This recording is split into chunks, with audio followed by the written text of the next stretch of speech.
All right, it says we live. We live. All right, give me a minute. We're gonna play a little music and build the beat, and let some people kind of jump into the live stream and fall in. We're about to have a good time. This is gonna be powerful. It's also gonna be brutal.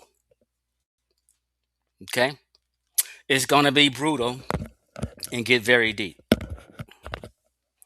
So bear with me. We'll probably get started in about 8 minutes. What's up, Donnie? Ronan FBA, American Lady. I think that's American Dream. Hold on, bear with me.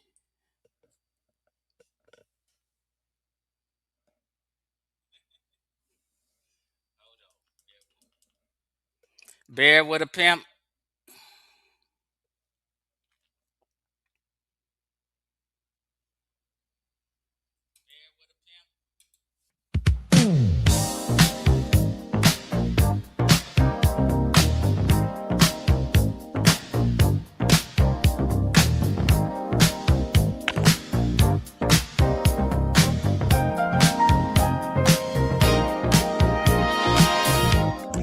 I was so collected, so cool. I was in complete control, the master of my soul. Then I saw you moving your way. A beautiful, lovely sight. You changed my. Hey, American Dream. I need you to stay for this entire presentation, family. I think that's American Dream, American Lady. It's about to get deep. You're gonna learn a lot from this. And I've seen some of y'all comments when you was commenting on Dr. Maat's video. I seen them. How she blew through them, and it's hilarious. But we're gonna get on down into it. Stick around. This is gonna get deep, deep. I'm talking about anybody listening gonna learn and have their mouth drop. Let's go. World that night. My mind is in a spin now. A day. My old composure's gone away. I don't know what to say. You knock me sideways, my dear. You make my troubles disappear. The feeling is so clear. My friends are asking questions about you. They see the crazy things I do. My world is fresh and new. They say I'm acting different, so strange. My world is rearranged now. It'll never be the same. My mind is in a spin now. A day. My old composure's gone away. I don't know what to say. You knock me sideways, my dear. You make my troubles disappear. The feeling is so clear. This is a new direction for me.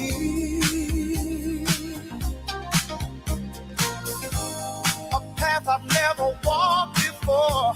A feeling I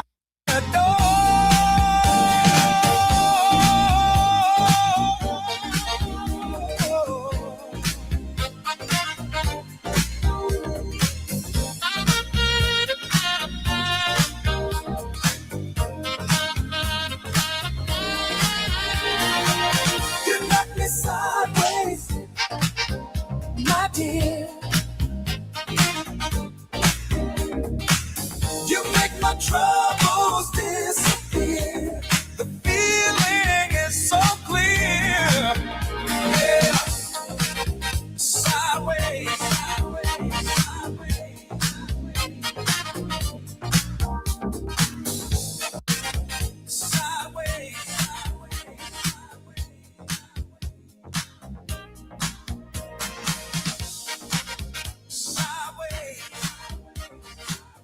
Bro, listen here.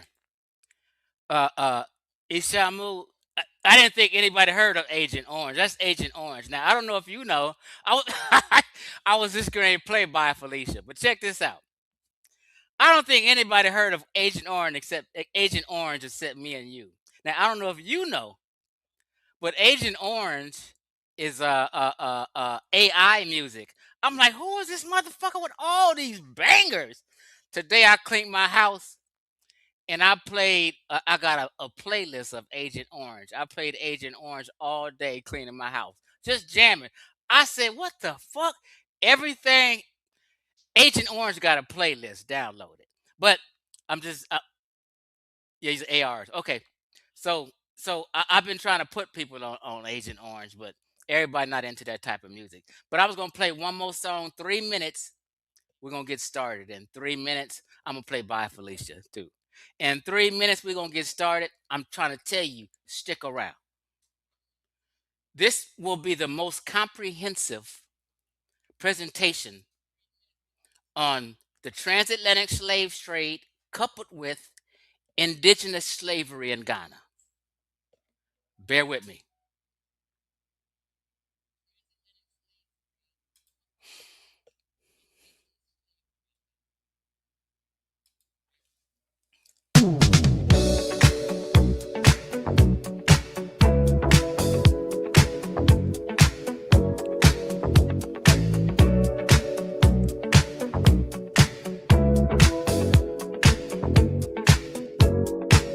Girl, you're showing up here, acting brand new, talking about what we had, what we used to be. I already told you that we're through. After this song, we about to go in. Bear with me. Take your drama somewhere else, leave me free. Yeah, you had your chance, you blew it. Now you wanna come back around. I'm about to write that down. Everybody knows you knew it. Time to go, don't make a sound. Bye, Felicia. See ya. Bye, Felicia. Wouldn't wanna be ya. Bye, Felicia. Time to go. Bye, Felicia. That's all you need to know. Calling up my friends, trying to get the scoop. Acting like you care about my situation. Girl, nobody here is getting duped. You're dismissed. End of conversation. You had your chance, you blew it. Ooh, now you wanna come back around. Everybody knows. Stay tuned, bro. Just stay tuned. If you think that, trust me, you're going to learn a lot. Just trust me and stay tuned. Time to go, don't make a sound. Bye, Felicia. See ya. Bye, Felicia. Wouldn't wanna be ya. Bye, Felicia. Time to go. Bye, Felicia. That's all you need to know. FELICIA. That spells the girl who needs to go away. Not tomorrow, not later, but today. Bye, Felicia. Nothing left to say.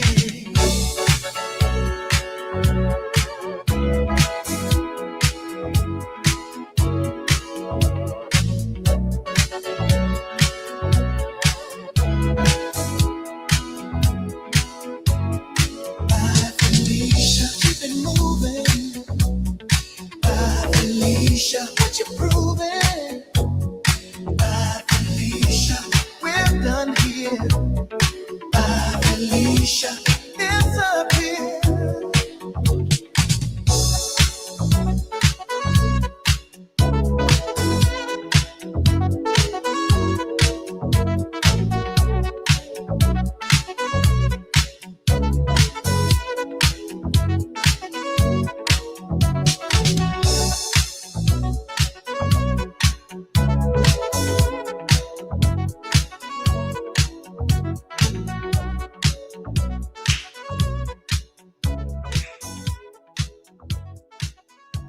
That shit bang. I don't care what nobody say. That shit bang. Okay, we 10 minutes in. We built the beat. Some people came in. Some people come in later.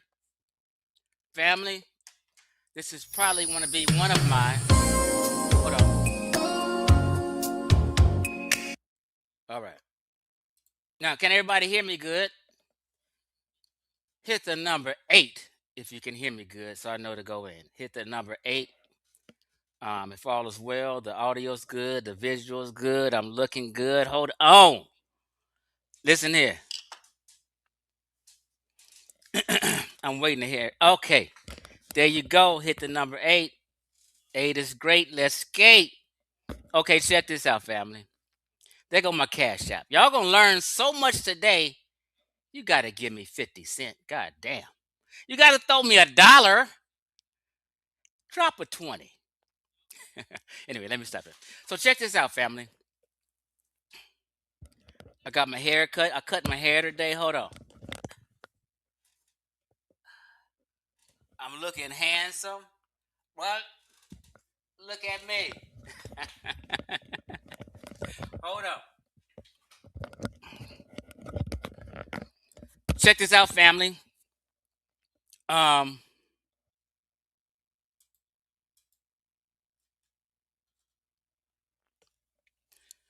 the title of this presentation is a response to Dr. Maat and Brother Ankh and this chick named Candace, who was a guest on Dr. Maat's show. Looked like this chick from Compton. I'm from Compton. It's not a shot. I live 10 minutes away from Compton. I bought my first house in Compton, so I'm not. This chick who looked like this, one of my neighbors in Compton. Her name is Candace. She was a guest on the show. So for this show, I'm gonna call her CC, Candace from Compton, Compton, Kansas. She's Compton, Candace. Now, Candace was a little ghetto. She was not an intellectual, and we're gonna play the clips, right? And we're gonna talk about it. Now, I want to say, uh, um, I want to say, this is not going to be any disrespect to Dr. Mayat. She's a respectful woman. She actually has a PhD in electrical engineering, right? I guess she does. She teaches at Morgan State. I don't know if she teaches there full time, but I think she teaches there, part time and come in and lecture, what have you. Um, so it's no disrespect to her, but I've been waiting to address her on a few things. If she was to have a topic on African selling African, or transatlantic slave trade, or indigenous slavery in Ghana, she should have consulted Chief X. In this community, I'm the foremost truth teller on this topic. I went in on it year after year after year. I've taught about it over and over and over to the point where I know Dr. Mayat has seen them. Right? Now, just to be clear, let me share my screen real quick and show you what I'm talking about. This is my YouTube channel, Chief X. Let's blow this up. I don't want anybody to be confused and think I'm just running my mouth, right? This is my channel, so I put in Chief X Slavery, right? I did a presentation titled West African Slavery, What? Before the White Man. West African slavery before the white man was real because people were confused. They didn't know anything about indigenous slavery in Ghana. I did one right here, facts about slavery you didn't hear. I've been touching the topic of slavery, whether it's the transatlantic slave trade, indigenous slavery, or slavery in other cultures around the world, Barbary slavery, all kinds of slavery, right? Egyptian slavery, victimhood, denial in the mind, right? Woman King review. I did a review on the movie Woman King, the Dahomey, and the slavery there. It's a great video. Go look at it. Black people, Moroccan slaves, the real Moors, Aboriginals, right?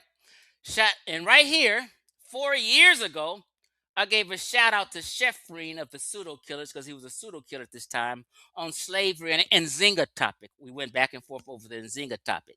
Now I'm not fucking with Sheffreen no more because he's kind of disrespectful. I done left this Discord a bunch of people was in, and I'll never be back. People are just totally immature, disrespectful, bullies, cruel, rude. Fuck it. I said, let me take my hat and go and get back in my own lane and have some motherfucking peace, right? Why am I going back and forth with peons nobody even know? People who have never added anything to any conversation in the conscious community. What the fuck am I arguing with peons for? I said, let me get my hat and get the fuck up out this Discord. Bunch of disrespectful Negroes. Right here. So I did this and gave him a shout out. I've never been given a shout out, but that's another conversation. The shocking truth about Nigeria's slave trade history. I'm telling you, I've done presentation after presentation after presentation. That means I've done research after research, investigation after investigation. If you were to do a show on indigenous slavery or did Africans sell Africans, you were supposed to consult Chief X. But people don't want this raw truth, so they hide. Act like Chief X ain't never taught none of this shit. Right here, indigenous slavery in Ghana before the white man. Another one. All black Tuareg, slave of the white Moors. You had the black Moors and you had the white Moors. We're not saying white in that sense. We're just juxtaposing, okay? Nubians as slaves in Africa. Geography problem. Nzinga was an enslaver, a slave trader, and indigenous African slavery, part 2. Nzinga was a slave trader. We don't know why we celebrate her. She done sold 13,000 slaves to the Americas and to the Western Hemisphere. Owned slaves herself. Helped pack niggas' own ships.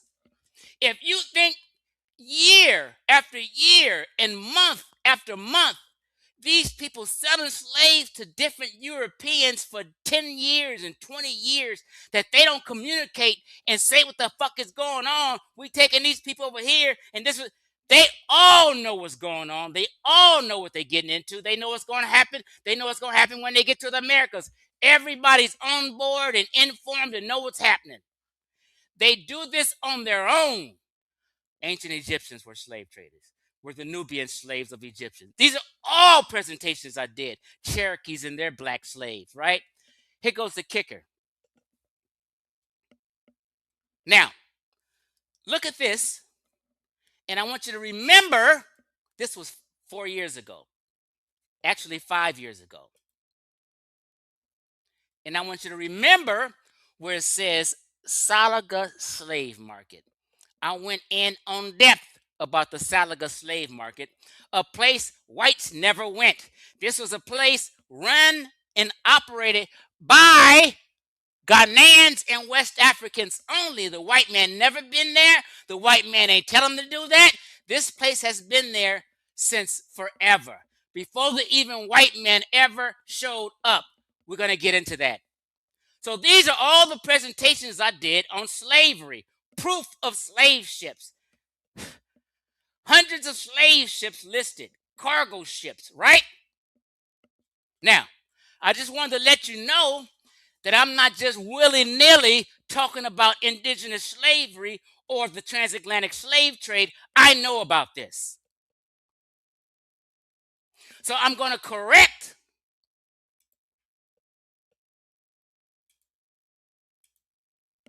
Dr. Maat and them.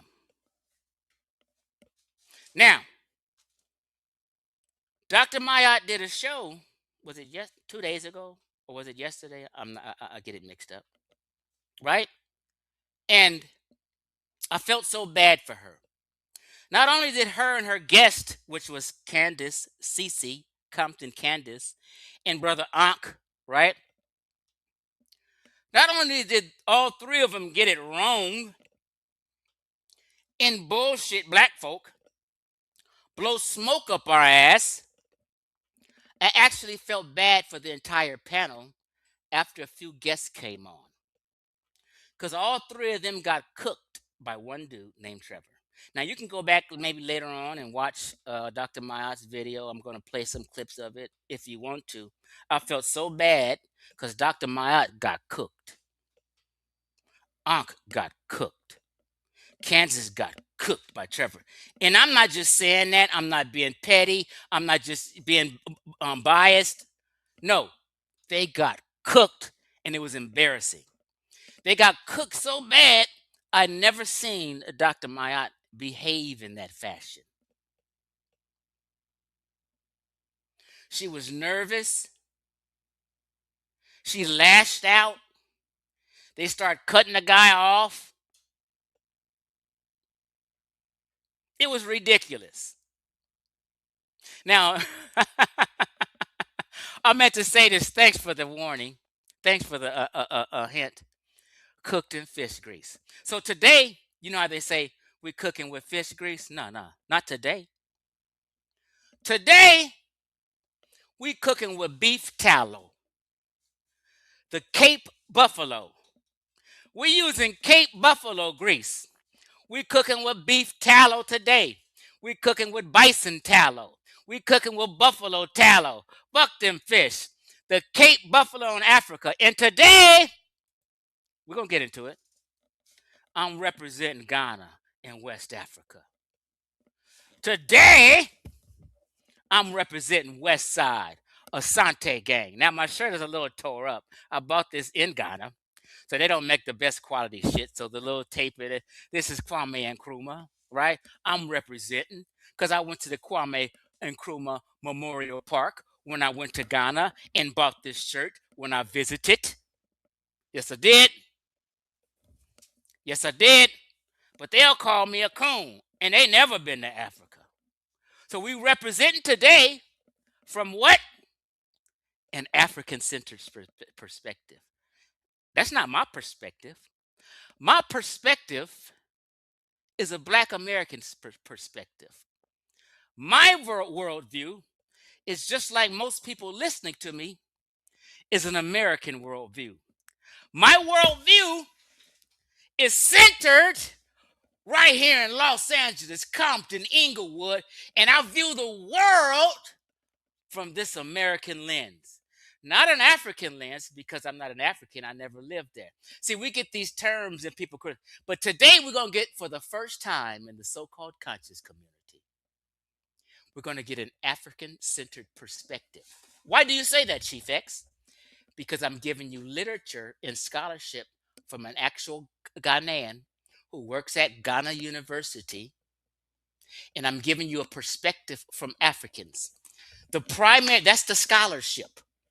The primary evidence and videos I will show you will also be from Africans' perspective about their town, about Salaga slave market, and the tourists and the people who work there. We will not be listening to anything from a Black American on the topic of slavery. Why? When I went to Ghana, I bought this book in Ghana at the slave castle or slave dungeon, whatever people want to say. I bought this book when I was exiting the slave dungeon at the Elmina Castles in Ghana. When I bought this book, I started asking questions. This jumped off the slavery topics 6.5 years ago. I jumped them off. And when I posted this book on Facebook, people got mad.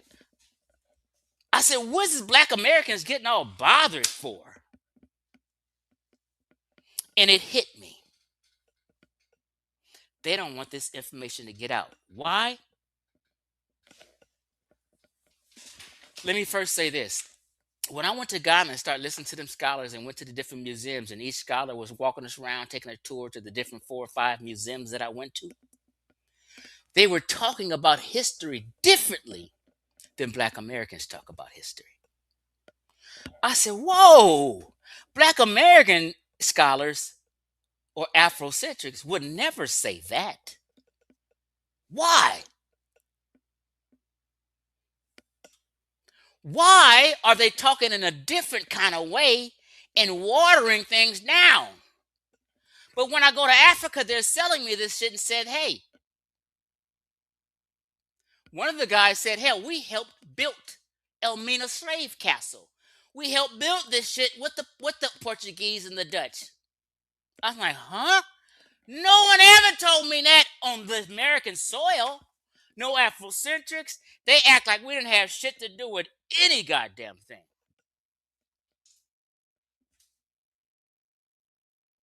So I said, ho, ho, ho.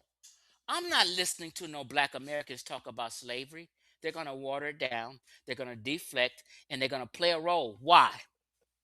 There's a dichotomy. Now, I'm gonna tell you now. This. I have to break all this stuff down. I have to tell you the psychology of this.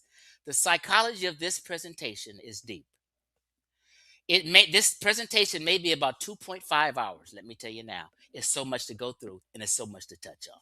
If you don't get to finish it, please come back. I'm telling you, it's about to get ignorant. No, it's about to get deep. Right. So check this out. Why? I'm gonna tell you the main theme about in Black America and in Black American conscious community. This is the theme in the whole underlying point of it all. Listen to me, write it fucking down. Black Americans or the conscious community, for lack of a better word, their only thing is to compete with white folk for achievements in morality. I so appreciate you, Snow Christ, Chris. I appreciate anything or any donation anyone gives me. I appreciate it.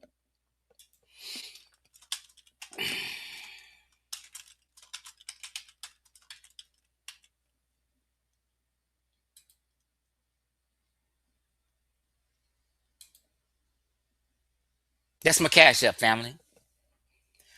This is the theme, the underlying theme in the whole subconscious psychology behind Black Americans in the conscious community. Understand this, and you're gonna always think about me. Chief X said that shit.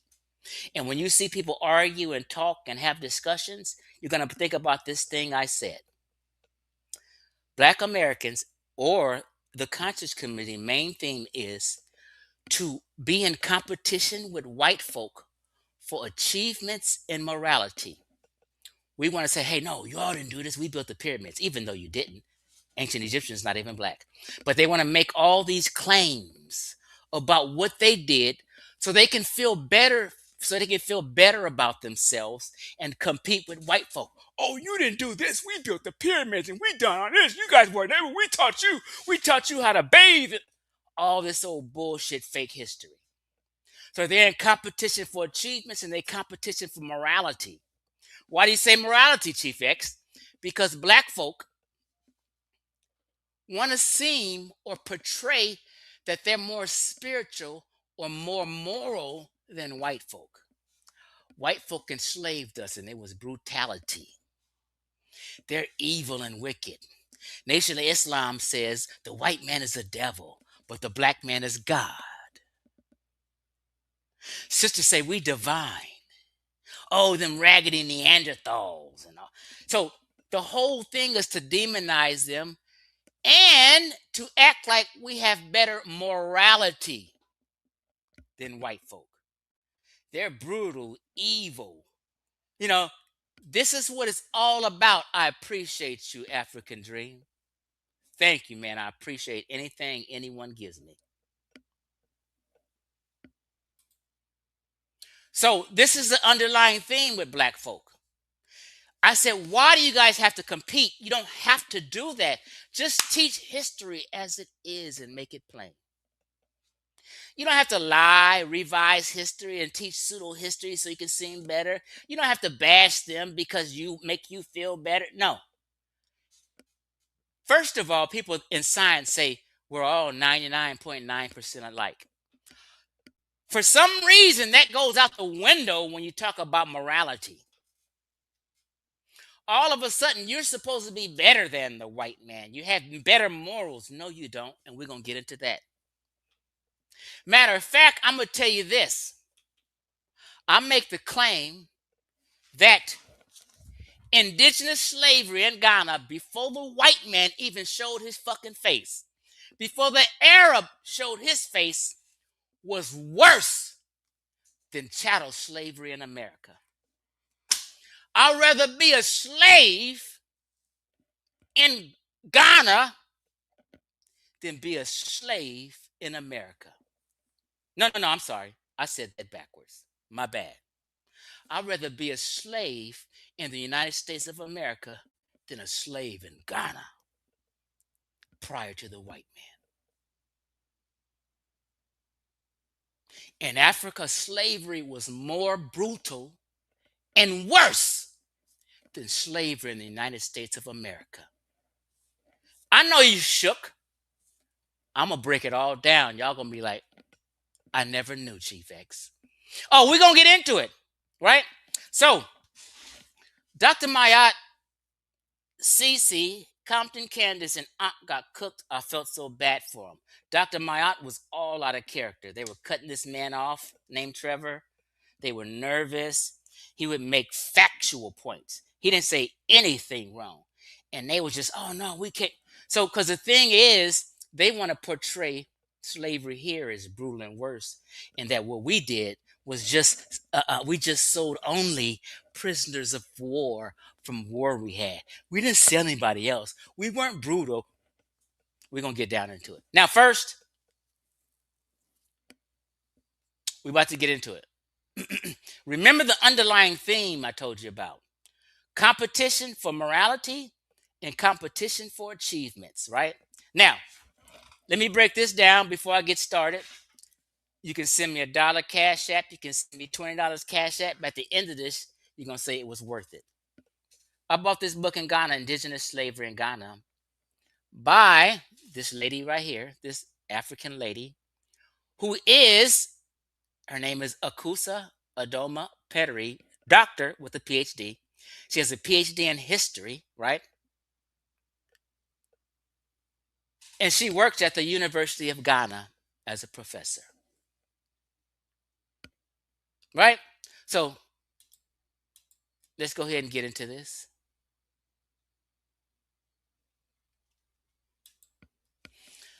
I just want to let you know who we're dealing with because I told you we're doing what?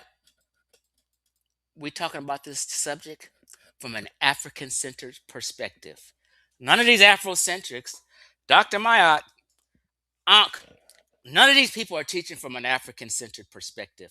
They're teaching from an American perspective because they are Americans. Let's make that clear. Okay? Akusa Adoma Peteri is a Ghanaian author and a history professor where? At the University of Ghana. I'm not talking about no niggas from Baltimore. I'm talking about a professor living in Ghana and worked at the University of Ghana. I'm not talking about no Afrocentrics running their mouth in Georgia, no Afrocentrics running their mouth in Compton. I'm talking from an African-centered perspective from real scholars who do this shit for real, who live there for real. Paribi is the author of The History of Indigenous Slavery in Ghana, the book I just showed you, from 15th to the 19th century, and has written over 20 referred articles and books and chapters. Now, although it says from the 15th to the 19th century, this book is way more than that. She goes into times, centuries and centuries before that, just so you know, okay? Okay, Paribi acts as Ghana's permanent representative to who? UNESCO International Scientific and Technical Committee on Slave Route Project, right? That's deep. She's just not no fly-by-night sister. She's looked up to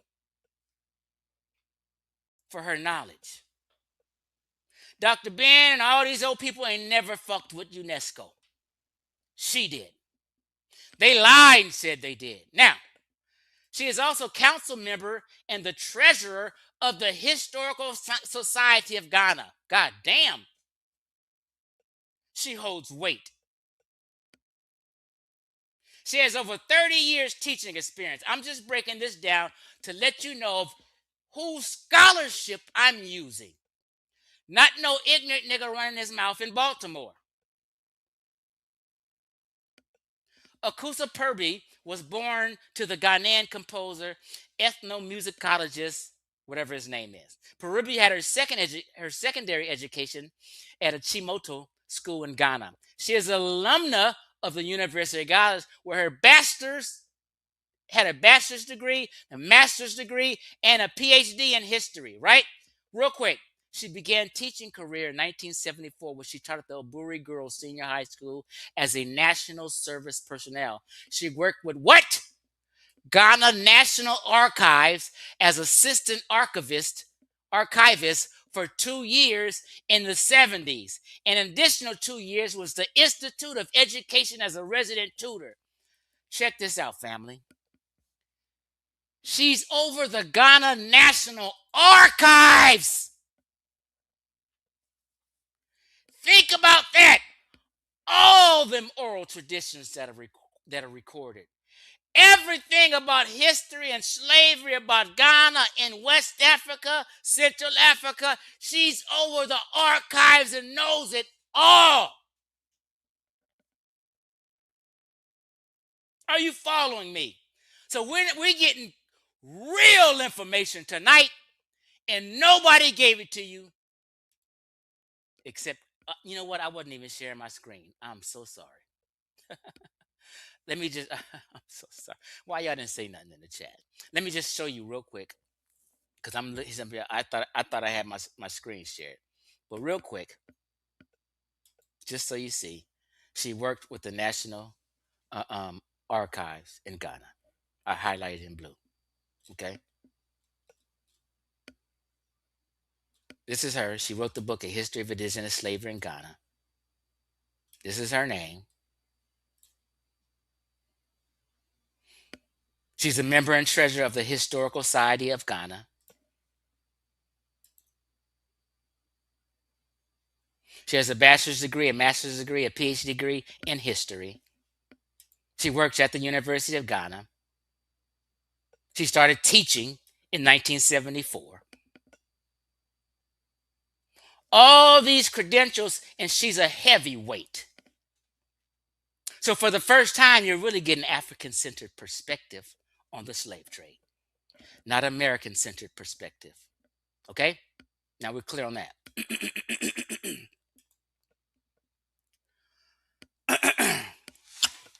Now, we're going to review the information that Dr. Maat and Cece was spewing in their presentation. So you need to understand what they were saying and watch me debunk every fucking thing that ANKH, Dr. Maat, and Compton Candace said. After I show you the scholarship in this book that debunks every single thing they're said, and I'm going to go page by page because I've highlighted some things. After we go through this book and the scholarship, then I'm going to show you primary evidence. So when I told you, remember,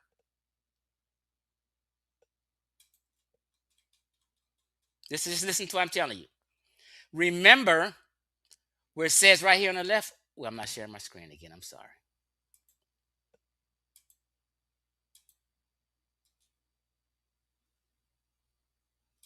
Now, on the left, remember, because I did this presentation 5 years ago, it got 3,000 views. I'm sure everyone's seen it. I'm sure Dr. Mayat's seen it. She watches all my videos. It says African sold Africans in the truth presentation. And it says, welcome to Salaga Market, Salaga Slave Market. Let me just dip into that real quick, since we're on it. This is the presentation we're going to go through. But let's just dip into it for a minute, since we're here.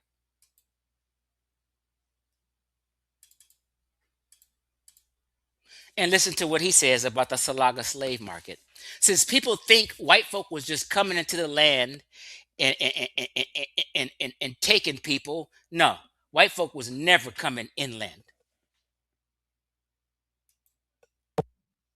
White man has never come to the Salaga slave market. The white man was never in was Salaga never slave here market. for slave market. Salaga, the white man has never come to the Salaga slave market. The white man was never in Was Salaga never slave here market. for slave market. Salaga, during the slave trade, the white man has never come here. They came, but that was after The only time that white man came to the Salaga slave market that is inland is when slavery was abolished. All this shit from before the white man has been run in Salaga slave market has been operation. Niggas was selling niggas. Africans was selling Africans. No white man told them to do it. This is what they've been doing before the white man was even showed his face. And we're going to go into that. But during the slave trade, the white man never just step here. So this house. Now, he's a scholar who does tours through the Salaga slave market. So you'll notice if you ever go to Ghana, they'll just be dressed normal. They may not even look like a scholar or look like, but they just have regular clothes on. Every museum, you'll have an African who's a scholar of that museum, and they'll take you on tours. This is what he's doing. So we're getting a real African-centered perspective for the first time. Now, I was going to get to this later. I'll get to it later, but I just wanted to play that part real quick, okay? Now,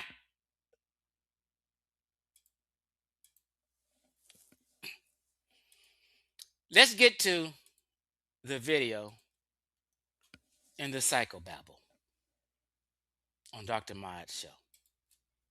Okay? Let's start here. Now, bear with me because I have to play what they said so you can understand what I'm debunking after they finish. And I always do this, but no one does this with me. People have claimed they debunked my non-Black Egypt video, but no one has ever played my videos, listened to my words, looked at the scholarship I put up about it, and then debunked it. No one ever does that.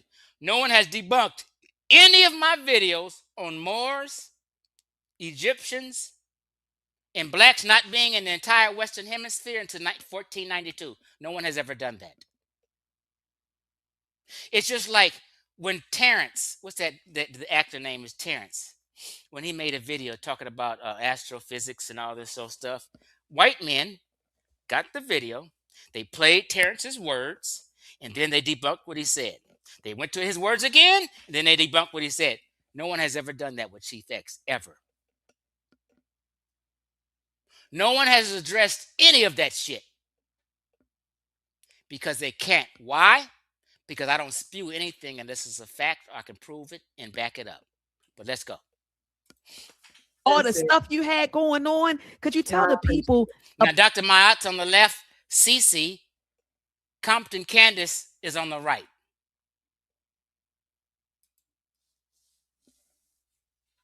About who you are and what you do. You do so much. Okay. Listen. See, when you listen to people, you can tell if they're a grifter or bullshit. I'm going to tell you right now, this woman's an A-grade bullshitter and a liar. Let's go. Okay, I appreciate it. So I'm Constance Carter. I was sharing with Dr. Maat. Now I've been on stages with Dr. Maat through Dr. Boyce's platform at the All Black National Convention. Yes. So I don't know, maybe we were in the same place. I don't know, maybe we were on the same panel or something like that, but I remember seeing you there. And then you were a speaker at the reparations rally a few years ago when I first moved here. But I was sharing with Dr. Maat before we got on here is that I'm from California. And I just moved to the East Coast. She's from my hood. About 3 got on here is that I'm from California. And I just moved to the East Coast about 3 years ago. I built the largest Black-owned real estate firm in California, the East Coast, about 3 years ago. I built the largest Black-owned real estate firm in California. I'm a real estate broker. I own a mortgage company. I built the largest Black-owned real estate firm in California. I'm a real estate broker. I own a mortgage company. I own a cannabis dispensary. I have several best-selling books. We got to stop. Let me just tell you. All that is a bunch of bullshit. Listen to me, family. Listen to me.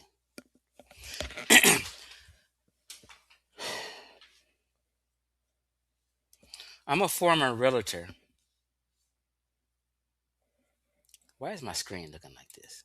Okay, there we go. I'm a former realtor. See, it says Department of Real Estate in the state of California.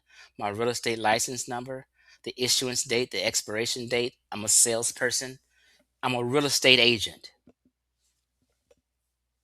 There go me and my old address. I have nothing to hide. Niggas can look me up. Varian Xavier Shelton. The X is for Xavier. Varian Xavier Shelton, right?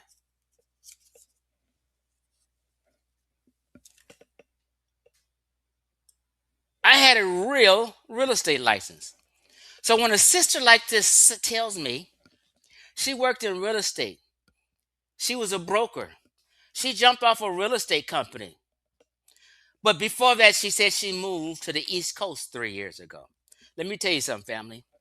If you're a broker, you have realtors work under you. That means you're licensed in one fucking state. You're not licensed in all the state. This is not how real estate works. You're licensed for California. No broker, no realtor who's working in the industry leaves to move to another state if they have a real estate company. She didn't say she was just a realtor. She said she was a broker. Real estate agents, loan officers work under brokers. We put our license under a broker and we work for them. When I sell something, I get 75% of it. My broker gets 25% of it. That's the fucking fee. So when she said I moved here and then I do this, I already knew off the rip from my wisdom and life experience, she's jiving. That's not how it goes. And not one broker and not one real estate agent is going to leave their state just haphazardly. I didn't have to hear anything else out her mouth for the next 2 hours to know she's jiving and she's full of her shit. Then she says she owns a dispensary. Again, this is Chief X you're talking to. I've been working in the cannabis industry for fucking 17 years now.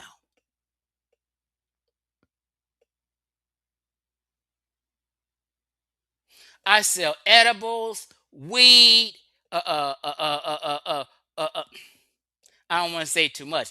Wholesale, retail.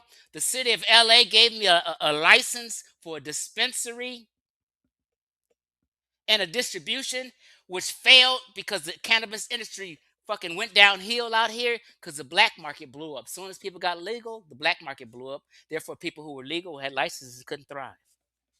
So I had to let it go. People know John Sally, the basketball player for the Lakers. He used to play with Jordan and all them. He was my business partner. Y'all remember I showed pictures of shit? It just didn't work out. So what she's talking about, I'm into. So I already knew she was a jive turkey. Let's go though.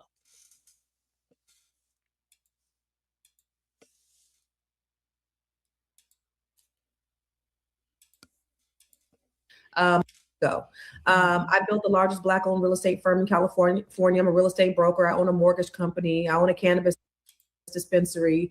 I have several best-selling books, and I coach Black women. My passion and my purpose right now. Now, another way you know she's bullshitting is because if a person owns a real estate company or a brokerage company, they're going to tell you what the name of it is. This is free advertising. If you own dispensaries, you're going to say what the name of your dispensary is. This is free advertising. She's done none of that.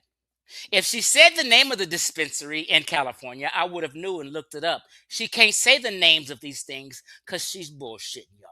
Now, you guys wouldn't have known. This would have went over your head and y'all would have thought she's some hell of a businesswoman. But here comes Chief X to help your ass. I was coaching Black women from all over the world on how to make, investments and increase their net worth to 7 figures. So I do and then I also do the B1 real estate mastery training in partnership with Dr. Boyce, where I teach people how to invest. Right there, she just told you she's a grifter and a scammer. You don't need to talk about nobody about no goddamn investing. You don't need to hook up with Dr. Boyce and do all this investing and training classes. All that shit is grift shit. Go get you a licensed financial advisor if you need help. Stop talking to these unlicensed idiots who's been scamming you niggas for decades. If you want to buy real estate or know something about real estate, go find your real estate agent who has a fucking license and talk to them. They'll tell you how to buy something if you want to flip it. They'll do the paperwork for you. They got escrow officers in their pocket. They got loan processors in their pocket. We got you covered. All this running their mouth to laymen is grift shit.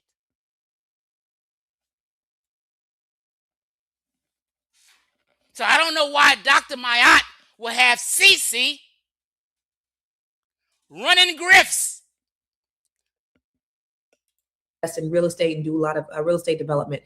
So I got a lot of irons in the fire, but one of the things, like you said, was the content that I put out there. I'm a history buff. I love history. I've always loved history. Same here. And Black history, really. I mean, that's what She don't know shit about history. Now, when she said Black history, really, that means she's not into history. And I say this all the time, and this is proof of it. Black folk in general are not into history at all. Why you say that, Chief? Black folk don't give a fuck about history. That's why my videos and people in the conscious community videos only get 1,000, 2,000 views. Nobody gives a shit. We don't have these large channels where we can have 100,000, 200,000, 300,000, a million. No, because niggas don't give a shit about history. So always our views will be low. So when she said Black history, she's not into history. I'm into world history, anybody's fucking history. I want to know what the fuck is going on in Samoa, what's going on in Russia. I want to know about Asia. I want to know about history, Brazil. But with Black folk, they're only into history if they're being erroneously glorified. Now, remember the theme I told you? Black folk are into competition with white folk for morality and achievements. And Black folk only care about history unless they're being glorified in it. They want to hear only that shit where it's glorification. Yeah, we was the ancient Egyptians and we did all this. No, we was this and we built the mounds in America. We helped the Moors learn how to bathe. All this romanticized shit is all they want to hear. They don't want to hear that real shit. what I care about. So, I just kind of see Black history, really. I mean, that's what I care about. So, I just kind of see. So she's saying, I don't really care about history. I just want to hear Black history. I want to hear that romanticized shit. That's all she's saying. Things from, I always try to bring a historical perspective when I see things. And when you talk about slavery, Dr. Maat, what I often see, and listen, let me tell you something. So on my Facebook page, and a lot of times on YouTube, I know I'm doing my job when I get the white people. Let me skip ahead. People in my DMs on YouTube. By the way, she's racist. She hates whites. She demonizes them. Her whole thing coming on this platform is to badmouth whites in order to make herself feel better. She breaks down no scholarship at all. She's in competition for white folk for achievements. She's in competition for morality. It's going to all come out. Watch. I know I'm doing my job when I get the white people in my DMs cursing me out and saying some real negative things. I'm like, I'm doing my cursing me out. Dr. Maat co-signer. Out and saying some real negative things. I'm like, I'm doing my job. All they did was play victim the entire show. People were slaves too, or Black people sold they people into slavery. So I just had to address it with that particular video. No, and I'm so glad you did, and this is a good segue into this. I want to start here with this first claim. A lot of folks will say, and I've heard white folks say this, and now I'm hearing Black folks parrot, of course, what white folks say, and so they say all societies at some point, had, some form of slavery, that was the way of the world at some point.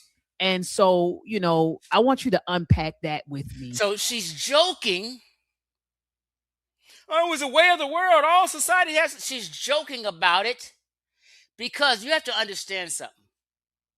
Black Americans want to be the only victims. They don't want nobody else to be a victim except them. If you tell them about slavery in another place, in another land with another people, the only response will always 90% of the time be, well, it wasn't as bad as our slavery. Well, we had chattel slavery. And then every time you bring up anybody else's slavery, this is always the response. Well, it wasn't like our slavery. Our slavery was worse, because we want to be the only victims who've been through anything. We want to be the only people seeking sympathy. So it's a joke to Afrocentrics and conscious community when you bring up anybody else's suffering. They'll stop you immediately and bring you back to our suffering. This whole idea that at some point, that was the way of the world. All societies had slavery. What are your thoughts about that, sister? See, they don't like the fact that other people were enslaved and that all societies practicing slavery. The Constance. So there was never a time in the history of this world that there was chattel slavery anywhere outside of the Americas. It wasn't done in Africa. It wasn't done in Greece. She asked you about slavery outside the world. Here she is bringing you back to ours, and ours is worse than this. You know what I'm saying? This is the psychology of Black folk. It wasn't done in any. There was chattel slavery anywhere outside of the Americas. It wasn't done in Africa. It wasn't done in Greece. That's bullshit, but we're going to get to that. It wasn't done in anywhere else in the world, anywhere else in the world where they claimed to have slavery. There was no other slavery that was done like what was done to Black folks that were brought over here in the transatlantic slave trade. What she's doing now is having a competition for morality. So throw that shit out. Right, absolutely. No, absolutely. So in other words, she said, throw that shit out. If I mention the Barbary Coast Wars and slavery, let's just do that real quick.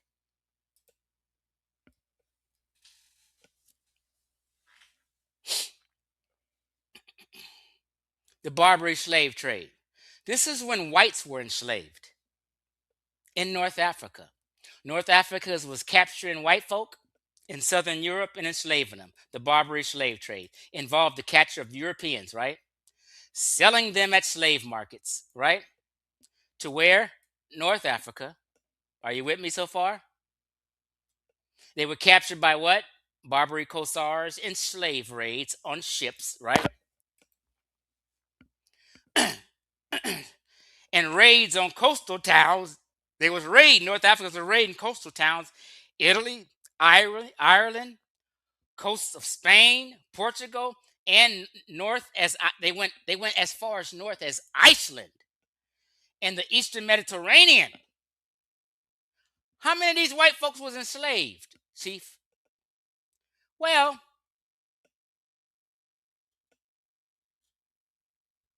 look, they were in 35,000 European slaves were held throughout the 17th century. That means 1600s. This is how far they go back enslaving them. How many was enslaved? 1 to 2 million. Now, what time period, Chief X? From 16th century to the middle of the 18th century. Basically, approximately time with us. Now, it is said, fun fact, it is said that there was just as many slaves, white slaves in North Africa as there were slaves in the USA. I didn't say South America. I didn't say Brazil. Listen to my wording. There was as many white slaves in North Africa as there were in the United States of America before in 1776 we established the United States of America. But there was as many slaves that was in the USA as there was in North Africa. Black folk don't want to hear this. But this is just the reality. Okay? So what the girl said, let's get back to it. So throw that shit out. She's saying throw that shit out. Like it don't matter anybody else's atrocities, anybody else's slavery don't matter. Throw that shit out. Only worry about us. We don't care about nobody else. We want to be the only victims. I appreciate that $9.99 donation, Babs Olawale. I so much appreciate that. This is what she's saying. So I always have to play their words and then debunk their shit. Now, let's go. Right, absolutely. No, absolutely. Trade. So throw that shit out. Right, absolutely. No, absolutely. And so throw that shit out. Right, absolutely. No, absolutely. And you, Dr. Maat, co-sign her. They're all in cahoots. They're all in the same boat, riding the same lowrider together. You had to actually kind of, you came in strong. You hit the hammer on the nail. She said she came strong and hit the hammer on the nail. She doubled down on co-signing her. Peace, Ricardo. You know, there were like, so I'll say this. You know, there was some form of slavery, servitude, and unfree labor, right? That did exist in many parts of the world, right? At various points in human history. But I do agree with you that you can't say that, you know, all societies practice slavery in the same way. And you can't say— Yes, you can, Dr. Maat. Yes, you can. Why are you so bothered with other people's plight? Say that it was the same as U.S., you know, European chattel, racialized chattel slavery. That just wasn't it. So I agree. Okay, now we're gonna debunk that. Let's just do this real quick. So let's just do this because people are confused. Hold on.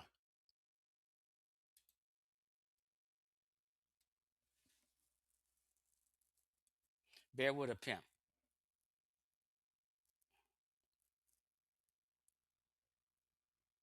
No, that's not it. Where am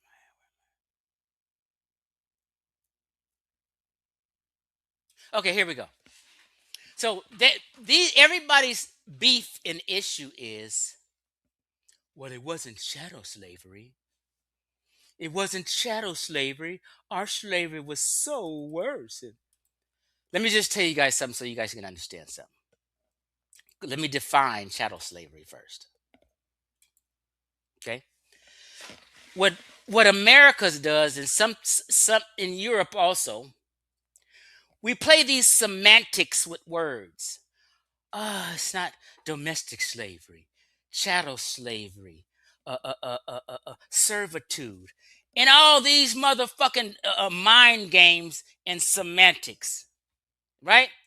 People just intellectually masturbating and jacking each other off, right? Pontificating and shit. In Africa, it wasn't all that shit and different types. Niggas just said slavery. Slavery is slavery. You can nitpick and chattel slave. You can nitpick and say all this old dumb shit if you want to. That's niggas pontificating. Slavery is fucking slavery. And when they was enslaved in Africa, it wasn't no type or no kind. It was just slavery. You couldn't tell them how to enslave. Each master may run his fucking household different. It was no rule book or no laws on how to do slavery. Everybody done their shit different. Some people in America run a company this way. Some people run a company that way. Some coach in football may coach his team this way. Another coach may coach them that way. How are you putting a label on it? Now, so just to define it, Africans didn't go through all this up and downs and semantics that Black Americans go through. Chattel slavery is a brutal system where people are treated as personal property, chattel, that can be what? Bought, sold, inherited, and traded. Now, you see the word inherited here. That's very important. Also, it goes for right here, this hereditary form, meaning the children will be born into slavery. And those other children will be born into slavery. So if you can be bought, sold, or is inherited, or it's heredity, that is the definition of chattel slavery. Right? Okay. So since you say that, in Ghana, they have what you call the Trokosi system. I did 3 fucking presentations on the Trokosi slave system. What does it say? The Trokosi slave system is a traditional practice. It ain't something new. It's shit they've been doing before they seen the white man. Google it. The Trokosi system is a traditional practice in parts of where? Ghana, Togo, Benin, where what? Young virgin girls. Now y'all talk about rape and shit. I told you when we finish this motherfucker, I'm gonna tell you right now, slavery in Ghana is worse than the slavery in the Americas. So let's just go through this real quick. Where what? Young virgin girls are forced into ritual servitude at religious shrines to atone for alleged crimes committed by family members. The term Trokosi translates to wife or slave of the gods. Now, when they say they're atoning for alleged crimes committed by family members, they're talking about it's inherited, heredity, which was the definition of child. Their great great great grandfather may have stole something. So his offspring are punished and enslaved for eternity. It's hereditary.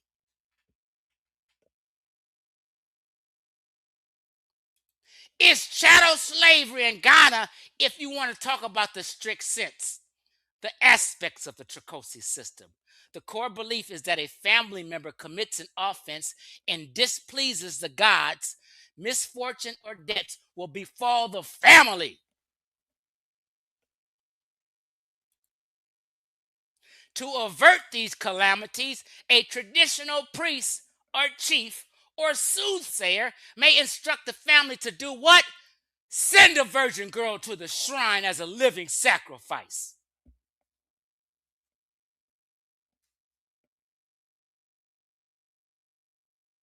Stop playing with me. Servitude and abuse. The girls and women in the system, some as young as 6 years old. Are you kidding me? 6 years old. Are you kidding me? Are often subjected to what? Forced labor, isolation, and sexual abuse by the shrine priest. Now she says the white man is the devil and he's the only cruel and rude one, and that's us. We was nice and good and shit. We didn't treat our slaves bad and all this old straight bullshit.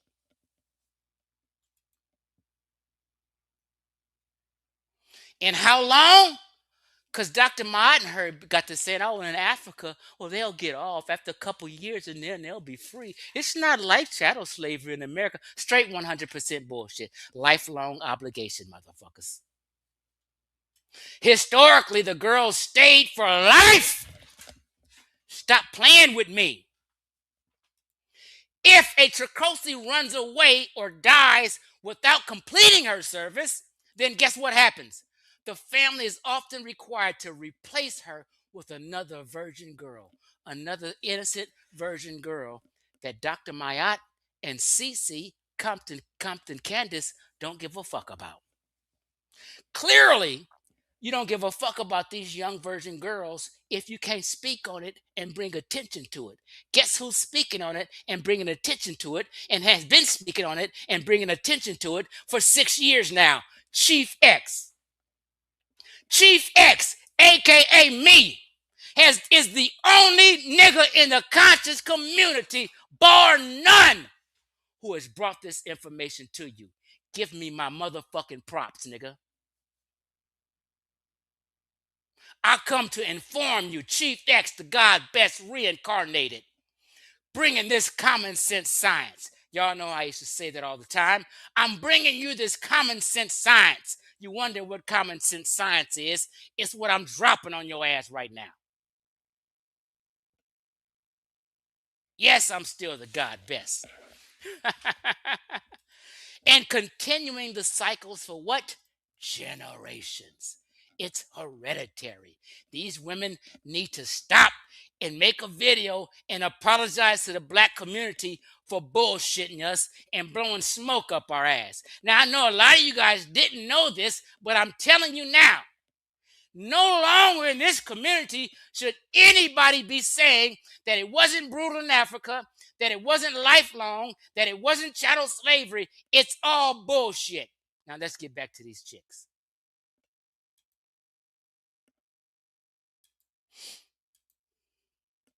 1,000% with you. And so I just wanted to clean up that notion because like I said, I've heard white people say that. Oh, everywhere. I mean, it was some, everybody was, all societies. No, it was. She's saying it like it's some fucking joke. If a white person told you that, they told you the fucking truth. What are you mad about it for? It's true. It's just like white folk used to say. They should say back in the day. What are you tripping on us for? Africans sold Africans. Black folk used to have a fucking heart attack when they said, and still do to this day. White folk used to always say, Africans sold Africans.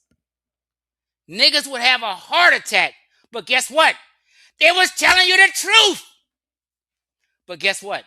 They stopped saying it because all black folk would do when white folk would tell the truth about indigenous slavery and the slave trade, every time white folk said, black folk would have a fucking heart attack, call them racist. Oh, you racist son of a bitch, and have a fit. White folk got so frustrated, said, you know what? Y'all can have it. Fuck it.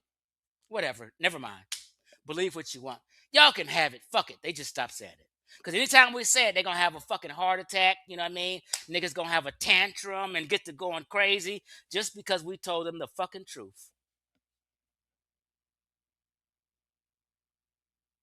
Y'all know this is real.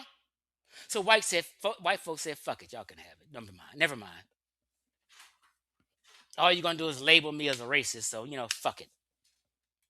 Some, right? It was some, and it did exist in many parts, but it varied, right, in form, right?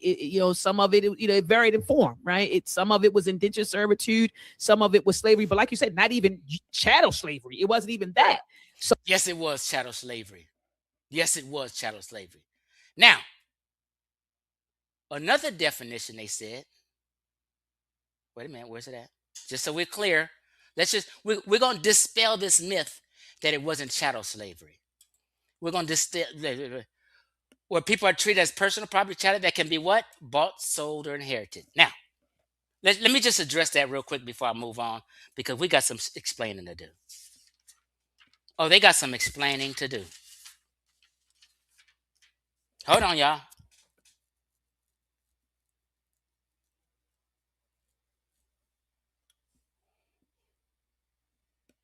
Hold on.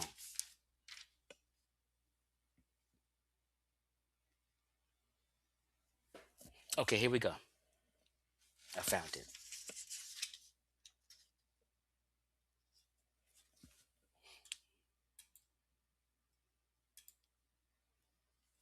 In this book by the real scholar, a real African-centered perspective, it says, we're going to read together. In Ghana, the slave was a person who had been bought in cash or kind, or acquired through various means by someone or a group of people.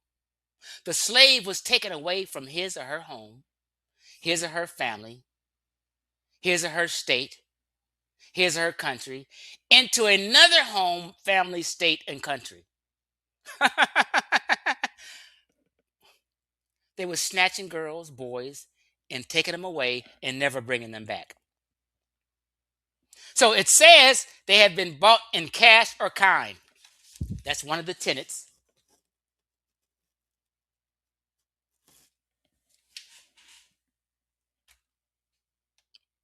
Look what's underlined.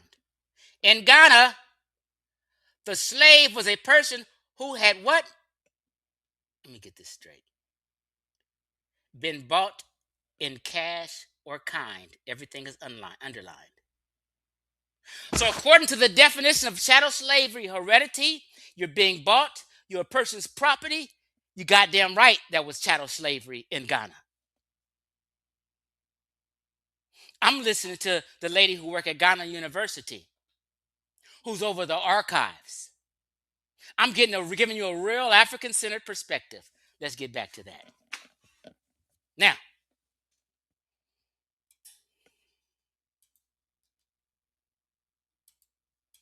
So they, but they use that as a means to justify, what happened to us. Everybody, you know how it's kind of like when you catch your child doing something that they're not supposed to do, and you reprimand that child, and that child's like, but ma, everybody did that. The African kings were writing letters to the Portuguese people over there being here. They were responsible. They played a role in our enslavement. now hold on. Let's go. And they sold us for trinkets. And hold on, let me be clear, Constance. I'm clear on that because I read. This is a good book right here. I recommend everybody get it. The Portuguese in West Africa, 1415 to 1670. Recommend everybody get it. The Portuguese in West Africa, 1415 to 1670. Pause. The fact that she's showing that book tells me she knows better. Because the Portuguese has many claims of slavery gone on before they got there. I'm going to go over them. The Portuguese got all kind of claims and recordings of them transporting slaves from other African nations for Ghana. I mean, like a taxi service for Ghanaians bringing slaves from other African places to Ghanaians, not to themselves. Nigga, listen here. Europeans was transporting black slaves for black Africans that they had nothing to do with, doing the niggas a favor. What I'm trying to tell you, we haven't even got into it yet. I'm just showing you what they're talking about. Once I go into this book and get to breaking down and reading shit, y'all gonna have your mouths dropped. Stay tuned. By Malin Nuit. And what this author does is translates a lot of writings. The Portuguese, like one thing I can say, Constance, and I know you're a history buff, so you already know this. The Europeans left. She's not a history buff. Cut it out, Dr. Maat. She knows nothing about history. She told you she only cares about black history. Great records of what they did. Okay, when you look at the diary, they writing letters and talking about here that the Africans did sell. And I hate saying the Africans, right? Because then we're treating it like it was a monolith back then, and it wasn't. But it was a monolith. It was a monolith. I'm gonna show y'all. Just stay tuned. I just want you to hear them say it. But they, the ethnicities they were selling each other, on that continent, selling each other into slavery for trinkets. They were laughing at us, Constance. Like in this book, some of the Portuguese people were saying, man, I was acquiring, slaves, man, for 5 horses. I had a whole bunch of people, for horse. I would give them Let me forward it a little bit. Horse. People, Africans, people say things like, Africans sold each other into slavery. The Africans sold Africans. What's your thoughts on that? See, she's saying it like it's some joke, and she's belittling it. Like, oh, no, they did. Dr. Maat, come on. So first, I think that we have to stop adopting these Eurocentric talking points. Oh my God, here we go. She's playing victim. So when people tell you the truth, they'll start race shaming you. When someone says these Eurocentric talking points, or you're talking like Europeans, these European talk, what they're trying to do is trying to shame you. Soon as someone say you have a Eurocentric view, or you're using Eurocentric talking points, they're trying to shame you. Therefore, whoever's listening to her may think, oh, well, she's not talking European talking points. She's not using European point of views. She's about it. She's coming from an African perspective. These are all mind games nonsense that people do. She's not even answering the questions. All she's about to do is play victim and shame you. Watch. Because these are part of the things that keep us divided as people of African descent. We do that so often. We are all of the brothers and sisters in the diaspora. We are all brothers and sisters, and I see a lot of divisions, more so lately. What does this have to do with the question? And it hurts my heart. Yeah. Because we are the same. Because united we stand, divided we fall. So when I say Africans sold Africans, what she's saying is I'm talking about European talking points. Like what? There's no such thing as that. History is history. I'm giving you a historical talking point. There's no such thing as a Samoan talking point about this history. There's no, like if you talk, for instance, if I'm talking about protein,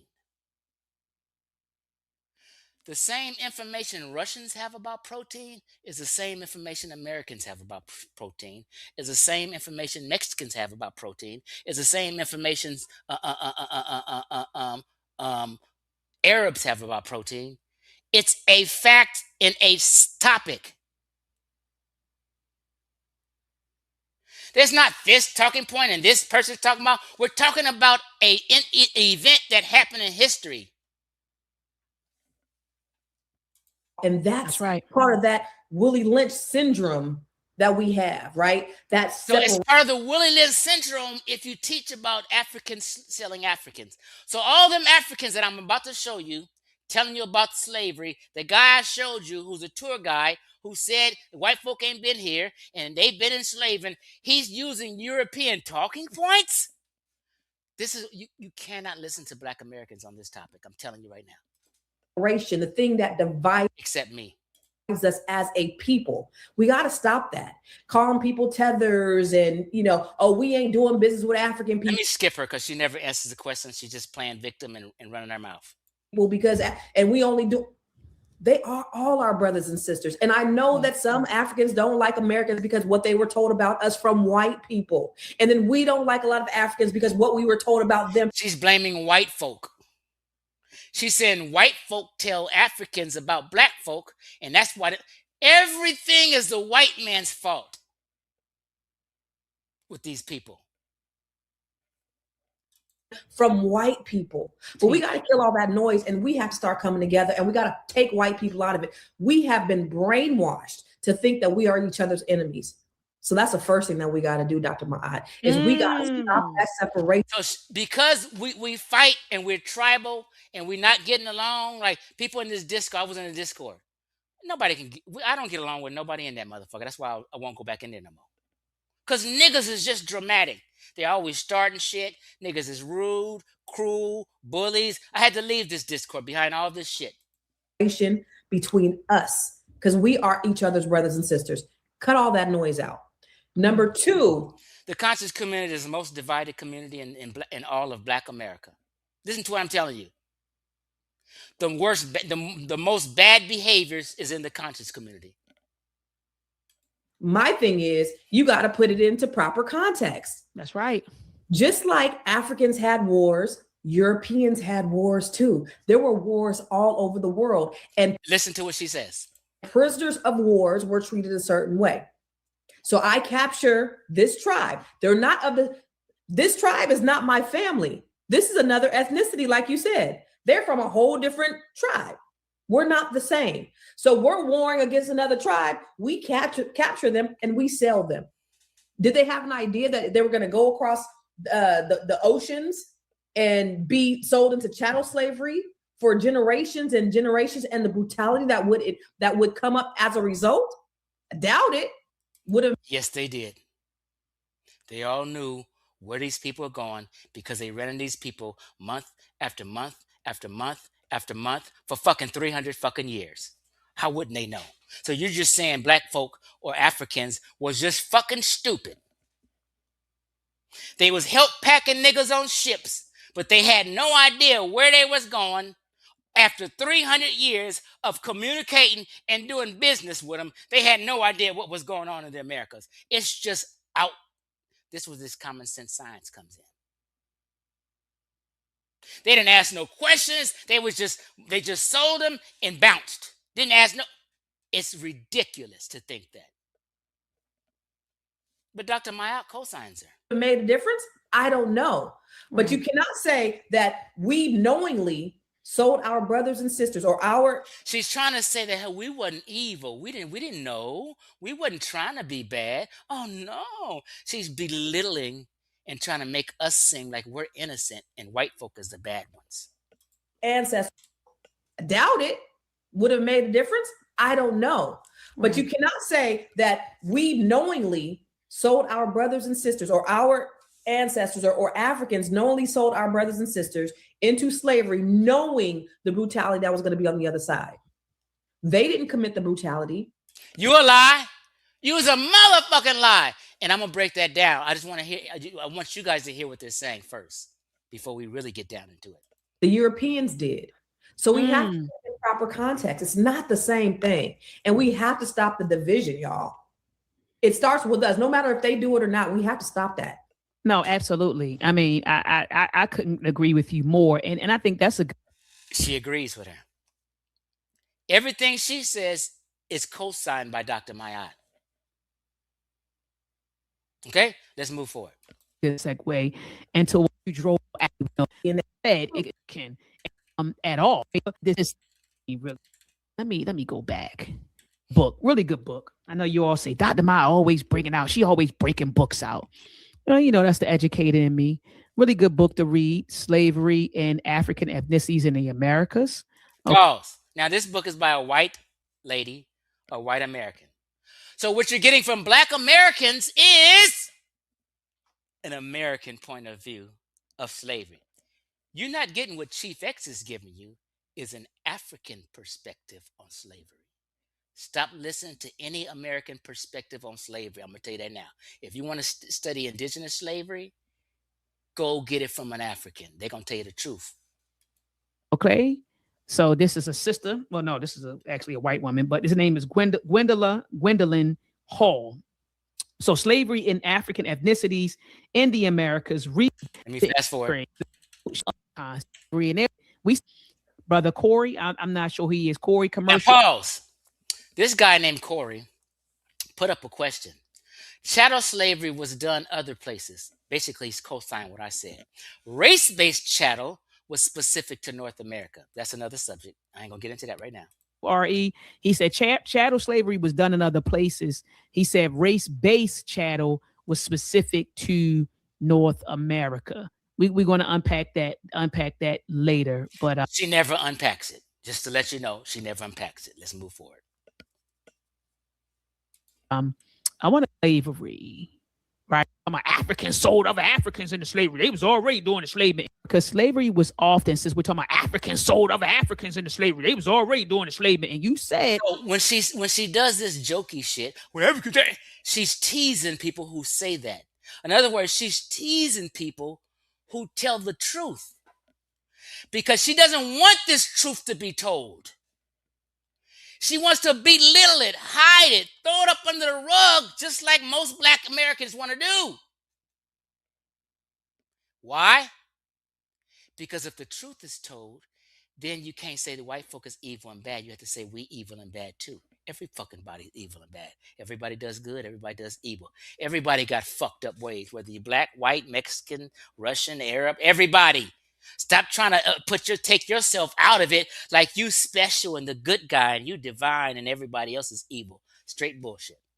This is her psychology. Well, no, they didn't really look at it like they didn't really understand that they were selling their people, or it's not selling their people, but selling other groups of Africans into chattel slavery. Because we're almost done with this video. We're about to get to the nitty gritty, so bear with me. You got to understand how they thought of slavery. So I wanted to unpack that. So it says in Africa, slavery was often a system of incorporation into the society. According to watch her, she's going to make it sound nice and good. To Robert Harms, it says when a newly purchased slave arrived in the Bobanji village, he was either a Montambu, a purchased slave, or a Montanji, a prisoner of war. War prisoners were usually sold again to get them as far as possible from the point of capture, but purchased slaves were genuinely incorporated into the society. Which she said that backwards. I'm going to prove to you that prisoners of war were actually the ones who got redeemed. But the ones they bought to be a slave in their family were usually there for a lifetime most of the time. So she's wrong and got that backwards. But I'll show that later. which would generally lead to full membership. Are Mm. you with me? Are you Yes. with me, sister? Mhm. So if we keep on going, right? So let's move If forward. we keep And we know that. Let's move forward. into that particular society, what are your thoughts on that, Queen? Dr. Maat, slavery in North America was not that. And we know that. These people were animals. These Europeans who had slaves were animals. I told you all she's here to do is badmouth white folk and make it seem like we're good and they're bad. But we're gonna see who's the animals in a minute. These Europeans who had slaves were animals. They were brutal. They were murderous. They were rapers. Now, murderers, rape. Remember all this. And when I get to talking about how they made sacrifices of slaves in Ghana, I want you to tell me it's not brutal. Hold on. They were just inhumane. They were non-human. And it's not the same thing. So when they try to make the So what she's doing is what she said when I told you. Black folk are in competition for morality and they're in competition for achievements. This is the whole theme. comparison, and they try to water down what we've gone through. That's what pisses me off. And that's the reason why I even had to bring it up, because it always comes up. Because when I Now, mind you, let me just show this real quick. Well, no, that'd be too long. We'll get to that shortly. talk about just Black existence today, I like to just go back in history. This is where we were. This is back here. Transatlantic slave trade. I fought back against, actually was on point, with this. Someone brought up. Now, this guy, I don't know if you can see the comment. Let me blow it up. At the bottom, it says the Dahomey fought back against the crown when England tried to end the transatlantic slave trade. She got mad at this guy, Trevor. Trevor's the one who was a guest that come on afterwards. He came on as the guest. He's the one that cooked her, and ANKH. I mean, cooked him. So he puts this comment up here, which is true. The Dahomey came and fought back against the crown when England tried to end the transatlantic slave trade. Like the British abolished slavery in Ghana. They also abolished indigenous slavery in Ghana. They abolished two slaveries. And in both instances, the Asante, the Akan, and all these people was like, no, don't abolish it. Let's keep this shit rolling. Please don't abolish it. We getting money. We don't give a fuck. Don't abolish this shit. And they wanted to keep it going. Trevor was fucking correct. They just didn't want to hear the truth.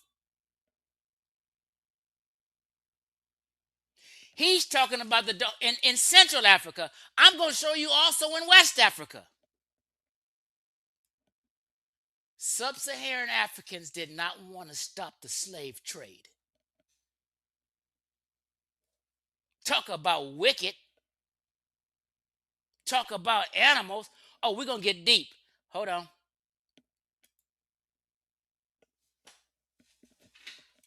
The Dahomey Kingdom and said they fought back against the crown when the crown of England tried to end the transatlantic slave trade. I'm going to get to the Dahomey, and I'm glad that you brought that up. When she does get to it, she's going to make all kind of justifications and excuses. I'm just letting you know, but I don't have time to play all that. Family, I'm glad that you brought that up. Let's get back here though. Let's get back here. She just overblew it. She didn't want to talk about that. Let's go. Let's get back here. I want to show you this too. In African enslavement, sister captures they were selling, but they never tell this. What do you think about that? Of course, again, that's another Eurocentric talking point too. There she go again. It's a Eurocentric talking point. If you talk about something in history that she disagrees with, it's a European talking point. Like, this is insane. People will try to shame you for telling the truth. I go through this all my life. As soon as I spit the truth, it don't matter. Facebook, YouTube, in a discord. When you speak the truth, they'll try to shame you, they'll talk about you, they'll bully you, they'll do all this crazy shit because they're mad you debunk their beliefs. That's what it is. Include or to divide us as a people. And I think we just really need to get back. Again, the reason why Now, we're going to move forward and we're going to get into the nitty gritty now. But I just wanted to show you what they were talking about. To come pull up. And so I do utterly or if you're just slow. I mean, I don't know what. Now, okay, here's what I want to say. American Dream. She got mad at him for this. He wrote down, Dr. Perryby has a whole book about slavery in Ghana. What did he say? It was horrific. We haven't even got into it yet. I'm about to tell you. I'm telling you, slavery in Ghana was way worse than in America. I'd rather be in the cotton fields than being a slave mining gold. Where do you think all the gold that they was giving Europeans came from? Who labored to mine that gold? And when they were mining gold, was it dangerous? And put me in a cotton field, a sugarcane field any day instead of a gold mining, gold digging shit. Breathing in dust, chemicals, mines collapsing on you, children and adults dying. That shit wasn't going on in America. You niggas was singing spirituals in the cotton field. That was brutal, but I'm just saying it wasn't as brutal. We're going to get into it, but let's go. I don't really know what to say. I don't really know because the stuff that you're saying, it's always trolls on these things. Yeah, girl. it's utterly ridiculous. So they're saying it's ridiculous and all this old shit because we're telling the truth. Like this. Now we're about to get off them. It's utterly ridiculous. I just pull up to disaggregate from the escalating Atlantic slave trade. Although it was often propelled by internal considerations, it became. Let me just nutshell. What she said is she keeps harping on the fact that a lot of these slaves are just prisoners of war. They don't think they was doing any slavery outside of that. Okay? Hold on. With the sole aim to, get more slaves, for the Americas. And I want to end on this right here. When she ends on this, we're done. Point, and I want to end on this right here. At one point in Africa, it says there was no visible slave trade in Aja or Yoruba lands of the slave coast when the Europeans first visited there. In Africa, it says there was no visible slave trade in Aja or Yoruba lands of the slave coast when the Europeans first visited there. In Africa, it says there was no visible slave trade in Aja or Yoruba lands of the slave coast when the Europeans first visited there. It says they described markets, right? They described markets where many goods were bought, right? And it says they looked hard for and inquired about slave markets, but were told that some markets only existed 800 miles inland. It says this was, of course, not true and might have been a means to encourage Portuguese, but were told that some markets only existed 800 miles inland. Now, it says this was, of course, not true and might have been that there were no markets. That whatever she's reading is trying to deny that there were no slave markets. Been markets where many goods were bought, right? And it says they looked hard for and inquired about slave markets, but were told that some markets only existed 800 miles inland. It says this was, of course, not true and might have been a means to encourage Portuguese to move on. All right, so I do. Pause. Now, that's a bunch of bullshit. That's a bunch of bullshit. So, when I went to Ghana, I bought this little map of the state of Ghana. Okay? So, the slave market is not along the coast here in Ghana. When she read, she said stories of people saying it was 800 miles inland. Oops. Right? Not on the coast. White folk was way out here on the water, just waiting. Right? So let's just real quick, and we're gonna move on because I gotta get to this book. Um,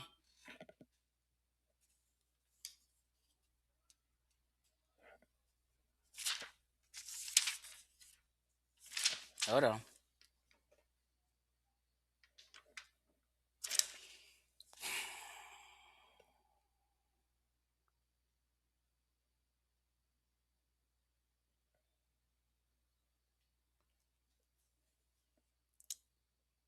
You know what? I'm gonna get to it when I go through this book.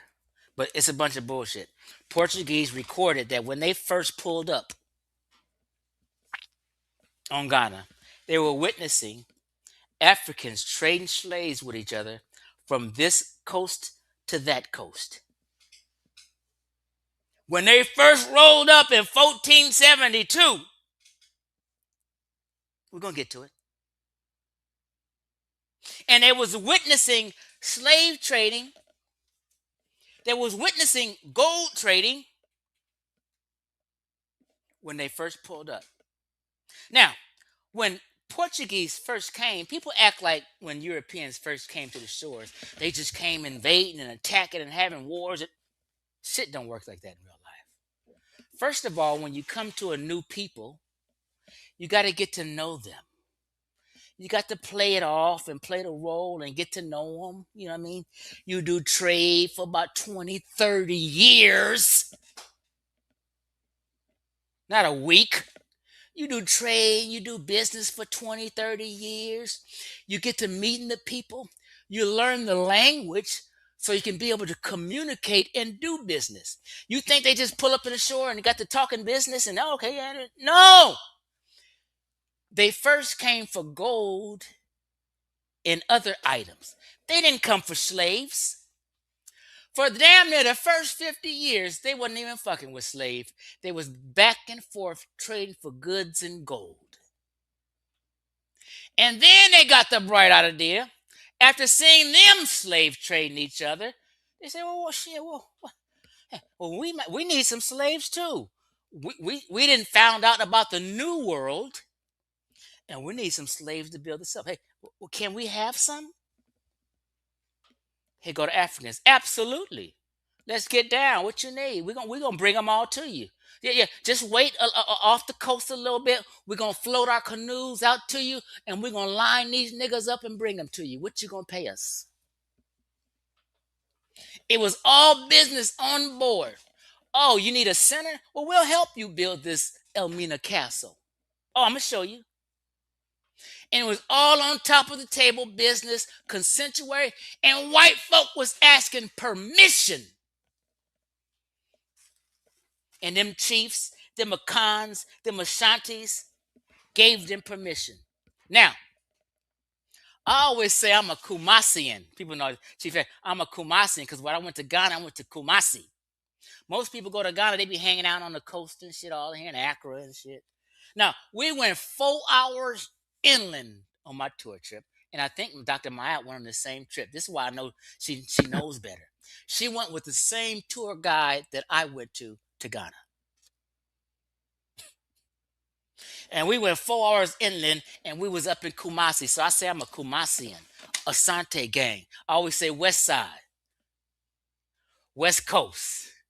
I'm from the West Coast here. West Africa, West Side, Asante gang. Fuck them North Africans. Fuck West Asante gang. This is where my people from. But anyway, let's get to it. Now, you know what? Let me just play briefly this video, just so you can get an understanding. And let's get a real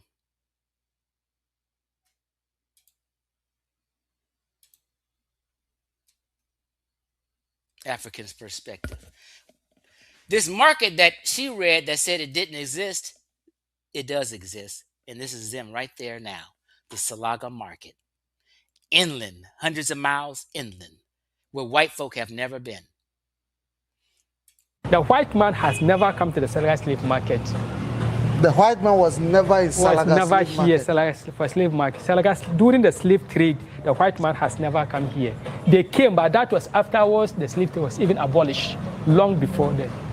But during the slave trade, the white man never just step here. So these Hausa and then the Zabarma people were The Hausa. just step here.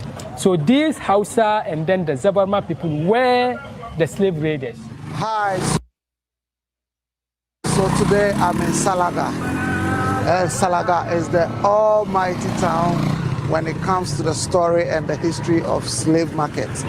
And so today I'm in the Salaga slave market and coming to learn about the event that... See a sign on the left? Salaga Slave Market and Heritage Site. It's like a museum for them. They know it went down there. Their ancestors know it went down there. Wasn't no whites around. They've been doing this since time immemorial. Here. So come and let's go inside, and then this is the slave market site that is in Salaga, and I'm going to meet Mr. Jamal. Okay, I'm going to meet Mr. Jamal. I will have a lot to show you at... So he's the scholar who takes people on tour around Salaga Slave Market, and he discusses this and enlightens people. Where we are here means slaves. Okay. One can buy. One can buy. Yes. Okay, sure. So, Wait a minute. Markets. I will have a lot to show you at where we are here is the Salaga Slave Market, the office. Okay. So we go out there. Go out to the side. Go out. Okay. Then, ooh. All right. So, listen to his words. Well, once again, you are welcome to the Salaga Slave Market. The Salaga slave trade, which occurred in the 17th century. This is the primary evidence. This comprises of 3 tourist sites. We have the slave market, which is where we are. Okay. Here. Then we have the slave cemetery, and then the slaves wells and bath, known as Wankambai. Wankambai. Wankambai is a Hausa language. Wanka means bath. Okay. Bai means slaves. Okay. Wankambai. Wankambai. Bai, yes. Okay, sure. I'm trying to pause it. I don't want them to take down the goddamn video from me doing this copyright shit, but fuck them. Yeah, so that is the 3 sites that made up the events that happen here. Yes. The Salaga slave trade, like I mentioned earlier, happened in the 17th century. To be precise, 1732. Slaves here are brought from Upper East, Upper West, and sometimes even Mali and Burkina. Upper East, Upper West, and sometimes even Mali and Burkina. Upper East, Upper West, and sometimes even Mali and Burkina. Oh my God. Now, you let them tell it, it wasn't a monolith. He said where? Oops. Just so you can get an understanding what he just said. He said what? Upper East, Upper West. That means niggas was going way up here to get slaves. He even said Mali and Burkina Faso, meaning they was traveling and bringing slaves from way up here in Mali, all the way up in Upper and West East, all the way down here. You talk about the Trail of Tears in Oklahoma, that shit is a cakewalk compared to the shit they was walking from. And they brought niggas way from Mali all the way down here to the motherfucking coast. Do you know how brutal that is? Them niggas ain't got no goddamn shoes and shit like that. They was walking through forest areas and shit. Why? Because we're forest people. We're not desert Africans. We're tropical Africans, and specifically, we're forest Africans in West and Central Africa. The Congo, forest. Ghana, forest. When I'm out, you see me in Ghana, I'm in the forest getting honey out the forest. Remember the honey I brought back and told you all about?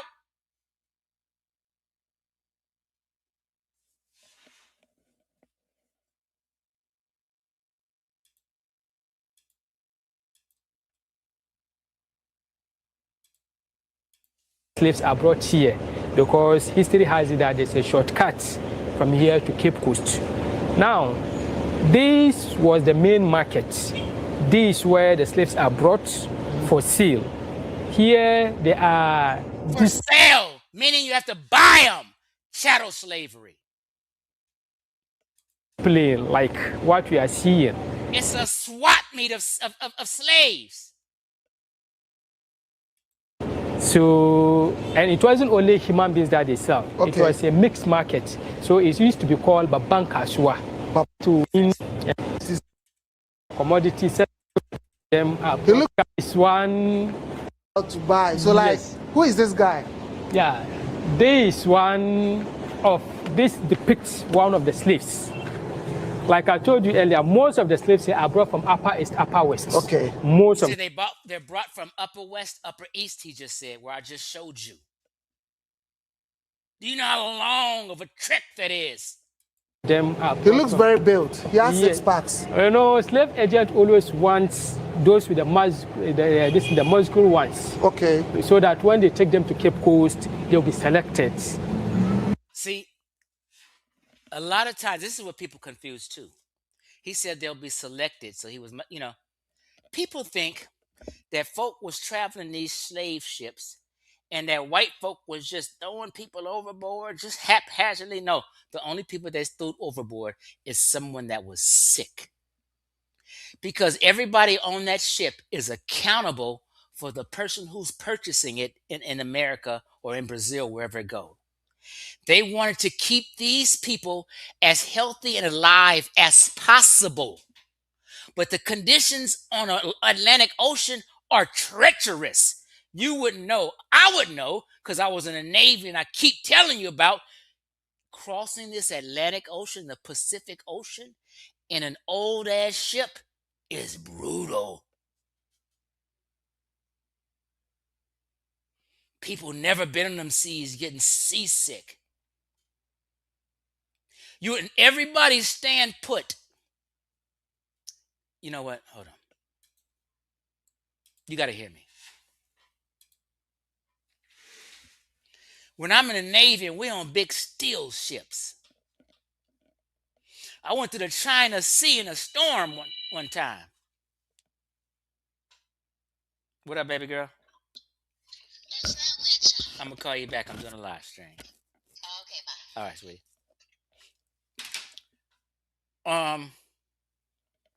I'm on a steel ship. For a week, this big steel ship is going 45-degree turns for a week straight. We had to sleep like this with our arms and legs out so we won't fall out the bed when we sleep.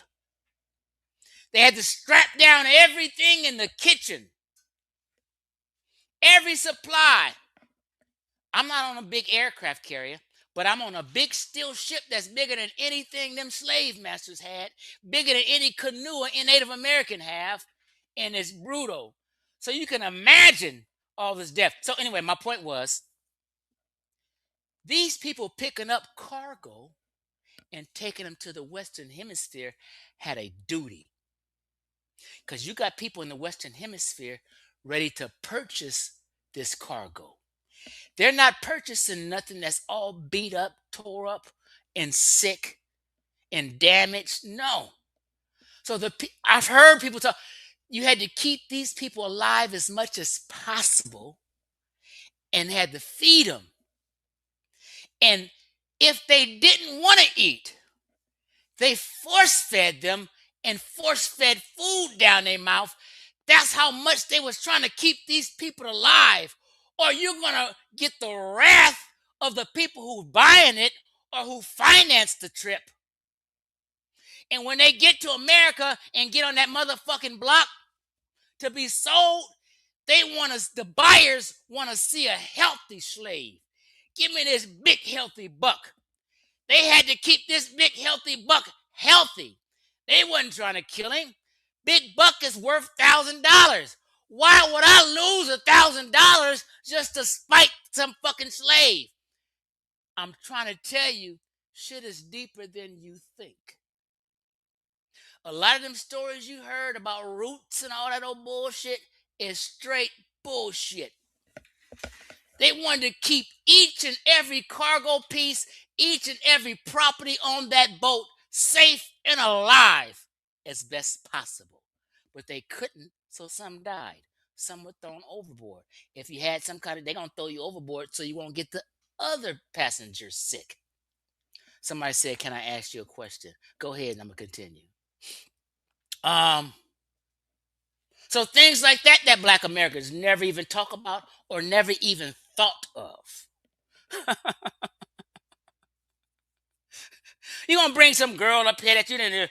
Now, of course it went down. There was some assholes. There's assholes in every profession. If you go to the post office, it's a postal clerk who's going to be a fucking bitch and an asshole. It's going to be a fucking cop who's an asshole and shoot somebody. It's an asshole in every... So, of course, you're going to have some assholes and do shit and rape a girl and do shit. You know what I mean? That's just a given because humanity is imperfect and we just do fucked up shit. But in general, they was trying to get them people to the shore safe and sound and healthy so they can sell them. It was all about money. Okay, so let me get into this book now. And I told you this presentation may be about 2.5 hours because it's so much to cover. So just bear with me. Now it's about to get good. I was just warming up.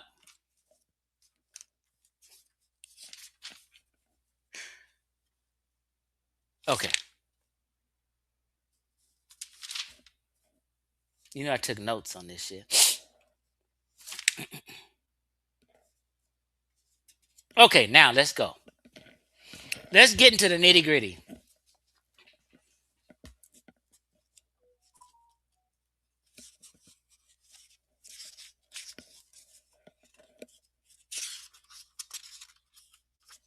Let's dispel everything they said, right?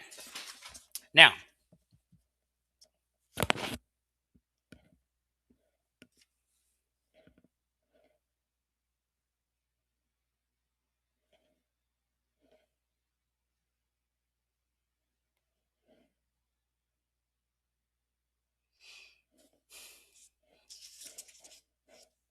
one second.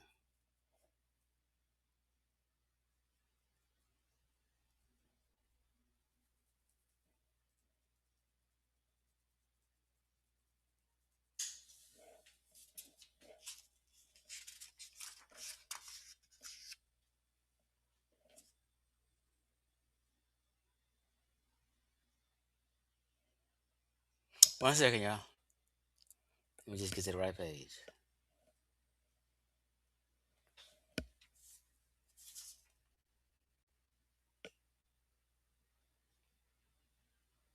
So this little sentence I'm gonna read real quick. They're talking about indigenous slavery before the white man, right? So she states that slavery existed in Ghana long before the transatlantic slave trade, right?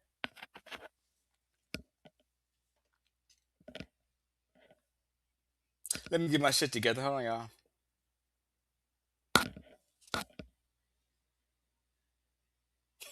So listen right here.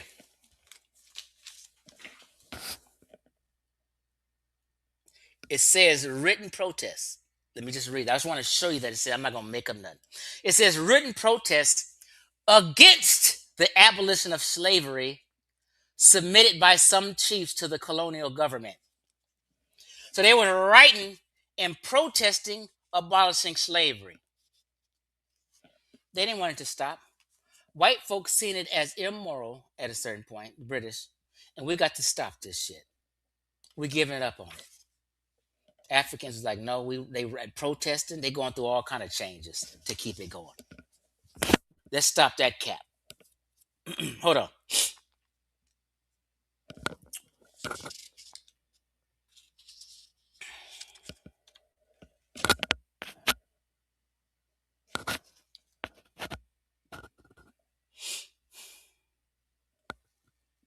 So she's talking about indigenous slavery, right? She says indigenous slavery in Ghana because it had been an area. She's telling you why she wrote this book, because indigenous slavery in Ghana or West Africa, because it had been an area of neglect in many academic disciplines, especially history.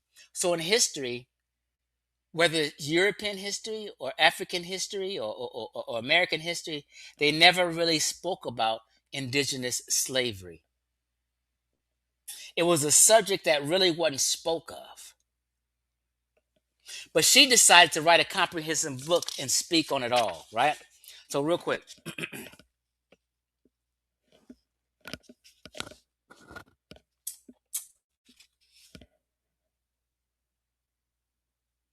in this book, Indigenous Slavery, we will cover the institution of slavery as it originated, developed, and existed in Ghana. It predated the Atlantic slave trade, coexisted with the Atlantic slave trade when it was introduced to Ghana in the 16th century, and survived it up to the early part of the 20th century, right? The geographical areas in Ghana, which have received some coverage so far, as both the indigenous and Atlantic institutions of slavery are concerned, have been mainly the coastal areas and Asante. In 1978, that's not what I wanted to read. I submitted my MA thesis.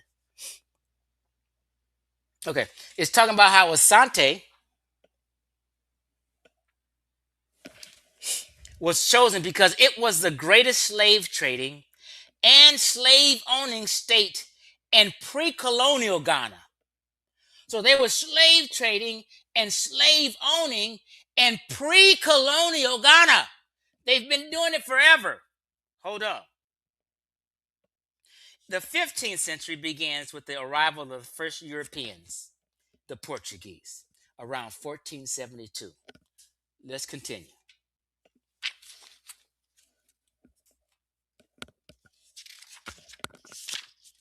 It's about to get ugly. So I already showed you this earlier, right? That a slave was a person who had been bought in cash or kind or acquired through various means by someone in a group or by someone or a group of people, right? Okay, now, this is what I meant. They're telling you different categories of how they got slaves. Raids, captives of war. They say the fourth category, captive of war, as the name implies, was acquired through warfare. Follow me.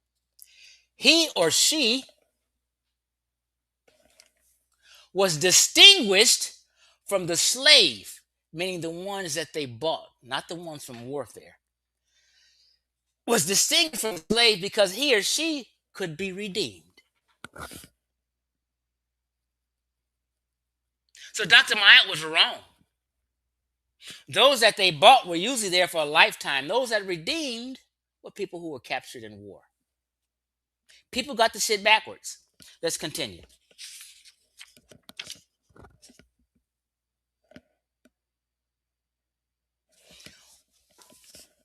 I'm going to read it right here. Oral tradition in Ghana relates that a slave was a slave for what?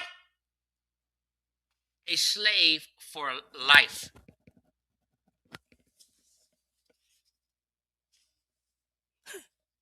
As were her descendants. Hereditary.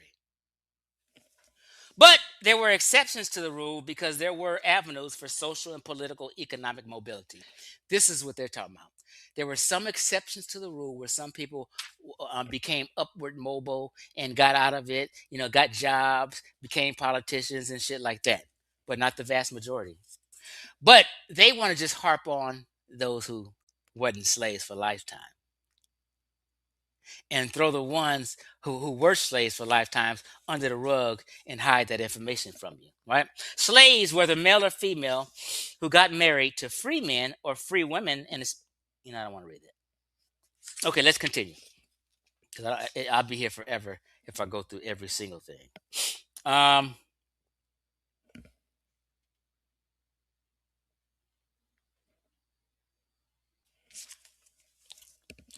Slaves, let's zone in. It says slaves were often regarded as part of a person's private property. Chattel slavery, your private property. You've been bought with cash or kind, and you're a slave for life. Same shit. You guys get caught up on words like chattel. They just say fucking slavery. Okay? So, people act like it wasn't brutal.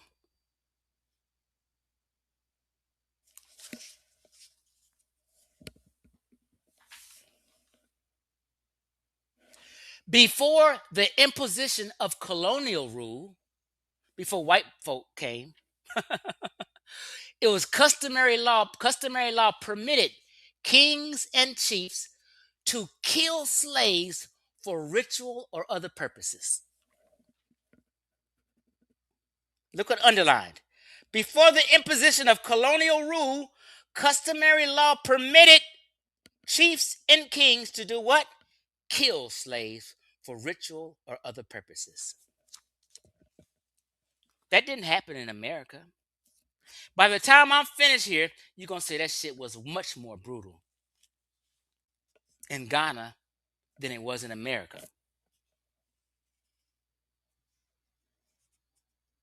It says no slave owner had the right of life or death over the slave. Only the king or chief exercised that right. If they having a religious ceremony or practice and they wanted to sacrifice somebody, they went and got them a fucking slave. Brutal. And what? When they got these people, he or she was given a new name. Given a new name. Just like in America, Kuta Kenta, you're Toby now. Wasn't much of a difference. You guys just didn't know no better. Everything that went down in America went down in Africa. Since time immemorial. Not just 200-300 years. We're talking about thousands of years since they inhabited the goddamn soil.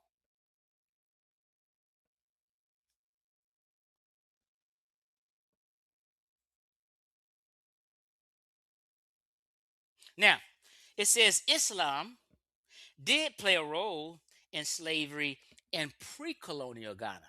So what it's saying is everyone knows that Islamic slave trade was prior to the Atlantic slave trade.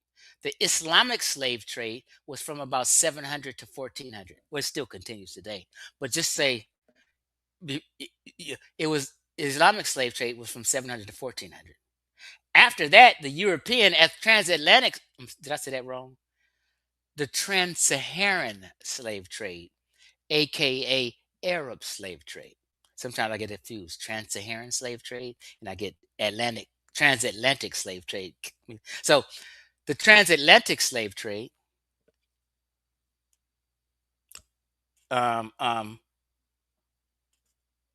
okay, here we go.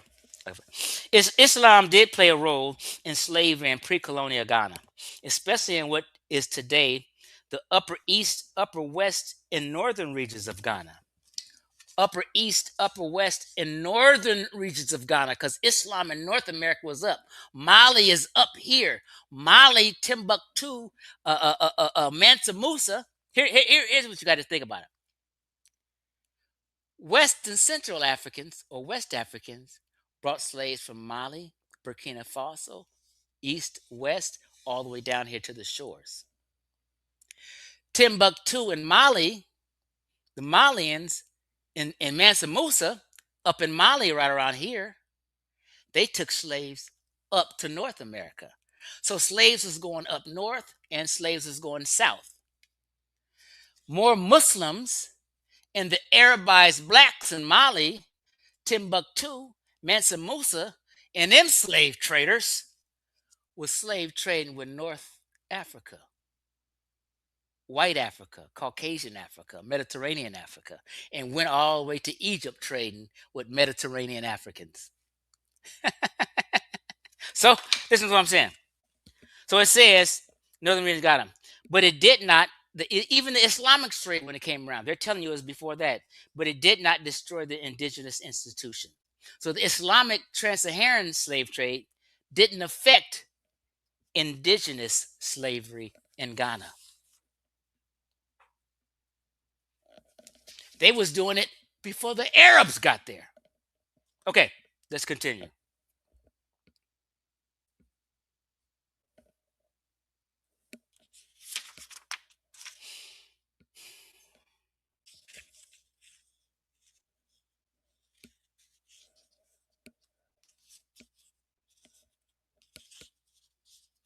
It says when British colonial government passed laws abolishing slavery in Ghana, some freed slaves were quick to seek and to go back to their families and their homes where they were taken from. The Brits made it able for these slaves in Africa, in Ghana, to go back home to their families when they abolished it. These are Khan, these are Santes, these Maasais, all these people that were slave trading, they didn't want these people to go home. They had to force them. Talk about wicked and animals and shit. Everybody does dumb shit. Everybody does wickedness. Everybody does good. We are no better or worse than white folk. All humans do dirt. Okay, let's continue.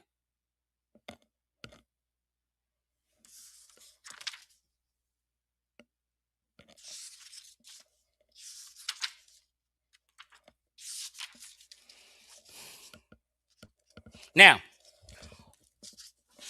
Dr. Peribi says oral and documentary records in Ghana describe slavery as an immemorial institution.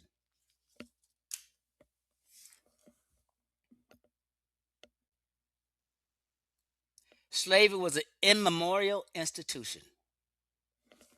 Do you know what immemorial means? Since the fucking beginning of time. Slavery had been in existence in Ghana from time immemorial, and as such, the government of Cape Coast Castle, of which, okay, yeah, it's been around for fucking ever.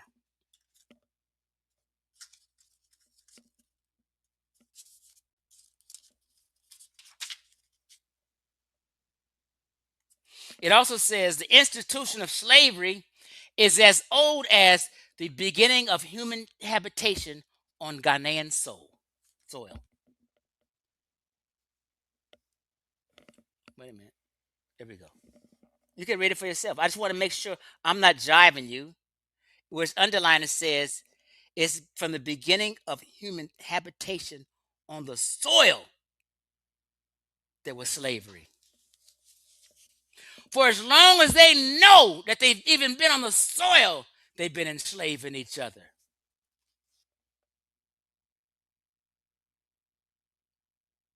What is y'all talking about?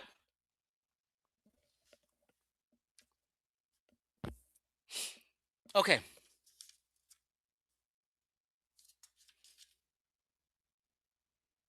There were no child labor laws.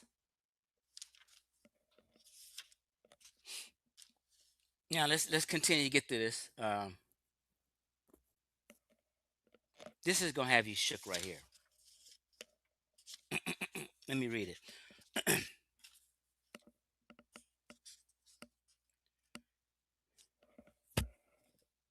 In addition to the imports from the Western Sudan in North Africa, Ghana developed trade along the southern coastal belt from Senegal to Nigeria. In the 15th century AD, Ghana exchanged gold for slaves, beads, cotton cloth from the Benin state in Nigeria, as well as famous cocoa cloth from Dahomey in the Ivory Coast. The Portuguese testified to the existence of a brisk slave trade in other goods between Ghana and its coastal neighbors. Do you guys understand what I just said? Let me read it again. 15th century, Ghana exchanged gold for slaves, beads, cotton cloths from Benin Benin state in Nigeria. Uh, um, they was trading with Dahomey, Ivory Coast. The Portuguese testified. So if Dr. Maat got the book about the Portuguese, she would know that the Portuguese testified to certain things. What did they testify to, Chief X? They testified to the existence of a brisk trade in slaves and other goods between who? Ghana and its coastal neighbors, other Africans. The evidence suggests, therefore, that between the first and the 15th centuries, you see where my finger is? Between the 1st and the 15th century AD, Ghana received slaves and other goods through commerce with African neighbors.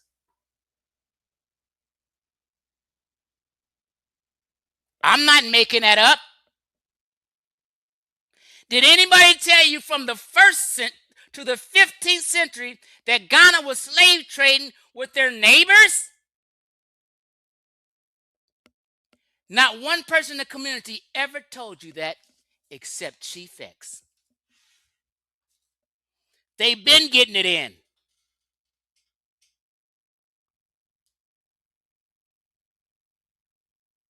Dr. Maat, Compton Candace, and Brother Ankh don't know what they're talking about. Now, I didn't play Brother Ankh. He came on later, but it's no need.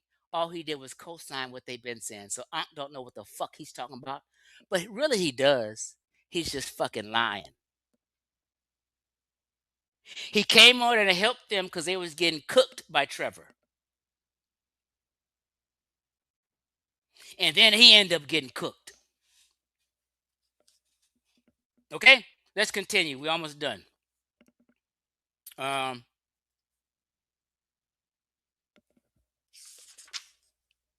Because they seem to think it wasn't prevalent.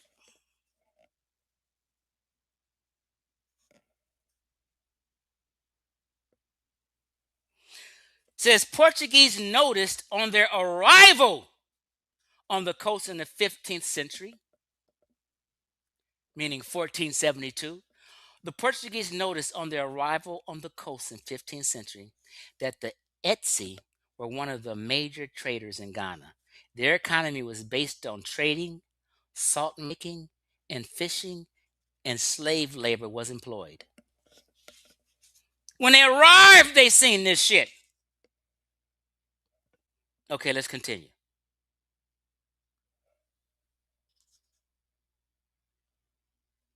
The centralized God states were familiar with the institution of slavery. Evidence from the Portuguese accounts. See, if she got that book, she knows the Portuguese accounts. The Portuguese accounts, right? Who visited the coast of Ghana in the 15th century, meaning the 1400s, suggest and talked about maritime trade slaves, cloths, right here. Read that last sentence. Maritime trade in slaves, cloths, and beads between who? Let me get this. Between who? The Nigerian coast, it says at the bottom.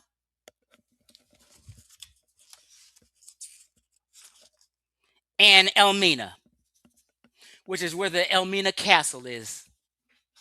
They've been going to the city of Elmina, trading from Nigeria forever. Let's hurry up and finish this. Hold on. Bear with me.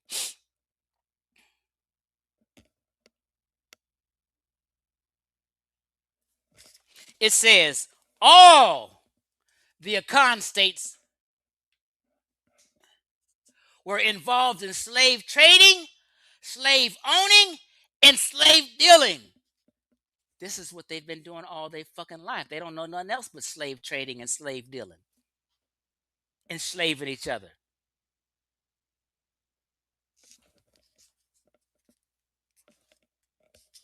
Let's continue.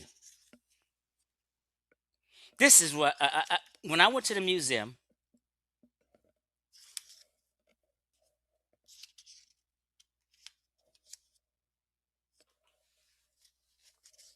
Now, people just think, oh, prisoners of war. No, no, no. These niggas was going on active missions to raid villages and tribes and snatching and kidnapping. They engaged in slave raiding expeditions to provide slaves to work the gold mines in order to provide gold to the European traders on the coast in exchange for European goods. In other words, they say, you know what? We need some motherfucking slaves so we can get some European goods. Let's go on expeditions and raid villages and tribes and snatch these motherfuckers up and make these motherfuckers mine gold and get all that gold up out of there and sell this gold to the Europeans. This is what they've been doing. Now, let's just take a little break and get a little primary evidence of what the fuck I'm talking about.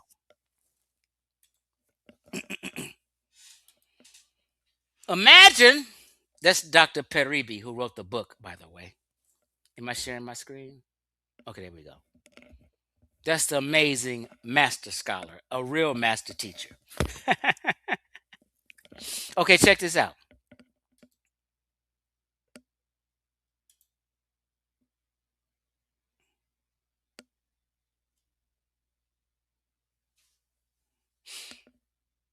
Check this out.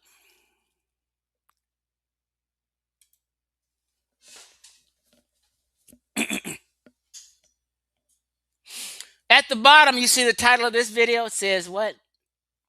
It's a gold frenzy and employs 20,000 children. In 2026, family, since everybody's talking about morality and you want to compete, in 2026, several sub-Saharan African governments are practicing child labor, child slavery, and got these kids working in gold mines, getting cobalt, and none of these government officials is stopping it. These kids aren't going to school, just like here when we were slavery here. You weren't able to learn or go to school, get up out in these fields and work. Let's go, primary evidence. Dans la chaleur et la poussière, nous partons pour In the heat and the dust. de Sanguillé, à 150 km à l'ouest de la capitale Ouagadougou. Au milieu de nulle part, quelques toiles pour faire de In the middle of nowhere, it says. l'ombre, des trous et des orpailleurs. Gold On diggers. estime à 1 million le nombre de Children. Burkinabés qui travaillent dans ces mines d'or artisanales. Burkinab would work in these artisanal gold mines. These are kids. Elles font vivre le quart de la population. Plus de And kids and adults. 1000 sites comme celui-ci ont surgi à travers le pays. Des dizaines de milliers de trous d'où les orpailleurs remontent inlassablement des sacs de terre et de roches. Autour des trous, une petite ville champignon à Let me fast forward. She's cooking le Far West for the slaves or servants. en version africaine. Mais l'essentiel se passe sous la terre. Now, these people, these white guys, they document this because niggas don't give a shit. You know, okay, you can be rich, black. The black folk don't give a shit about none of this shit that's going on. They ain't going to save no slaves. But white folk document this shit and be caring. They pay these guys. Yeah, sure, you can do this. Give us some money. Okay. Karim Amin, notre caméraman, va descendre dans les tréfonds de la mine. I'd rather be in a fucking cotton field. Now, this is more modern times. Just think back in the year 1200, the year 500.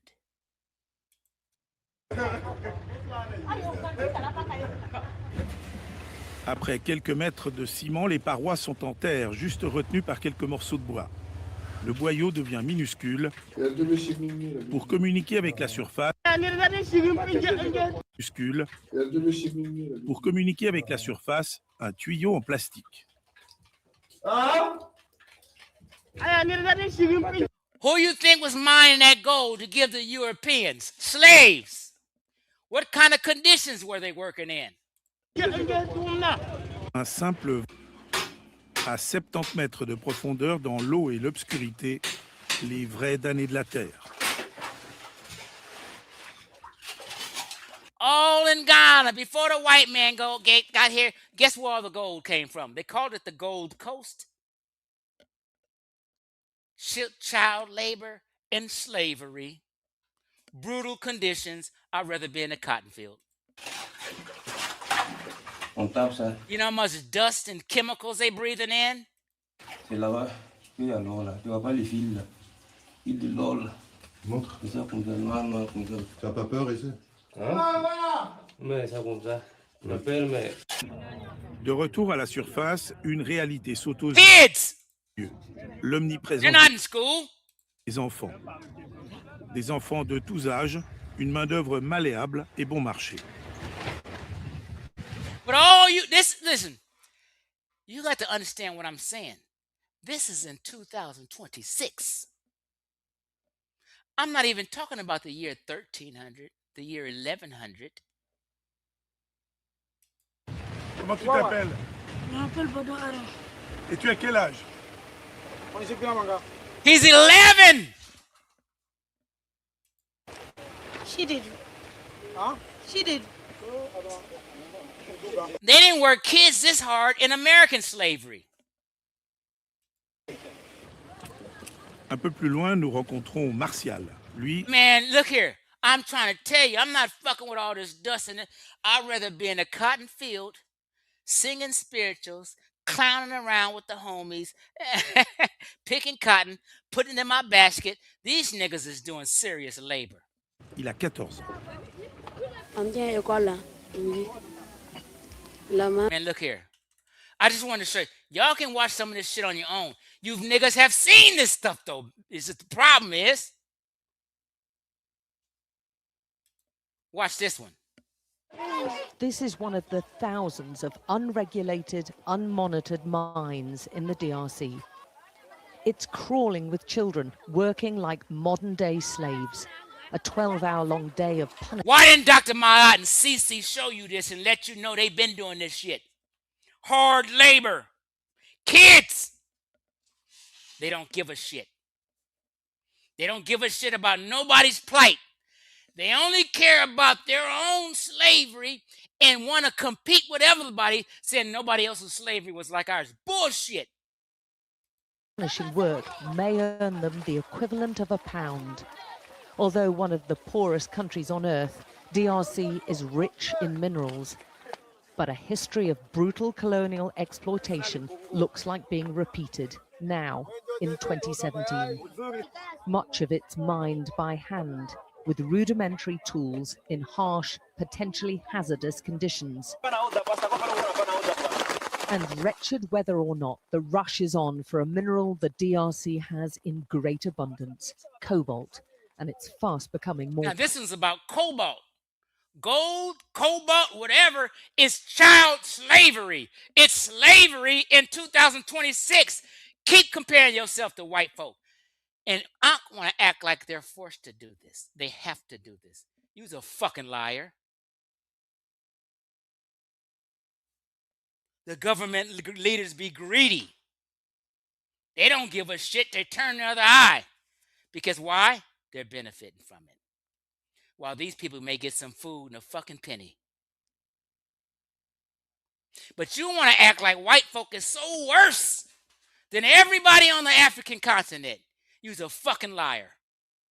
Precious than gold. It's a critical ingredient in lithium-ion batteries which power smartphones. Dorsan with rich. Do you want your 9, 10, 11, 12-year-old kid out here in the rain digging for cobalt and gold? Huh? You belittle their plight because you're so focused on competing with white folk for morality and achievements. You don't want black Americans to know about this shit because if they do, they're going to say, oh shit, Africans just as wicked, was doing just as much wicked shit as the white boys were doing. But since you're in competition, You throw this shit up under the rug. You don't give a shit about the thousands of millions of girls getting raped by village chiefs or none of that shit. It's more rapes went down in fucking Africa that 10 times more than has ever went down in Americas. Every slave girl in Ghana was raped, but every slave girl in America was not raped. Let's be fucking honest. I'll debate anybody on whose brutality and whose labor was worse, whether it was in Ghana or is it in USA. Ghana beats them every fucking time. Beside him have worked all day. They're 8 and 11 years Let old. them put that sack on your 8-year-old boy's back for fucking 8 hours. And the government don't give a shit.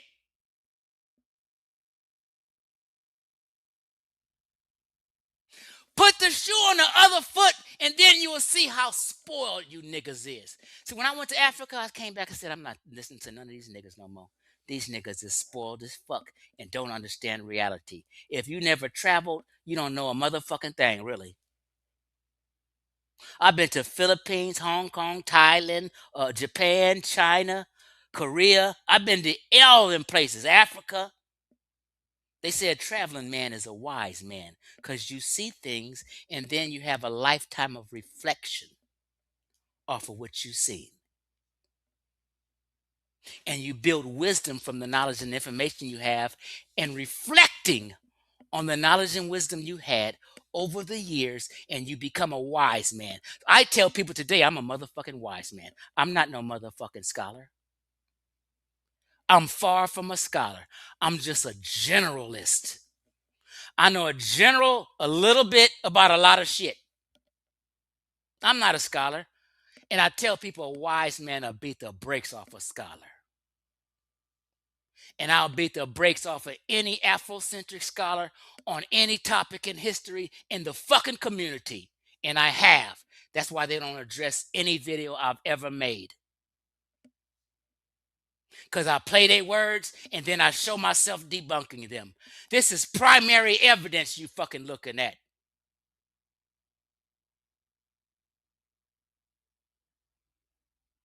The book is a scholarship. This is the primary visual evidence.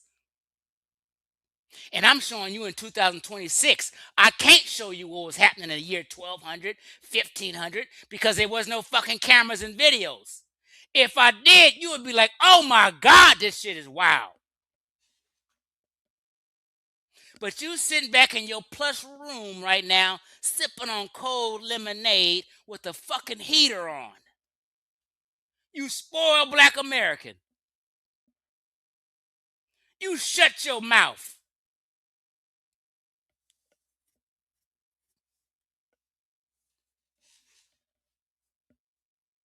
Let's get back to this real shit. I'm sorry. Look, I'll be passionate.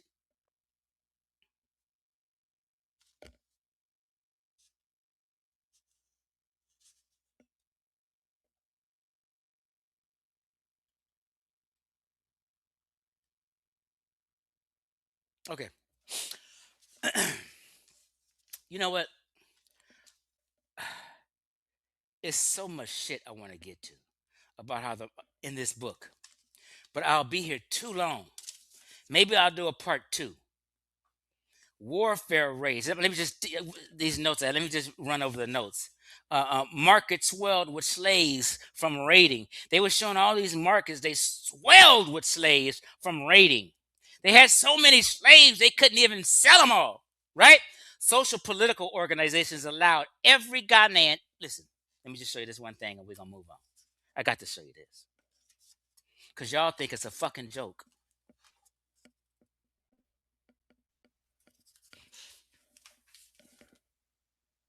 Let me read it. Ghana's social and political organization allowed every Ghanaian to engage in the slave trade.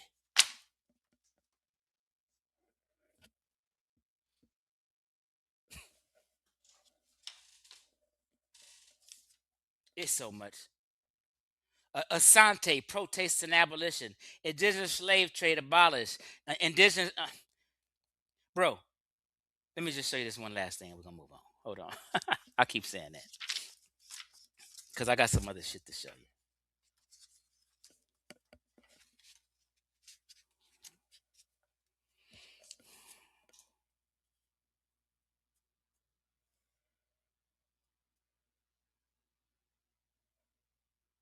Right.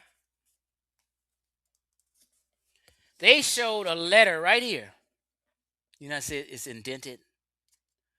But some chiefs wrote, the freedom of every slave we beg to say that is impossible for we Ashanti to do. They're telling the Brits they can't stop slavery. The freedom of every slave we beg to say that is impossible for we Ashantis to do. What would the kings and chiefs and headmen do if these are set free? All our drums, blowing horns, swords, elephants' tails, basket carrying, and farming are done by these people, slaves, as we have no money like Europeans to do these necessities for ourselves.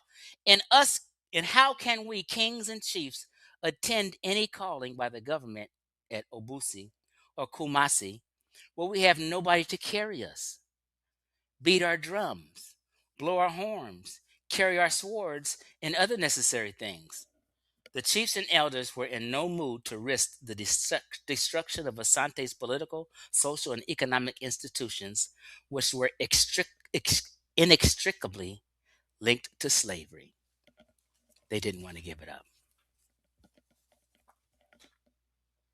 It's another part that says the British abolished slavery, and then they went on to abolish indigenous slavery because these niggas didn't want to stop. They had to force these niggas to stop enslaving each other and made it illegal.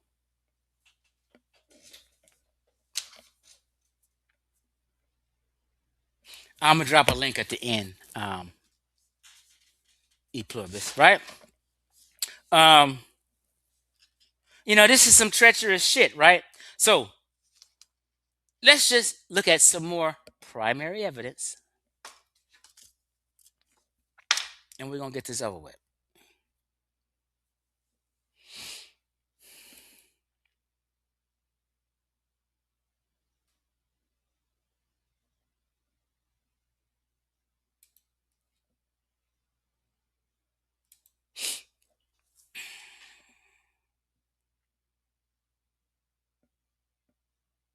Come on. Just so you know, let me just share this, Rick, just so you know, since I have this here. Hold on.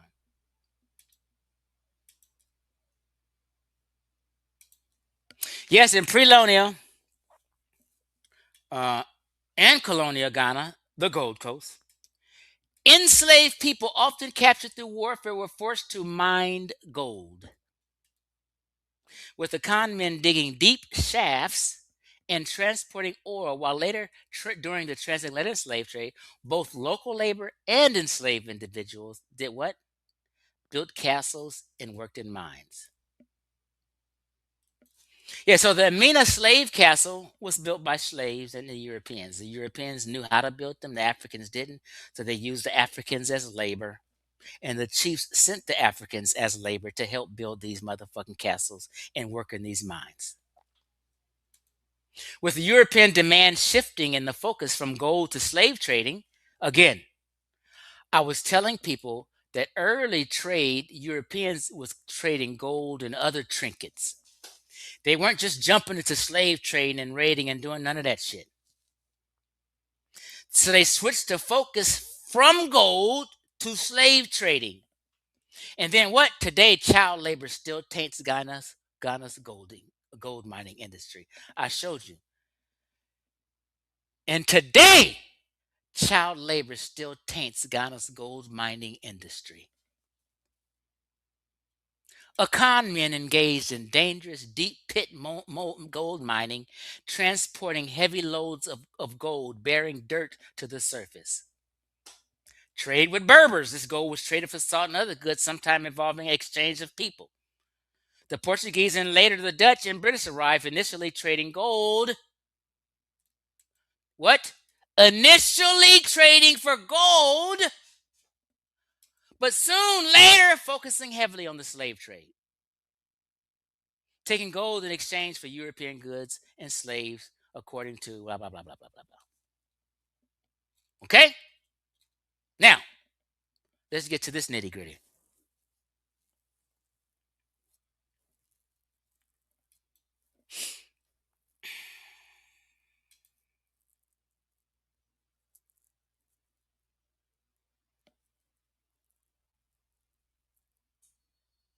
I shared this video. I even did a presentation on Sodnetters TV when I had a debate when I had a debate with what's his name, Brother Jabari, the title of spirituality, and he was talking about African spirituality, and I was just talking about spirituality as a religious shit. Y'all don't want to go back to no African spirituality. You say that shit, but you don't want to go back to no African spirituality. If you want to go back to African spirituality, let me show y'all what you want to go back to. Hold on. Now, I read to you guys. Hold on, where's it at?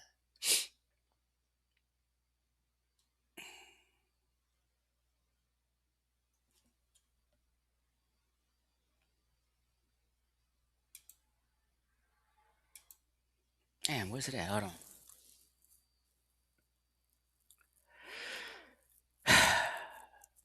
Oh, let me share this real quick.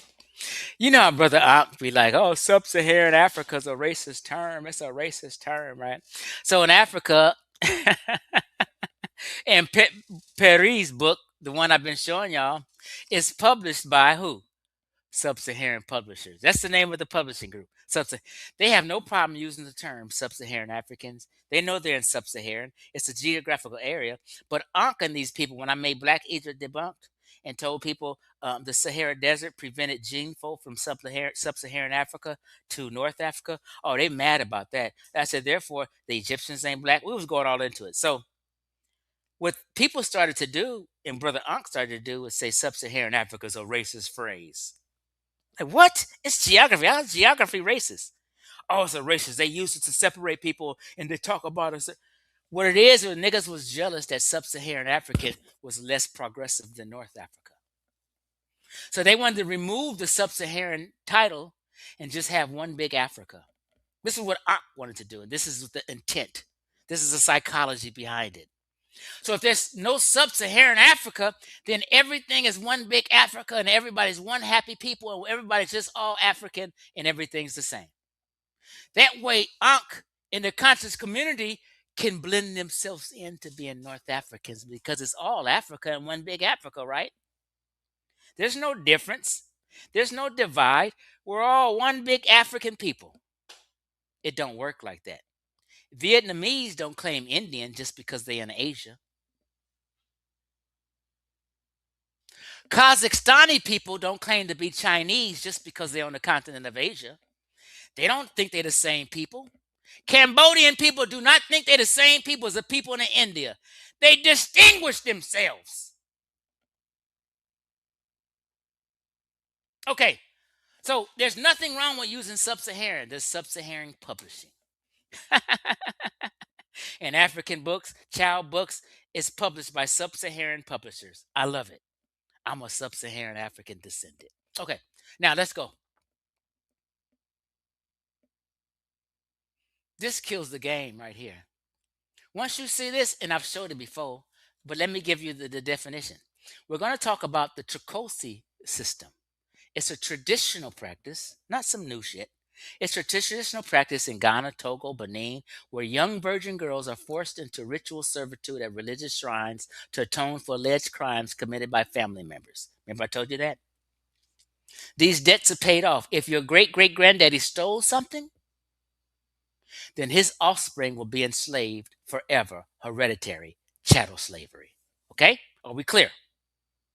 Servitude of beasts. The girls and women in these systems, some as young as 6 years old, are often subjected to forced labor, isolation, and sexual abuse by the shrine. Dr. Maat, Compton Candace, Brother ANKH don't give a fuck about these little girls getting raped. They won't mention it. When you bring attention to something, that helps them. It's a bunch of people wishing that America and Europe will please bring attention to this shit so we can be free. Chief X understands that. So for the last 7 years, I've been bringing attention to this. You niggas haven't because you haven't cared. You haven't cared. You got black women don't give a shit about little African girls getting raped. They won't bring no attention to it. If Trump, Donald Trump, right now, said he's going to put a stop to indigenous slavery and the Trokosi system in Ghana, we got to stop this and we got to free these slave girls. You know what black Americans would say? Oh, Donald Trump trying to go over there and get the oil. He's trying to take over the country. Oh, not knowing that Donald Trump is trying to help their ancestors' fucking children who's in slavery in 2026. I know this because they're mad about him bombing an Islamic terrorist state in northern Nigeria, in Niger, and now Niger says Americans ain't welcome there.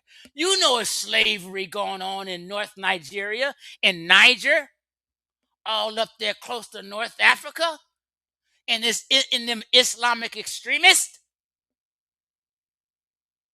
Trump helped a whole bunch of girls from getting raped and being enslaved, you stupid motherfuckers.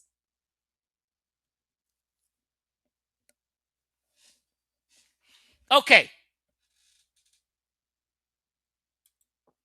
Let's get to the primary evidence. I gave you the scholarship. Let's go. Trokosi, and it means wife or slave of the gods.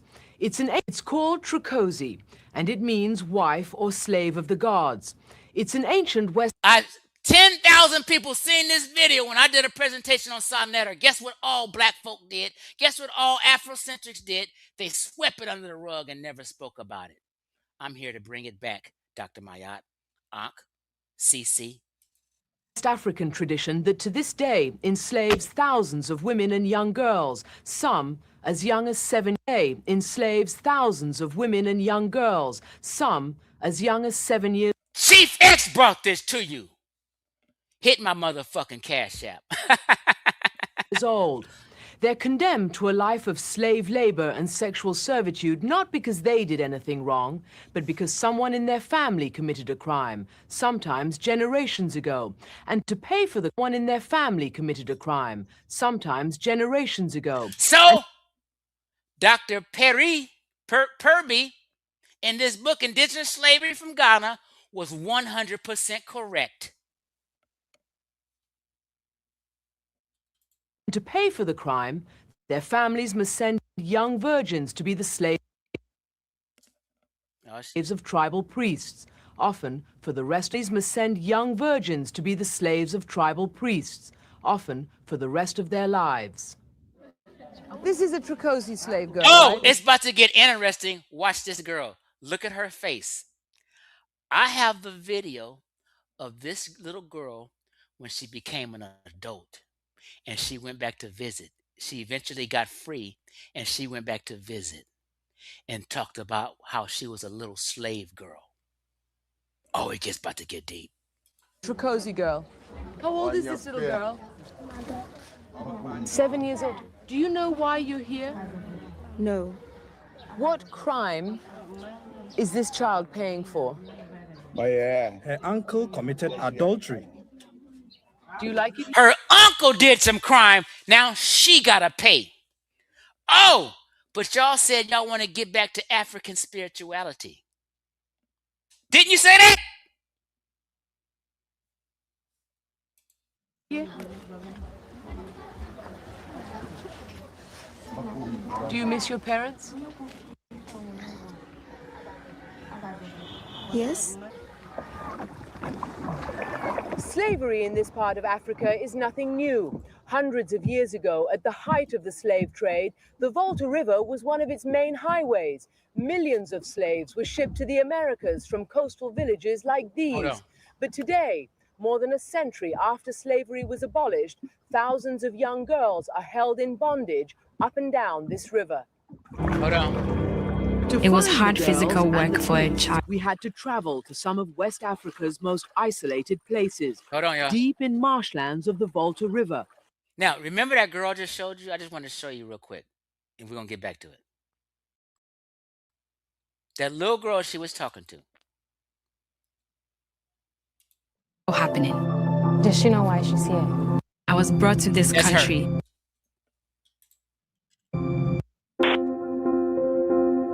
This is Ghana, West Africa. When I was 7, I was brought to this. That was her at 7.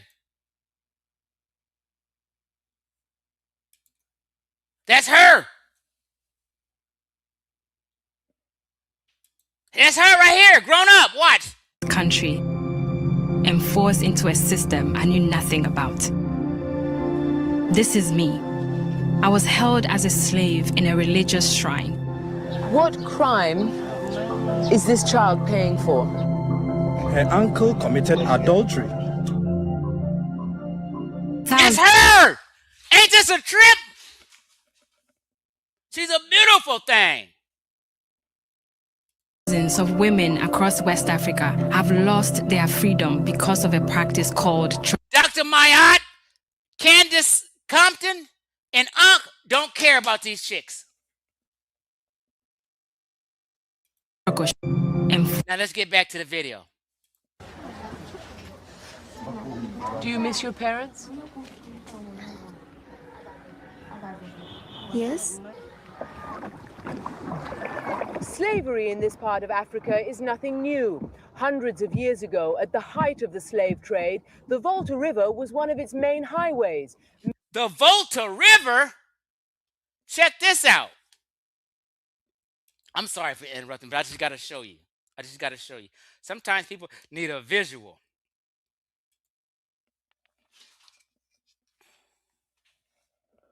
Volta is next to ANKH. The government. Man, look here. This shit goes deep. Listen. Let's go. I'm sorry. Millions of slaves were shipped to the Americas from coastal villages like these. But today, more than a century after slavery was abolished, thousands of young girls are held in bondage up and down this river. Hundreds, thousands of years later, they're still practicing this religious form of slavery. To find the girls and the priests, we had to travel to some of West Africa's most isolated places, deep in marshlands of the Volta River. Because when they abolished indigenous slavery and slavery, it whittled down. At first, what we're witnessing right here was way more prevalent. Now you only see it in remote areas. The British, bro, that's a whole nother story. In villages where Christianity is still seen as a hostile intrusion.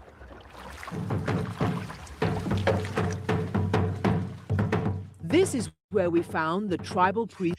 This is the priest behind her. Guess what one of his slave wives is doing? She's carrying his stool on top of her head. The stool. Gidisu attended. Look at his little bitch ass. And he works for the government right now. And he's a slave chief. You trying to tell me the Ghanaian government don't know nothing about this? By one of his children.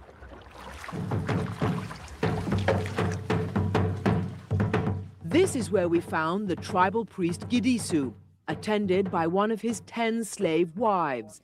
But before anyone would even talk to us, we had to appease the gods with $10 and a couple of bottles of hard liquor. Yeah, get a nigga some money, throw him a $10 bill, give him some fucking whiskey, or he'll tell you everything. He'll let you film everything. He'll tell you everything. You can have a conversation. In Ghana, if you got some money, you can do just about anything. I'm trying to tell you. I know for Messia. Make a time, Messia. I go on any. I go on any. Oh, my God, then Bagamaju. Tell me, what is your problem with our religion that you've come all the way from your country to What's the problem with our religion? Y'all want to go back to African spirituality? Okay. find out about it? We want to understand why young girls are made to pay for the sins or the crimes of their family members. It is our fetish gods that demand the girls. Death will strike your family unless you bring a young virgin to us. Death will strike your family unless you bring a young virgin to us. Death will strike your family unless you bring a young virgin to us. What? And that's how a life of slavery begins for thousands of African girls. They are brought to these shrines or That's her in the video, remember? As an adult, I showed you a minute ago. Churches when they are still children, and they may stay until they die. They are meant to marry the gods, but it's the priests who'll stand in. By day, the priests make them work. That's her! Work in their homes and on their farms. By night, they demand sex. And they don't have to pay the girls, clothe them in. By day, the priests make them work in their homes and on their farms. By night, they demand sex. And I'm trying to tell you, slavery in Ghana was worse than slavery in America. You can cry about it all you want to. I can prove it over and over. I can't even show you 75% of the shit I want to show you because we'll be here for fucking 8 hours. They don't have to pay the girls, clothe them, or even feed them. Trokosis are not slaves. How can the person I marry be a slave? Do you think these girls are happy to be your wife? They haven't chosen you. Are they happy? Oh, fine. But it's not fine for Akuponyo. Today, she becomes a Trokosi slave. She's not allowed to talk to us, to tell us what she thinks. She doesn't have to. Y'all said, let's get back to African spirituality. And you was listening to members of the Amun-Ra squad, you know, Maasai squad. These niggas taking oaths and doing all shit, talking about bullshit. I'm trying to tell you, African traditional religions is way more primitive than Christianity and Islam. You fuck around if you want to.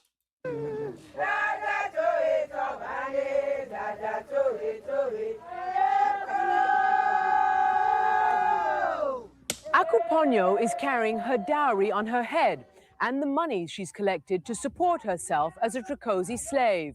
She hasn't committed any crime, but years ago, her great-grandfather murdered someone. And a crime. But years ago, her great-grandfather murdered someone. Hereditary, which is one of the tenets of being chattel slavery. You guys shut your goddamn mouth. It was chattel slavery. But I don't even know why people get caught up in these different names. Just say it was fucking slavery and stop worrying about whose was worse. If it was this, all that shit is fucking wordplay. They don't give a shit about what you call a chattel. They'll enslave and treat their slave however they fucking feel. There is no rule book. And according to these people's traditions, Akuponyo is the latest young woman to have to pay for the sins of her ancestors. Family members accompany Akuponyo on her 6-mile walk to the tribal priest. They are sacrificing her because they believe that otherwise the gods will bring death to the family, to punish them for their forefathers' crimes. And this is shit men make up there so they can mess with these little women and girls and shit. They create all these stories to put fear in you so they can carry out their wicked deeds. But according to Dr. Maat and Compton Candace, oh, it ain't nothing. It was just this. Stop the cap. From now on, you niggas teach this real shit and make it real and raw. Don't sugarcoat shit. It is a never-ending cycle of fear, says Akuponyo's uncle. Whatever the custom demands for the death to stop, that's what the family will do, even though it's so painful for us. It's a public ritual of humiliation. Akuponyo has to walk a gauntlet of jeering villagers and beg them for money. The tribal priest she will serve is Maku. As far as I'm concerned, it is good because it deters others from committing crimes. We saw her Look at this bitch ass nigga. from the beginning when she was waiting to come here, crying a lot. Why do you think she was crying if it's so good? If you see her weeping, she's crying from joy. Ho ass nigga. Akuponyo's humiliation continues inside this hut that's their holy shrine. Akuponyo's a cute lady. She's supposed to become the wife of a god, but in reality, one of the priests can take her as a slave for work and for sex. See, they got access to this because they paid $10 and gave somebody some fucking liquor. Become the wife of a god, but in reality, one of the priests can take her as a slave for work and for sex. What you are seeing are the secret rituals of atonement that have never before been filmed. What you are seeing are the secret rituals of atonement that have never before been filmed.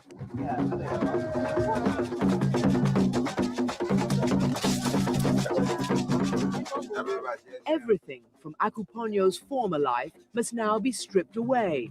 Her clothes, her beads. Is worse than any slavery in America. Her earrings, and finally her pride. Oh my God. Her beads, her earrings, and finally her pride. Oh my God. Beads, her earrings, and finally her pride. Oh my God. Why didn't Compton Candace, Brother ANKH, and Dr. Maat keep you informed and bring attention to this?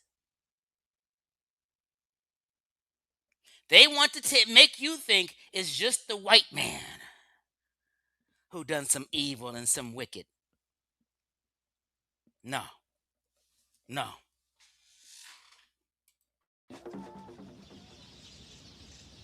The work of a slave begins at dawn. There are 21 in Maku's village. There's 2 over there.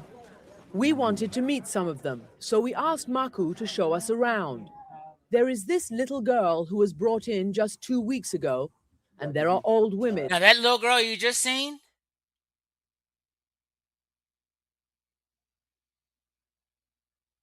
Wait. I just had it.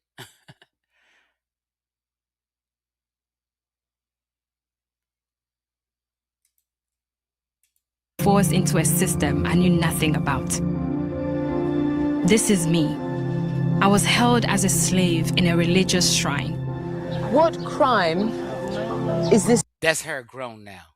Ain't this crazy? Who've been here all their lives. If you had been... And there are old women who've been here all their lives.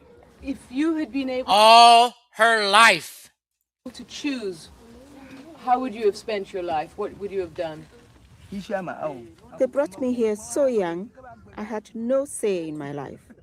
Now that I'm about to die, I don't care what happens to me. But it's like a person been in prison since a teenager, and now they're 75 years old. They don't know nothing else but the institution. That's all they've known. Whole life of... I was so young, I had no say in my life. Now that I'm about to die, I don't care what happens to me. But even a whole life of servitude doesn't pay off a debt to the gods. Girls keep paying for the same offense from generation to generation. You're the replacement for your sister who died? Yes. Are you happy here? I guess. In private, Christine told us a different story. You will become the wife of a priest? Do you want to? Huh? No. Do you want to run away? Yes, I want to run away. And why don't you run away? Where are your parents? My parents died. They died. For the 5 years she's been here, Christine has been forced to trade in her school books for hard labor. Now, you see them fetching water all up in this shit? A lot of contaminated water. We're going to address that in a minute also.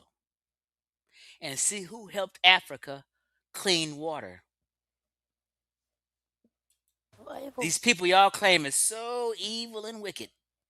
When my father died, I stopped going to school, even though I had wanted to become a doctor.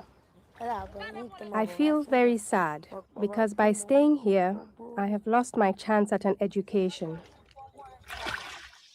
This is the future. Ain't no child in America done no hard labor like this. Awaiting Christine if she stays in the shrine, chasing away the birds that scavenge the priest's harvest and bearing the priest's children. She gotta sit there all day and chase away birds so the birds won't fuck with the harvest. Even if they can run away, the world they find outside is not much kinder. Once branded a Trokosi slave, their families don't want them back. When I ran away from the priest, life was so hard. People ran away from me. Even my relatives turned their backs.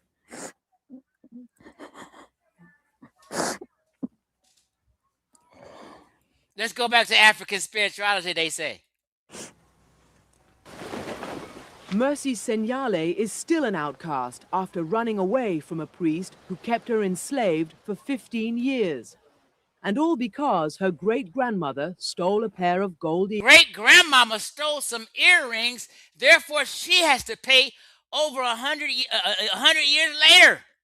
Hereditary. Chattel slavery. She has 3 children now. The priest first forced himself on her when she was 11 years old.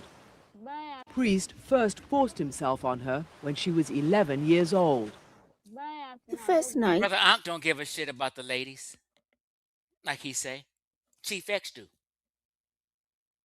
Not one person in this entire conscious community, for lack of a better word, has ever put this information out to you except Chief X, because Chief X is the one who cares. Chief X is the one who wants Black Americans to have proper, strict, raw history and know the truth. Everybody else wants to grift you and deceive you. All them Afrocentrics are grifters.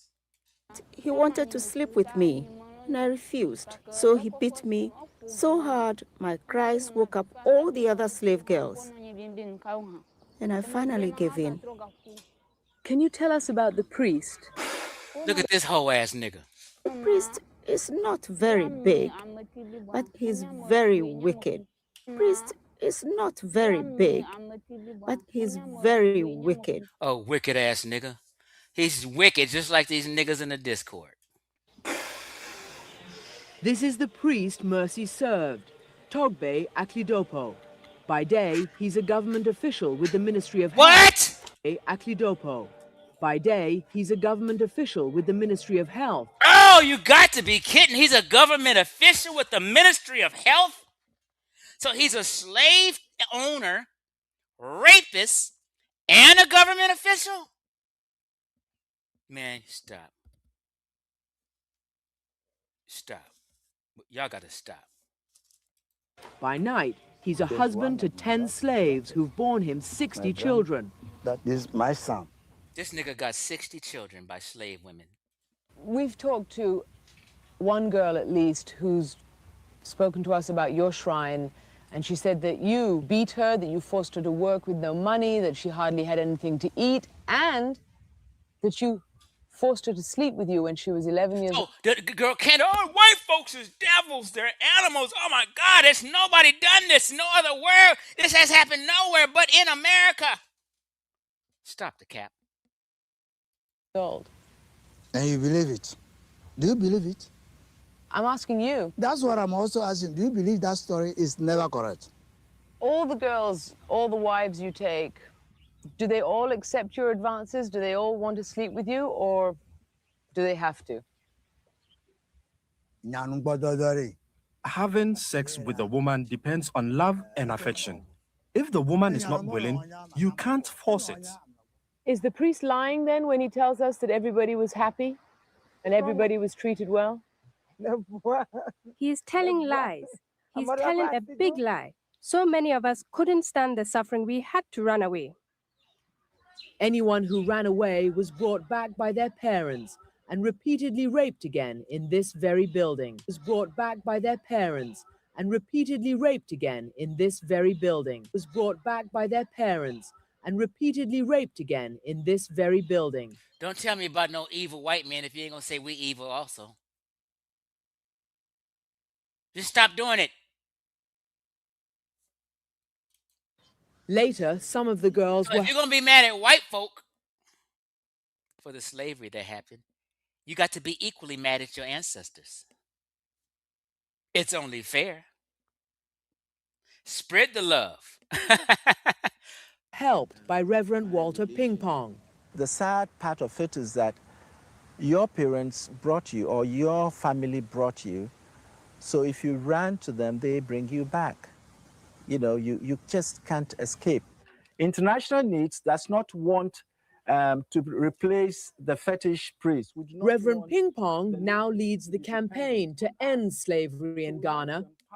Reverend Ping Pong now leads the campaign to end slavery in Ghana. Meaning slavery is going on in Ghana in 2026. But y'all so worried about, you always claim, oh, them North Africans and them Berbers and Arabs are still enslaving Africans to this day.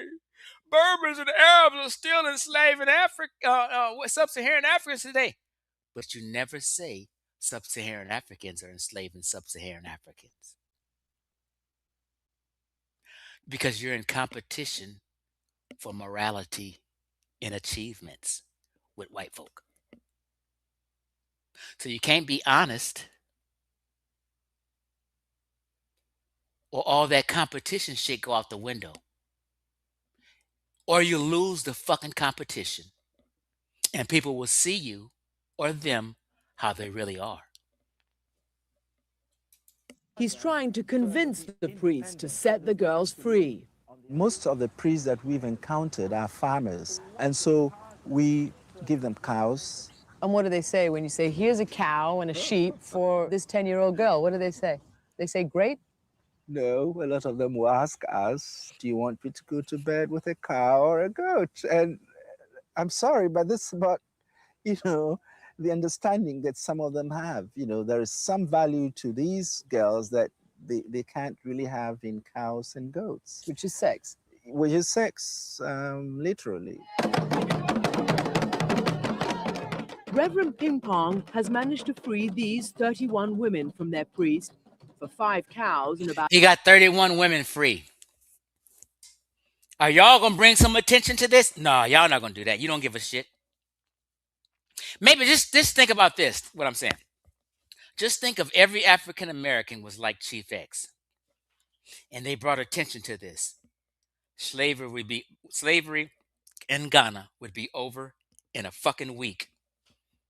There would be so much pressure on Ghana. There would be people coming to Ghana. There would be pressure in governments, Europeans and Americans and everybody on their ass to stop this shit. But you guys have been no help. $1,000. At this liberation ceremony, the blood of a slaughtered goat marks the darkness of slavery and death. The white headbands mark freedom. The slaves' symbolic chains are cut, and they jump from one world to the next. So far, 436 slaves have gone through these rituals and have been set free, but thousands more remain in captivity. And according to Togbe, the tribal priest, that's where they'll stay. This practice, them tribal priests, boy, was in existence before the white men came to Ghana. I shall also continue. Existence before the white men came to Ghana. I shall also continue. He's telling you now the system was in place before the white man even came to Ghana. Same shit that's in the book. Same shit I've been telling you. Priest, that's where they'll stay. This practice was in existence before the white men came to Ghana. This practice was in existence before the white man came to Ghana. Primary evidence. The village chief is telling you they've been doing this shit forever. I shall also continue till I die. He gonna continue that shit till he die. Fuck what you talking about. That's what he said. Now,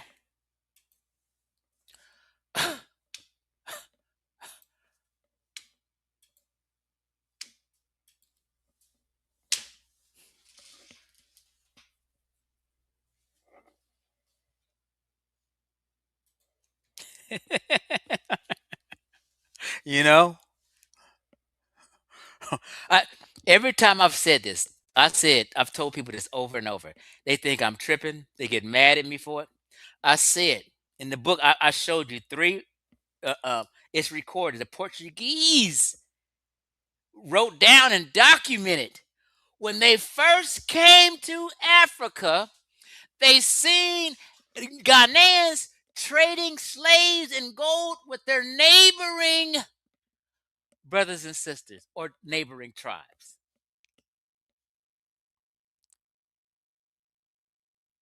Just think about it. You pulling up on the people on a ship and discovering you're getting to know them, you're talking, you're doing trades and gold, and you're just kicking back and getting to know each other first. You're not doing no slavery shit. You didn't come for slaves. You didn't come for none of that fucking debauchery. But after about 20, 30 years of interacting and doing trade and talking and getting to know each other, then you jump into the slave trade. Why? You seen them doing it. And you seen if they're doing it, I'm sure they'll let us buy some.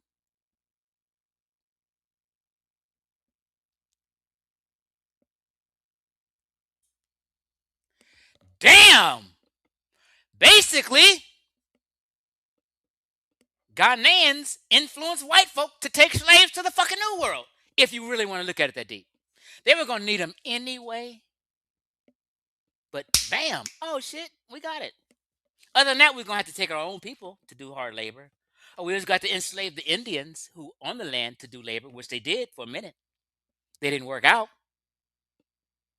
But I'm pretty sure from my common sense science that they got the bright idea and the permission from early Ghanaians in 1472. I believe that. They witnessed you guys doing it for several decades.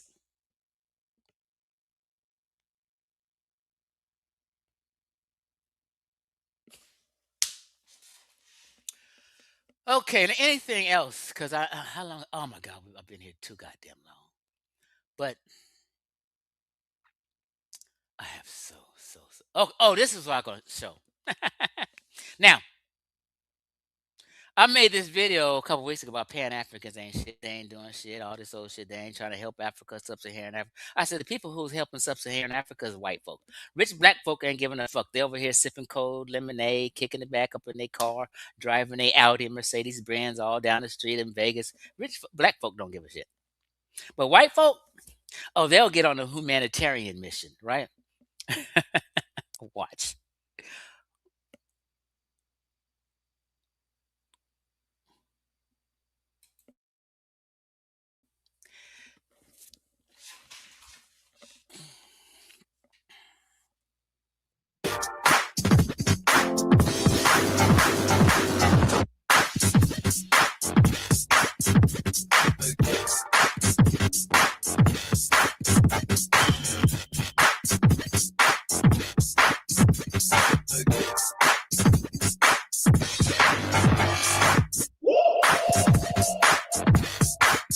Okay.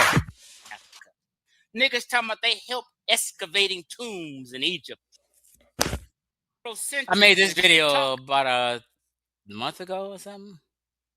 But I was showing the humanitarian efforts that white folk and independent folk help Africa and bless them with clean water And now a lot of people in sub-Saharan Africa are able to have clean water.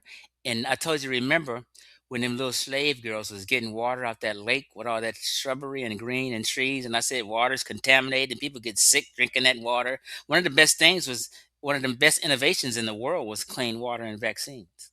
Did y'all know that? Look it up. One of the best medical, not what should I say medical? One of the best health innovations in the world was vaccines and clean water. I said vaccines because 2 million people don't have polio now. Why? Because because vaccines eradicated polio. Clean water eradicated a lot of poison, infections, and death.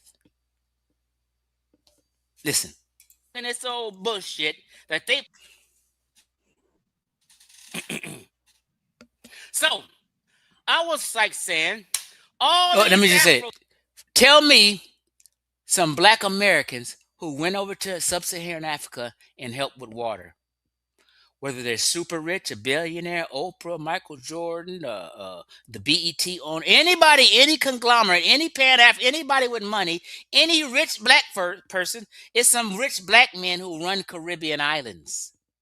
Some of them Caribbean islands. Super rich presidents and shit. They've never came to Africa to help with no clean water. Pan-Africanism been dead. Centrics and shit talking this old bullshit that they put in work in Africa. I know a whole bunch of white boys that put in 10 times more work in Africa than you have, that care more about Africa than you have, and you ain't done no goddamn social work in Africa. Niggas talking about they help excavating tombs in Egypt and shit, lying their ass off. This is what you mean by putting in work in the diaspora. Tell me when black folk or any Afrocentric done work like this. Let's go. 100 wells we're gonna build in this video. Oh, water! Oh, crap! You just witnessed a small village in Kenya get access to unlimited clean drinking water in less than a second. One down!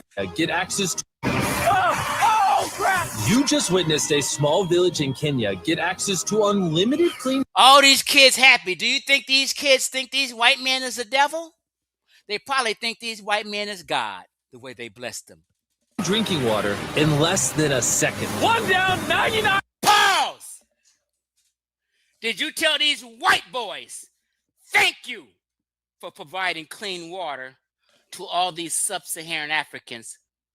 I'm not sure which state, but this goes on damn near in all these sub-Saharan African countries. They provide access to clean water and helping out and shit.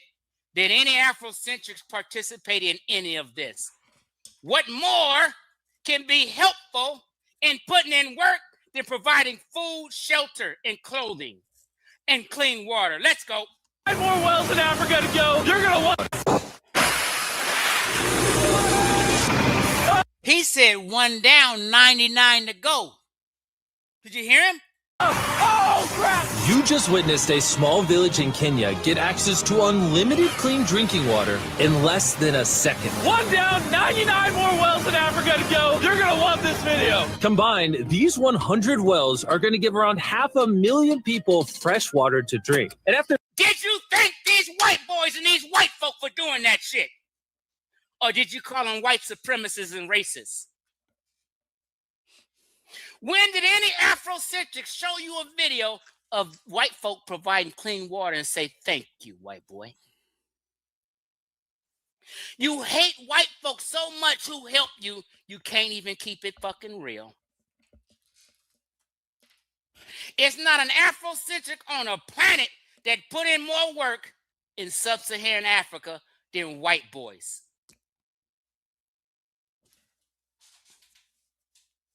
I know this hurts, but I'm showing you primary fucking evidence. building some more wells on this side of Kenya, we flew south to the school system of Nairiri. And let's just say they were really happy to see us. How's it going? It's not expecting all these Kenyans and all these babies is happy to see these white boys, but you mad at them.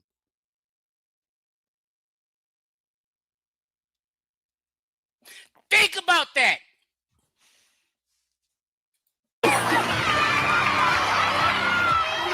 you for the welcome. What the sign say? We love you. Thank you. When have you black ass niggas showed some gratitude for the help white boys done in Africa? Has Professor Smalls done anything close to this? Did he help navigate and help this and that and network with any of this? Did any Afrocentric help navigate or work with bringing clean water and providing water to anywhere in sub-Saharan Africa? Talk to me.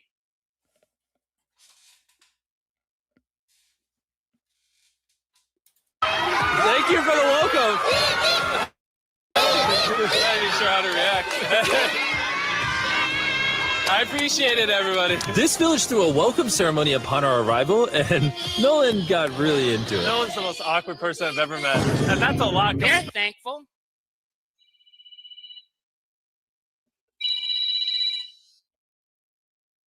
What up, baby girl? 2 women. Our guests. How's it going? Oh, you having a good day? It's nice meeting you. Kenyan kids and staff are excited.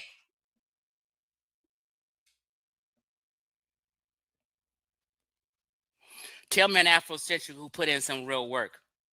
See these kids? These are the same kids in America I work with, the downtrodden, the despised, the rejected, the poor, the meek.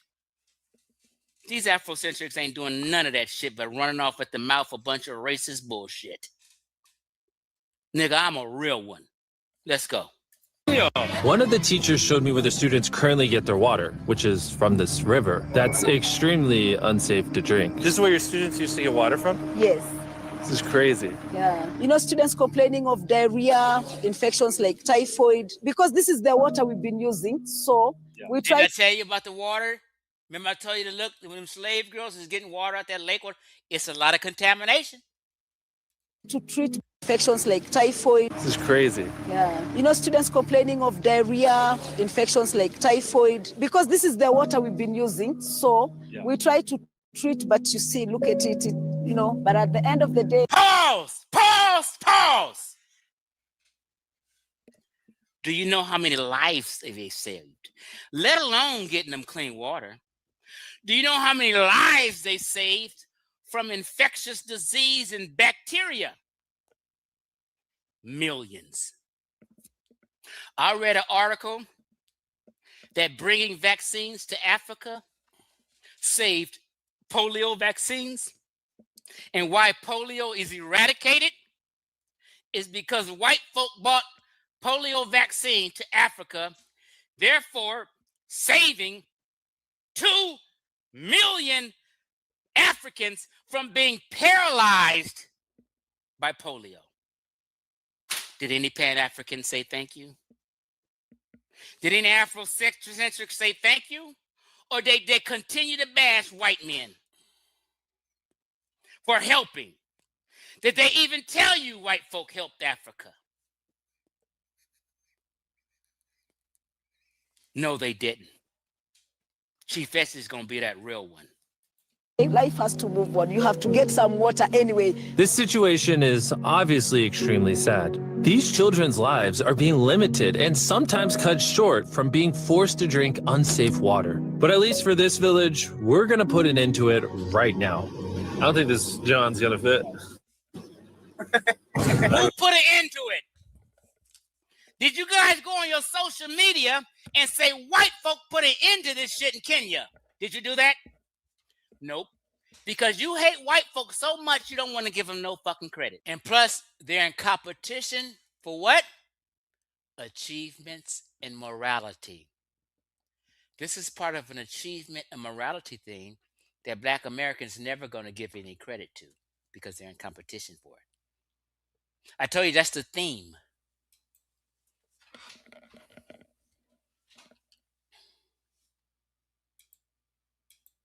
You hate white folks so much, you don't want to give them credit for a motherfucking thing.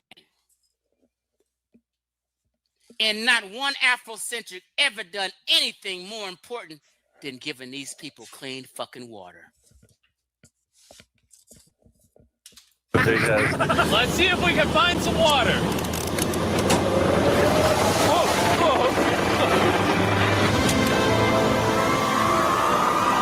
Who's excited here? Kenyans. It is raining!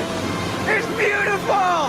After the water comes out of the ground, it's fed into enormous barrels like this one. And once they're built into the water towers, all of the neighboring villages will not only have clean drinking water, but a pressurized water source as well, which in short means no more doing laundry and unsafe water. And pull! On a scale of 1 to Nolan's mom, how heavy is it? Nolan's mom times 2! Oh, God. Dude, I'll push you off of it. These ain't the feds. These ain't government workers, and this ain't no game and shit. These niggas really, these white boys is really trying to help. Now, granted, they'll get funded for helping, but so were niggas, but they didn't think about helping doing this shit. Right, here we go. Under control. We built 20 more wells in Kenya, and after we were done... 20 more? Bro has another well in. Don't worry, I have more water in my other shoe. And just so you know how we built these first 29 wells, we used this giant drill to dig hundreds of feet into the ground, past the polluted sources and into an enormous Now, listen. I can go on and on and on the hard work these folk put in to give these folk life, but we're going to flip the script right now. Not only water,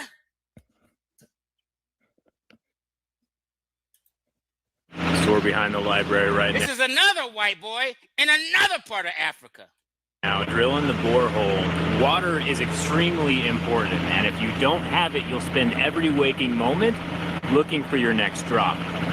This happens all over sub-Saharan Africa, but not one nigga in Black America said, thank you for helping my ancestors' land. Not one.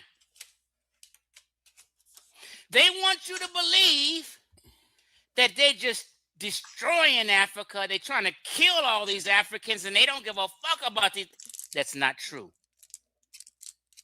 Which is why behind me, we're drilling a hole 600 feet. Now, we're going to kind of end this. I mean, I can go on all day.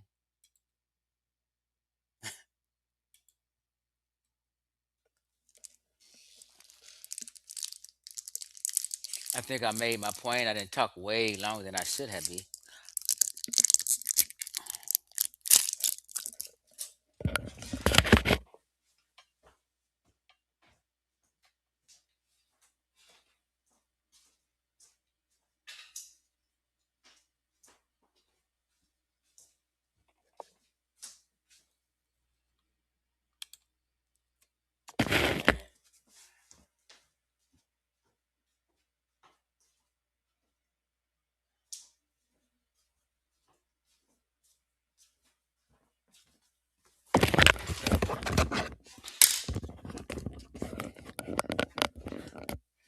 You know what? Let me drop the link then. Let me see where did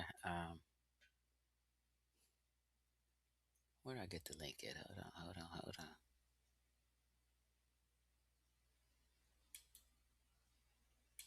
Okay, there we go. Invite guest. Copy the link.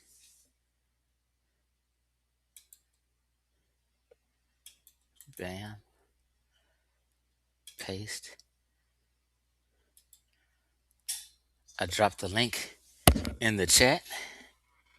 Let me see if I can pin it. Pin it. So I pinned the link and I dropped the link. We can briefly have a little convo or what have you. But can't be long. I'm hungry here. I ain't had nothing all day to eat. I worked out. Oh. Hold on, Tunde. Look at this. Chocolate bar. Why is this shit freezing? Chocolate bar, almond nut toffee, THC. This is a cannabis edible. A chocolate bar. I sell these. I sell these wholesale and retail. Bam. It's six breakable pieces. Hold on, Tunde. I see you. It's 6 breakable pieces of this chocolate bar. This is 35 milligrams. This will have you lit. So, people know how to get a hold of me.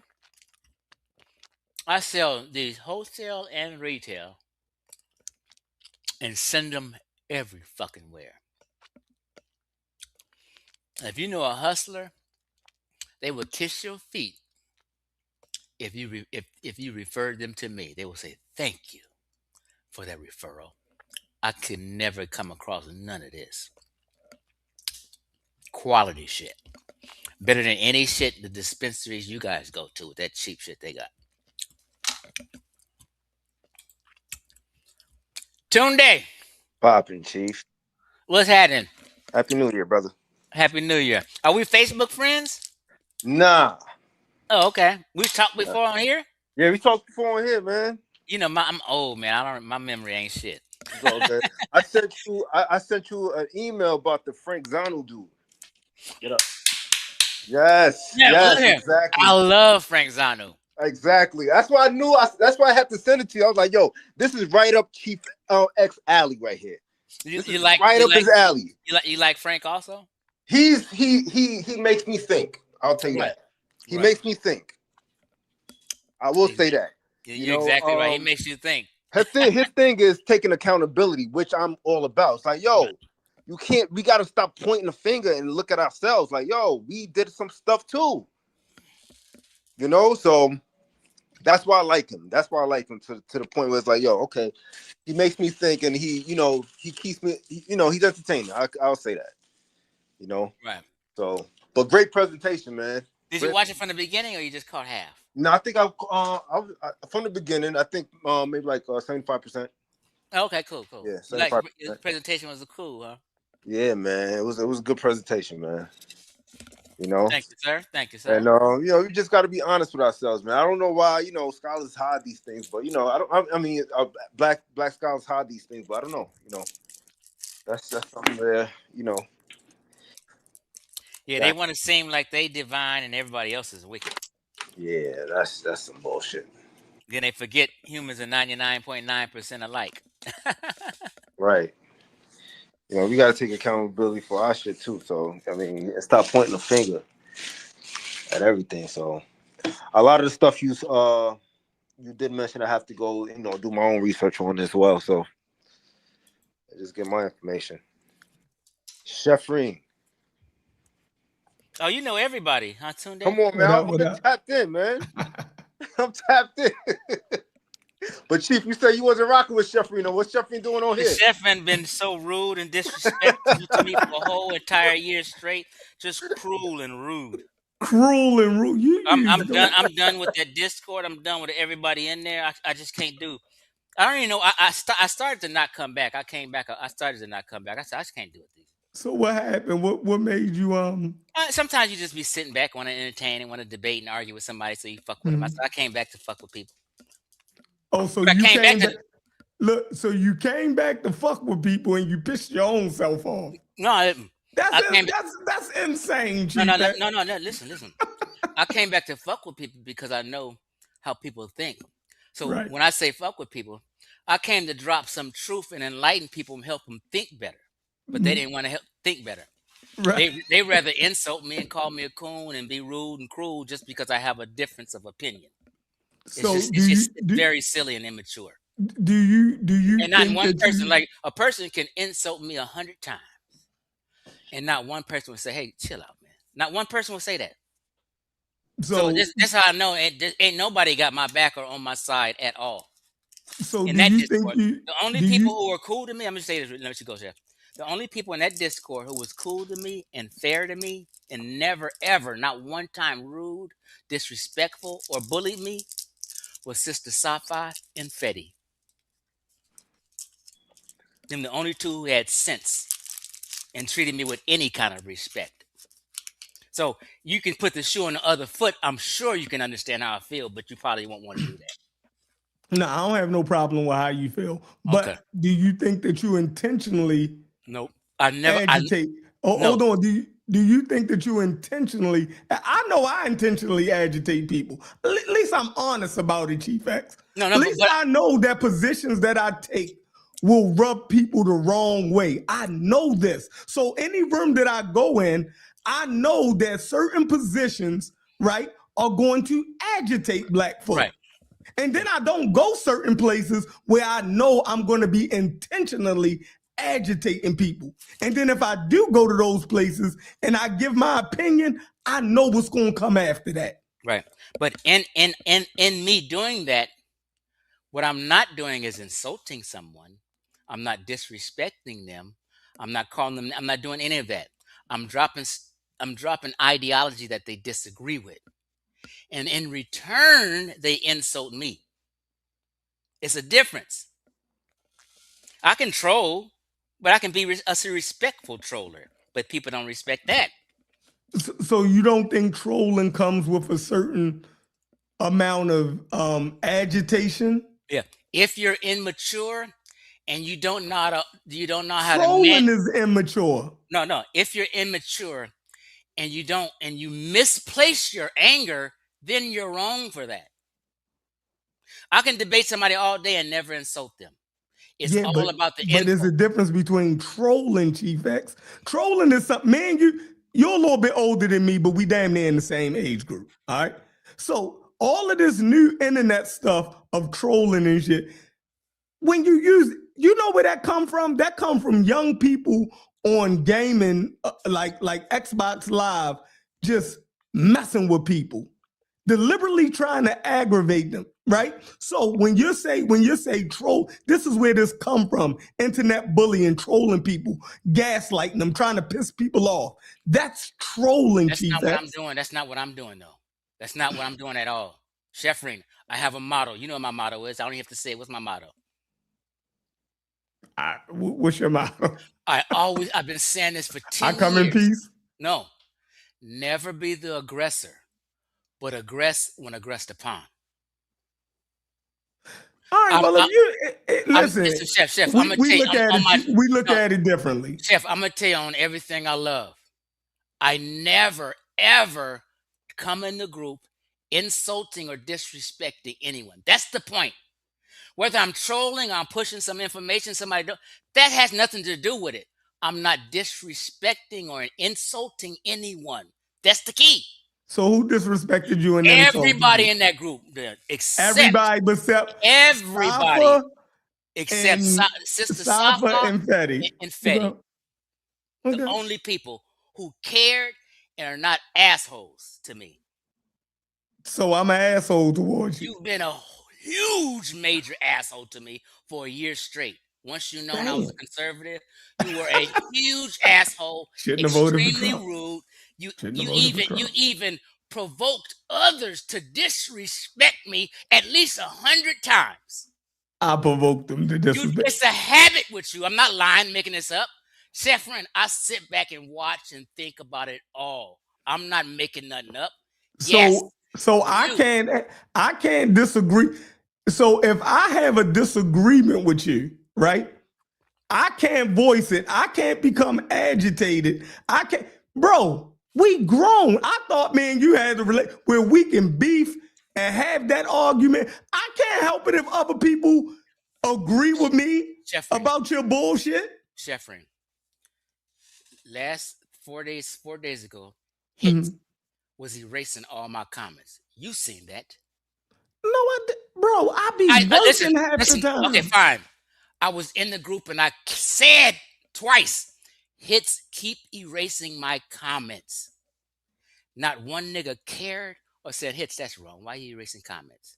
Because if you side with me, then nobody's going to side with me in that Discord about anything, even if I was 100% right, because of the hate.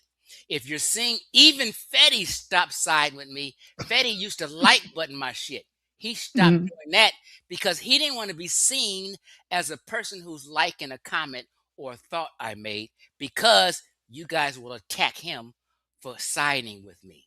So maybe he thought maybe certain positions you took he disagreed with. No, he didn't. He don't disagree with nothing I said. Damn. Even Brass capitulated to you guys. You guys were so hardcore going in on Trump supporters or whoever voted for Trump. Brass capitulated and stopped representing him even after he voted for him. He stopped speaking for him. He stopped speaking about because you guys were so hard. Anybody who differed with you guys politically, they're catching hell. So maybe Brass disagree with some of the things that Trump is doing. Listen. You don't believe, so you don't believe that a person can change their mind about Donald Trump? Yeah, they can. That's not what I'm talking about. I'm going back. People in that group were bullies, big time, cruel, rude, disrespectful to me for the entire year I've been in that group, and I'm not playing and I'm not coming up off that, and I'm going to my grave with it. I will never go in that group again. This is how horrible it was for me. And you know it. I thought you liked it. But anyway. I don't like none of that shit. I'm 56 years old. Don't play with me. I'm a grown-ass man. Listen, I thought you liked it. You didn't I don't like it. None of that well, shit. You I can't stand them niggas. And if I see a few of them, I swear to God, we throwing blows. I swear to God, if I ever seen Haskell's bitch ass, and many times he's insulted me, nobody said nothing. I've watched Brass check people for insulting other people, but when they insult me, he says nothing. Over and over and over. I've gave it 100 chances. I'm done. But anyway, I don't want to talk about all that. Right. Let's talk about your presentation. Yeah. Right. So what was your main disagreement? So here goes Said Breeze. He was in the group. Now, in his mind, he said, man, ain't no bullies in there, Chief X. Guess why he says that? Because Said Breeze is not the one being bullied. He ain't put himself in my shoes and seen every day, all day. I can go to that group right now and screenshot 100 insults.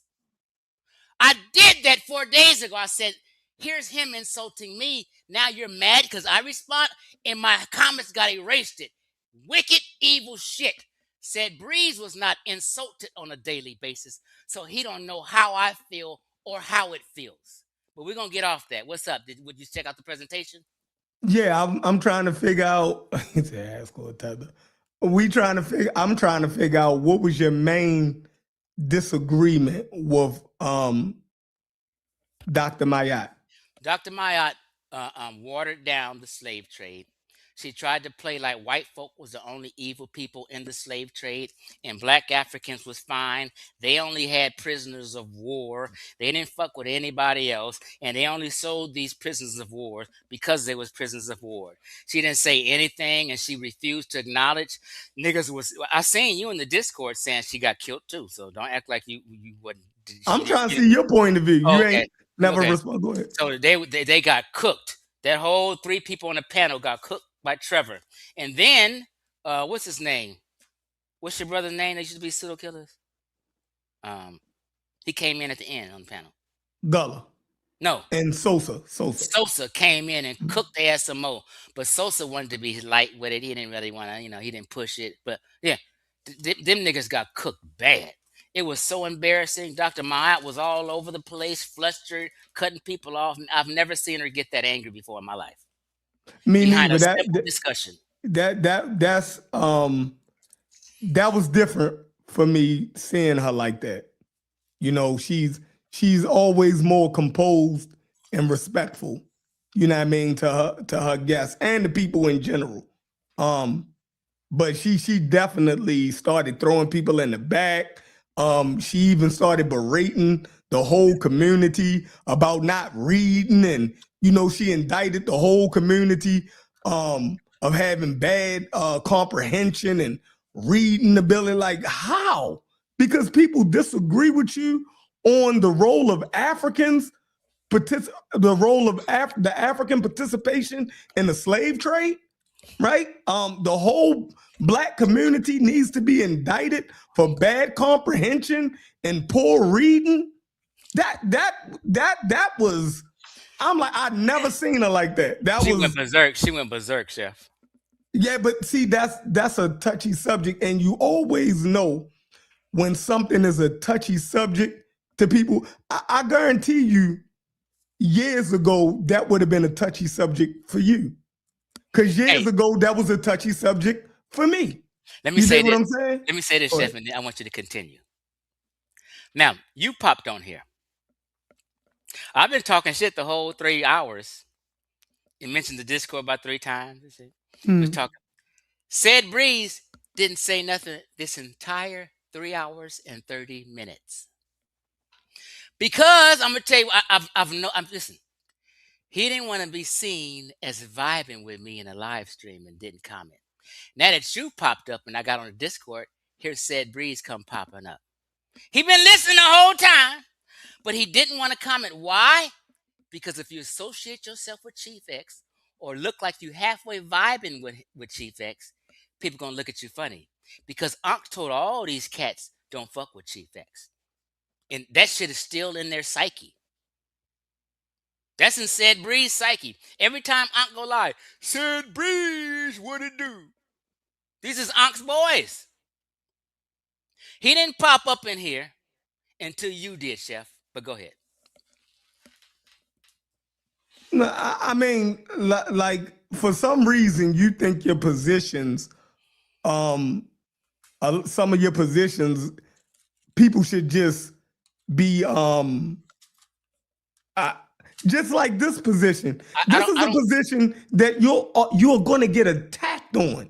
I don't care about know that. where you at. No, that's fine to disagree. It's fine to debate me. It's fine to attack what I'm talking about. But it's not fine to insult me and disrespect me. That's all I'm saying. I agree. But when you hold certain positions, Chef, right? you gotta stop saying that. Bro, But it's bro, Chef, let me say is because Chef, I am how I am. I'm not gonna change. I keep it. If I then it is what it is. It is what it is. No, it's not. It is. It gotta be. If you're not gonna change, Chef, I'm not disrespecting nobody.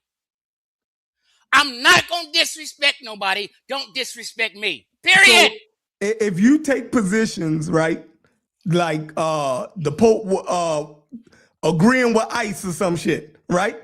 Now here go Cuban crisis popping up now. All of a sudden, I know what I'm talking about, Chef.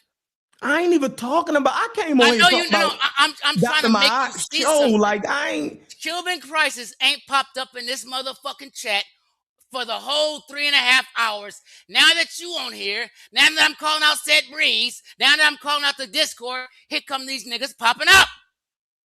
Why couldn't they just pop up before and support me and say, hey, good lecture, good presentation? The nigga coming here laughing. He can't even say that was a great presentation because then he'll be seen as vibing with Chief X. It's no way in the world that I can listen to somebody give a presentation like this and not type in the chat, cook, nigga. Go on, get down. It's hate in these niggas' hearts, the reason why they didn't do that and why they're here now. I'm telling you, I've been observed. You have not observed them from my point of view, Chef, so you want to know. I'm just trying to tell you. I'm not going to make up nothing. I know these niggas.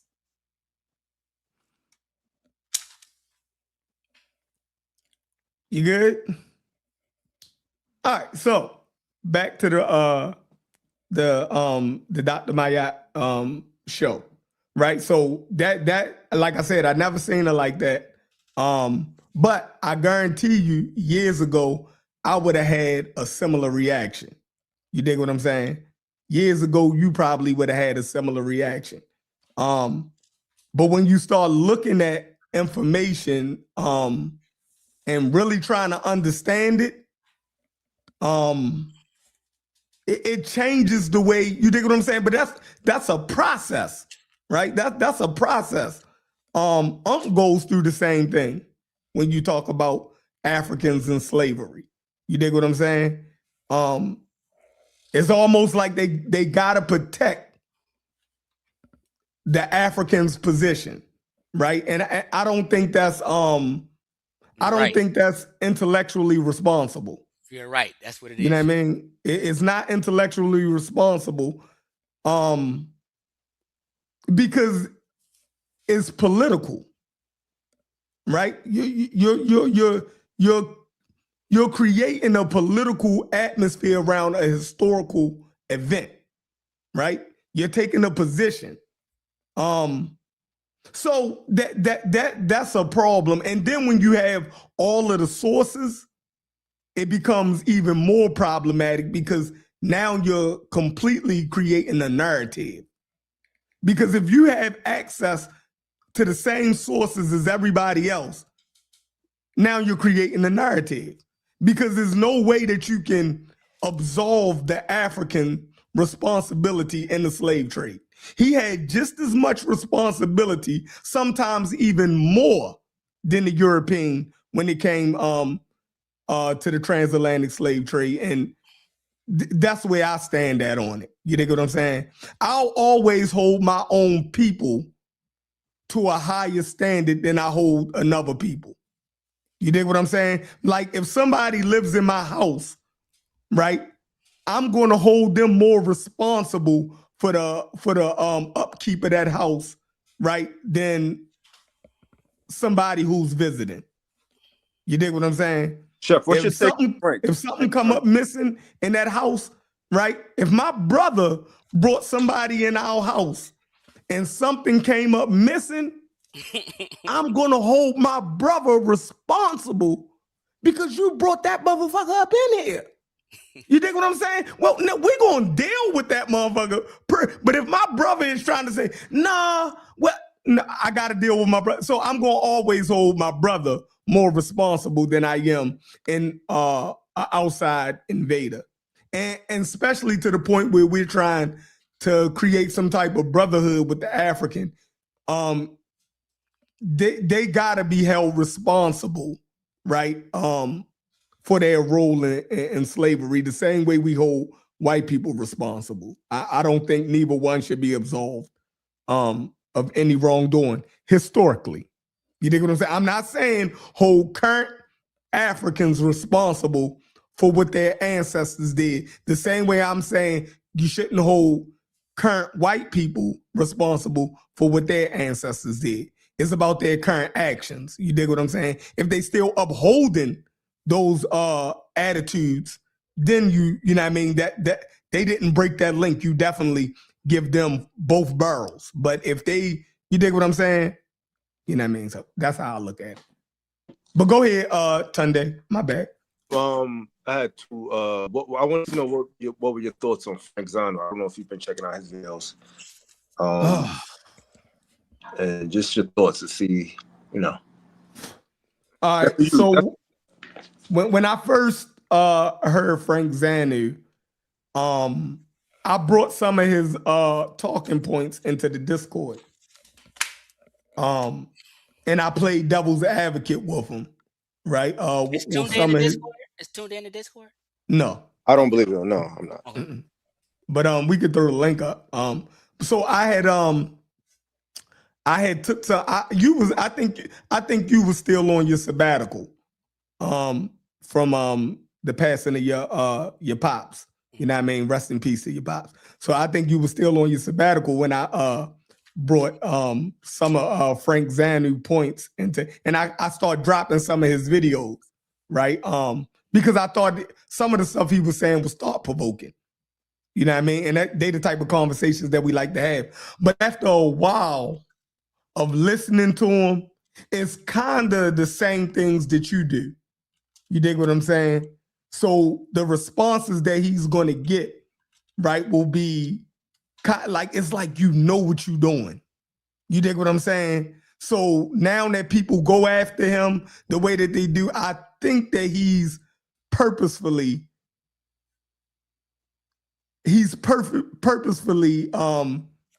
aggravating African Americans. You dig what I'm saying? I think some of the stuff that he's saying, we don't have no culture, this, that, and the third. Now you're touching on things that's going to purposely aggravate us. So he's a troll. You dig what I'm saying? At first, I was looking, I said, he made some points about the cultural mentality of Africans, right? And I thought it was interesting how certain words in your language, right, reinforces, you know, certain things, how you right. He was saying like Africans don't even have, in his culture. He was talking about his personal culture of being from Benin. He said they don't even have a word in their language for maintenance. Exactly. You dig what I'm saying? That's a big And topic. then, That's a big topic in West Africa. Exactly. So then when he started, I said, and I brought that to the, you know what I mean? So, but then after a while, so certain things can make you look, and you should debate those things and actually, you know, discuss those things and see if you can fix certain things about yourself. And then I looked at my own life, right? How I do in business, like, you know, certain things I do in business, I'm not the best steward of my business when it comes to certain things. You dig what I'm saying? So I said, damn, that might be a cultural thing. You dig what I'm saying? So he definitely made me look at some shit. But overall, I think some of the things we can use for conversation, and then some of the things he's definitely being a troll. You dig what I'm saying? He's definitely a troll. Yeah. But the thing I like about him is he actually does really make you think, and he's an out the box thinker. That's what I like about him.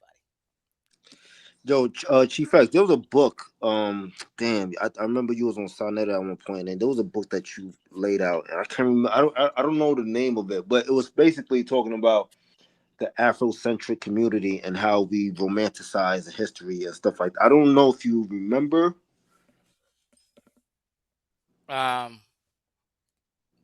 Was it a book? Was it information that was in a book, or me just giving? No, it was just like damn, man. I think Sonetta took that video down too.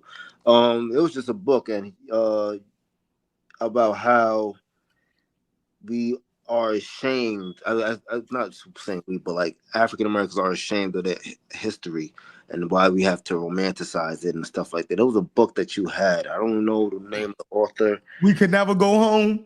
I don't know. Oh yes, don't that's you got it. that book? Yeah, that's what he was talking about. I couldn't. I was like, what is he talking about? Yeah, that's what he's talking about. Who's the author? What's his name, Chef? Clarence Walker. Clarence Walker. I think that's it. Clarence Walker. Hold on, I'm sure this book right here. There we go. That's it. Okay. Well, you know what? I don't know if y'all seen these books or read them. I'm gonna tell you two books that are fucking jewels that I haven't seen nobody with. Wait a minute, let me take this down for a second. Why is the screen like that? Can you? I have that. You have this? Mm-hmm. This is a great book.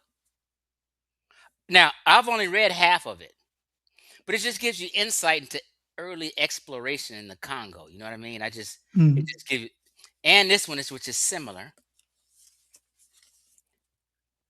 Through the Dark Continent. Great books. These are early explorers of the Congo and shit. So if you want to know about early interactions, those are some good books to read. I mean, one of the sources that Dr. Mayat put up was excellent. People be acting like I don't read. I ain't got no books and shit. The Portuguese from 1400. That was a good source that she actually put up. They go your boy. Oh, FBA Ron. Come get him, Ron. He against FBA. Attack this nigga. Yeah, I finally got him cornered. My microphone rework on Stinger. Like no, that. your microphone sounds excellent. It does? Okay. Yes. So the best you ever sounded. Go ahead. Mm-hmm. So Rob Bourne called in my show yesterday. Dude didn't stand a chance at all with me. All right. Down goes Frazier. But he did the same thing, Chief. He said, we were talking, he said, hey, they stripped us of our land. I was like, who is the they that stripped us of our land? The first thing he said was Europeans. I'm like, look at this booty scratcher right here. Like, yo, they just can't help it. They act like white folks went to Africa and really just pilled us from that place, unbeknownst to Africans, and shipped us over here. Like bad faith. Then I got the guy cornered, and he said Marcus Garvey never sold stock certificates for a ship he never owned. And then I later showed him the screen and then he admitted later. Like the dude credibility is shot. It's over for the dude, man. I totally humiliated the dude. You know, me and So Rob next Warren. person. Go ahead. So next person up. He's done. So it's funny you said that. Me and Rob Warren used to be real cool. Rob Warren used to send me books and email me shit and e-books and all kind of shit, right? But one day he disagreed with a post I made on Facebook about I said Black Americans are committing um, violent crimes at a higher rate than any race in America. So I did a video and presentation on it, and I was showing FBI stats and shit like that. He got pissed and wanted to debate me, but he never debated me, so I just made that presentation, and he's been mad at me ever since.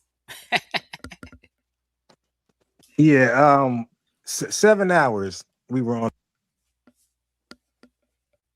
You breaking up, Ron? Are you there?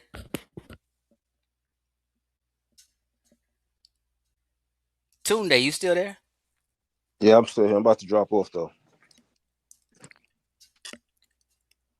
Ron, if you can hear, we can't hear you. If you can hear us, we can't hear you. That's that Let me get my Obama. headset. Let me get my That's headset. that Obama phone. No, you sound good now. You sound good, bro. You was good already. I don't know. It's only StreamYard, y'all. Anything else, shit is. But I was gonna say. So is that video up? Unbiased? Yeah, better. I got a.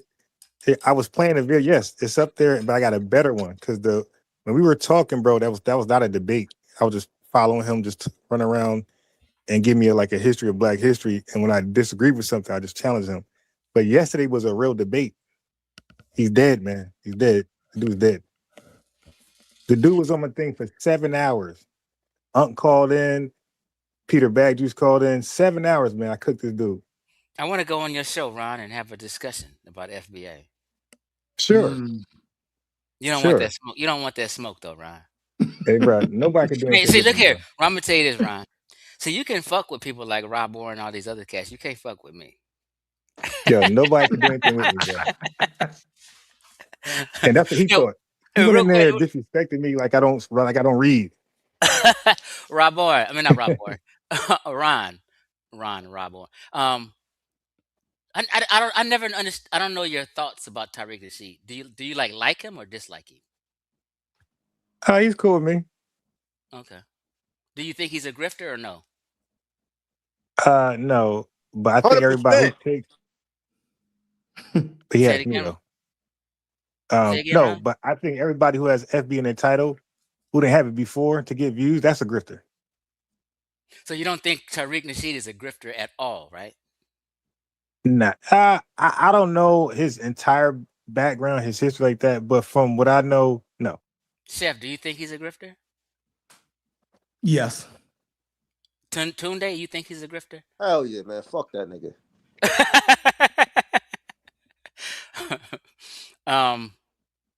So you do kind of like him then, Ron, right? Well, shit, I like Rob Warren, but I had to do him dirty, but that don't mean much. Okay, let me ask you this then. Do you think Tariq teaches correct history? Well, now that right there, I trust my research more than anybody. All right. So some things he teach I like, some things he teach I don't like. So no, I really don't agree with much research anybody does, but my own, really, to be honest. So what your answer was like you kind of halfway agree with him. Well, now what I'm saying is I don't think none of y'all is like 100% on your research. So I put him in the same boat as you, Unc, Rob Warren. I think some of y'all stuff, yeah, because I'm saying some of y'all stuff, I'm gonna cook you on FBA. I'm saying like some of your stuff is right, but when you come to FBA, I think that's when you fall off. That's when you drop the ball and you Chef, take over. Do you know what Ron just told you, Chef? What did he say? He's basically just said Tariq Nasheed is just as right as you are about history. You guys are pretty much equal. No, he didn't say that. I mean, that's what he said. Some things he like, said for he example, don't know too much about Tariq.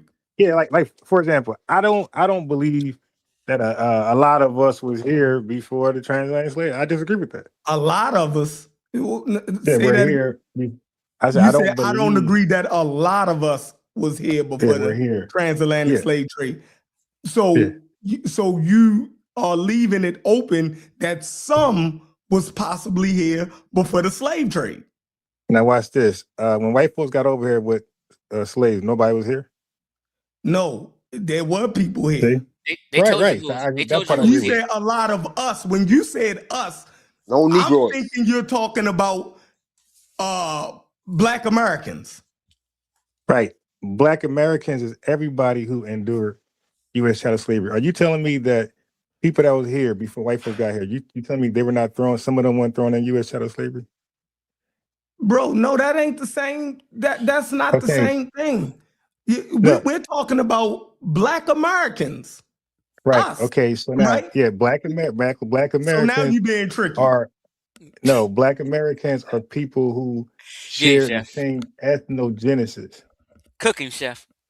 Yeah, that's impossible. That's impossible. So hold on. Black Americans are here because of the transatlantic slave trade. No. Black Americans are people who experienced the same ethnogenesis, starting with U.S. chattel slavery. You got people who got here from a slave ship and didn't go through U.S. chattel slavery. They got shipped somewhere else. That's not a Black American. That's not FBA. What? Can you break You that? got people who came over here on a slave ship who didn't necessarily go through U.S. chattel slavery. They got shipped somewhere else. Like, let's say, for example, they got dropped in off the United States? Okay, what I'm saying is, if a slave ship came over here with people to the United States, right here, and if somebody did not go through U.S. chattel slavery, let's say they got shipped to Jamaica or Brazil afterwards. No, I said the United States. We're talking about Black Americans. We're not talking about Brazil or the Caribbean. Right. Yeah, he's not listening, and this is what happened to Rob Bourne.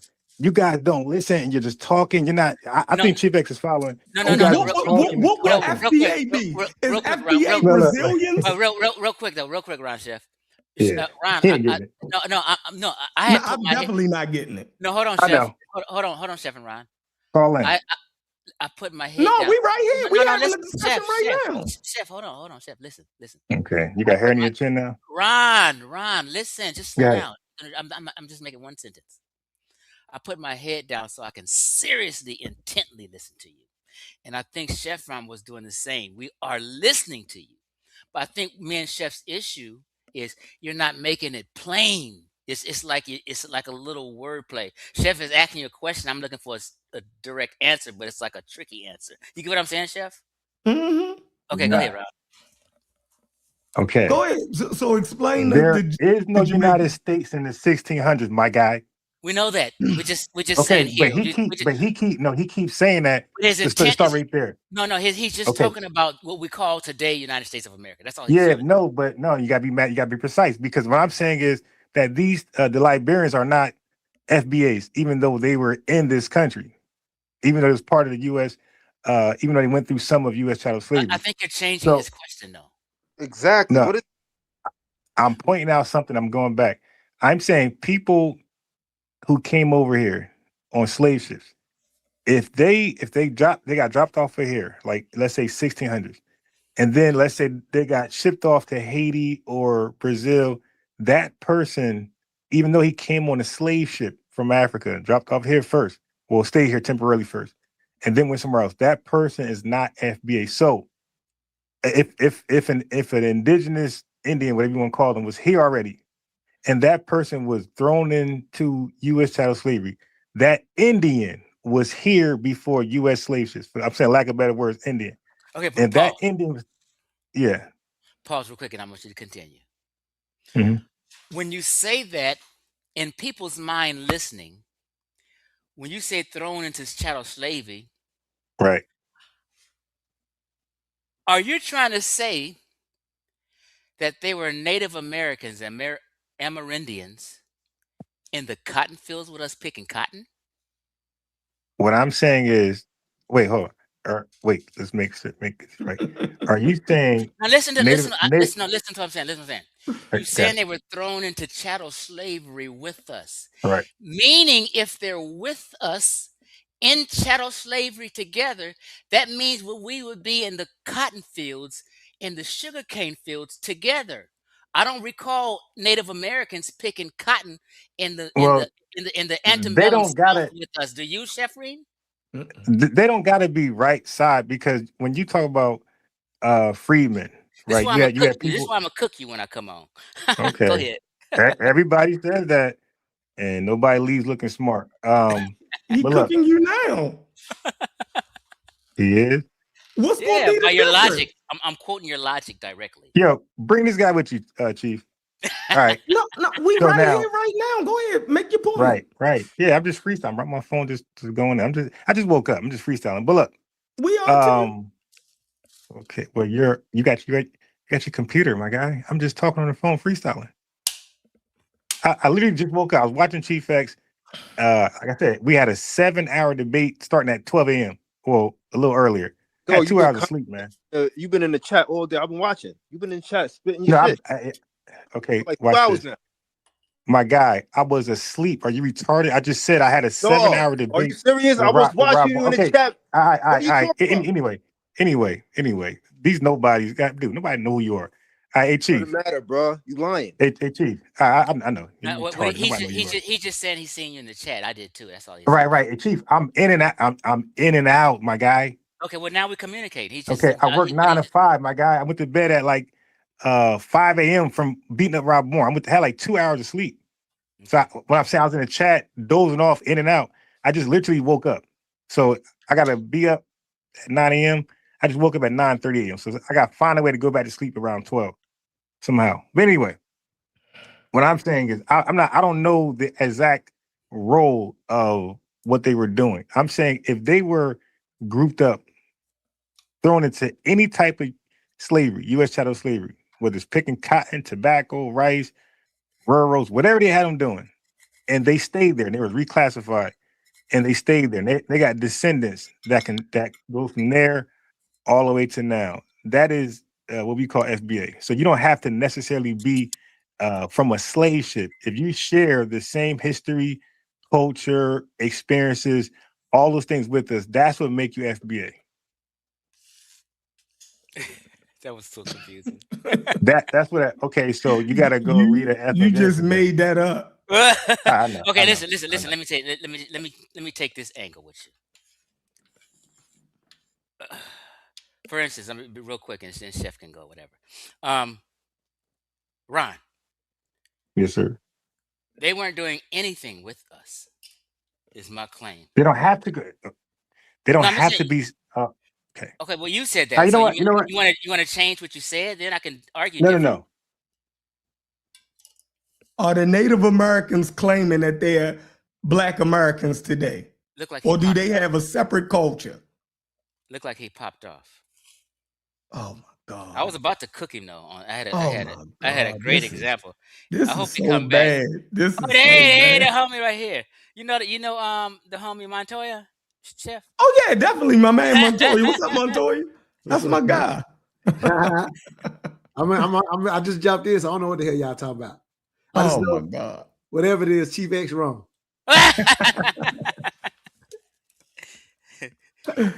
Wow.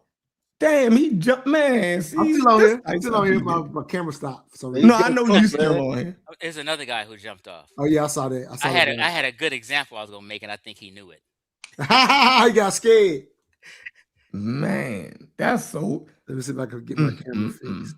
Yeah, he's a Tariq fan from what he said. Yeah, he don't do well on the road. That's why he want everybody to come over to his, platform where he can talk crazy to him and control. Like he don't like. He need to have home court. Yeah, his same rhetoric. It don't work on the road, yo. You feel me? It don't work on the road. You have to be on his panel where he can dominate it and have his little pom-pom and like home court debate. It don't make sense when you talking to other people. Well, bench players only do good at home. You know what I'm saying? What'd you say? I said, bench players only do good on home games. Bench players all do. It didn't make sense to me, and Chief X, he couldn't convince us. Yeah, that was horrible what he was saying. Yeah, horrible. Horrible. Hey, but let me jump in this thing because I'm just gonna set it off. This I see this title. Is Chief X still selling this? Still telling us that Africans sold other Africans? That's what you're still talking about? But did you watch I need to know if you've seen the presentation. No, I didn't. I Okay, just cool. jumped on. I just want to know so I can understand where he's coming from. Yeah, I'm just going by the title, unfortunately. Well, I know you've been saying that forever. I disagree with you completely. Oh, that's a good one. Go. Yeah, I think you have to always put things in context of the times. And so the reality is I think it's silly to suggest that any people on a continent who don't fuck with each other is this person sold another person. I mean, at the end of the day, we know slavery happened damn near on all the continents, probably except for Antarctica, right? And so at the end of the day, the only reason we even say Africans sold Africans is because of the context that we were given of calling Africa Africa. But every group has sold another tribe that they don't fuck with on every continent. So, but nobody says Asians sold Asians, Europeans sold Europeans. So I hate that context. Not that I'm trying to save face. It's just a dumbass context that was given to us from the colonial language. Well, I'm gonna say this, and I'm sure Chef looking like he got something to say too. So you don't think Africans did any selling of slaves? Is that what you're saying? No, that's not what I'm saying at all. Hell no. Do you think they was implicit in this transatlantic So slavery? no. Let me tell you. No, I'm not saying that. So let me tell you what I am saying. What I am saying is, if I'm in a tribe and Chief X, you're in a tribe, this happened on damn near every continent, and I don't fuck with you, and the spoils of the war, I beat you, and I enslave you. Yeah, that happened on every continent, but the concept that we say in 2026 that Africans sold Africans is a silly concept because tribes enslaved other tribes on every continent. So they're absolutely right that another tribe sold another had slaves in another tribe. That happened on every continent. But no, this is the only continent that you say the Africans sold Africans. You don't say South America sold South America. You don't say that nowhere else. We only say that about Africa. Well, since we're Black Americans, and a lot of times our subject is slavery and stuff like that, and this is a kind of a halfway recent phenomenon that happened, right? Just on the topic, right? Have you ever seen me put up this book? Yeah, of course. Yeah, definitely. I've seen you do presentations on that book before. Right. So you're saying you disagree with the author. No, I'm not. Okay. So the author says. No, I'm not. Okay. You tried to say it. No, I did say no. Right. So I'm just going to tell you what the author said, and you must disagree with this because you just gave a soliloquy on what you disagree with. So what I'm saying is, she says they've been practicing in slave trading with each other since time immemorial. I agree. Since people inhabited the soil. Okay. I agree. So, in other words, even before the Arab, even before the white man, yeah, absolutely, Africans were selling Africans. Yeah, humans have been doing that from right. So what I'm saying, so now that I got you on record saying you agree that Africans sold Africans. I said no. What Chef? Am I tripping right now? What did I say? Yeah. Chef can tell you better than what I'm saying. Since you don't. Okay, let me say this is one more thing I was going to ask you. So what you're saying, you think the slaves that were sold were only slaves sold through warfare and captives of war? No, didn't say that at all. Chef, go ahead. I'm confused.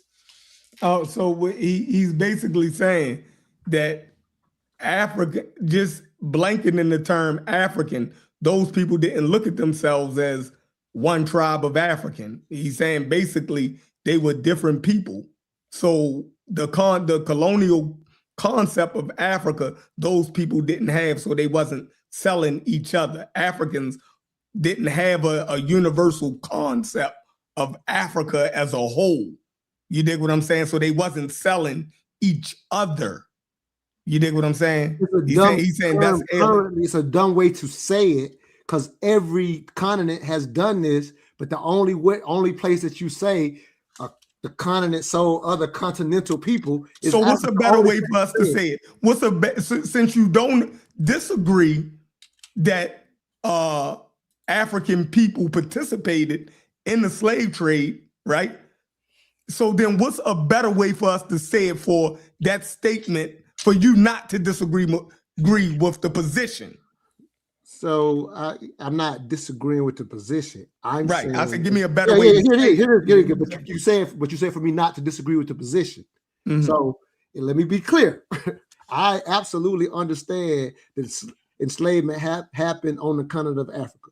But do we all agree that enslavement happened on the continent of Asia? That enslavement happened on the continent of Europeans? Yes. So we all agree with that, right? Mm-hmm. And so I'm saying we should be aware that there's only one place where we even use the term that Africans sold Africans. We don't use it for any other continent, because what you would do in the context of other places, if you go find out that history, you'll say, well, this group sold this group.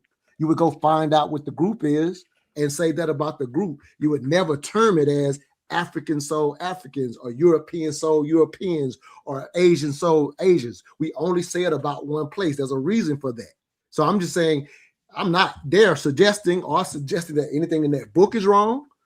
It's just silly for us in 2026 to keep saying Africans sold Africans. That terminology was given to us in language. It's not the reality of what the reality is. Enslavement happens on every continent, but why is this?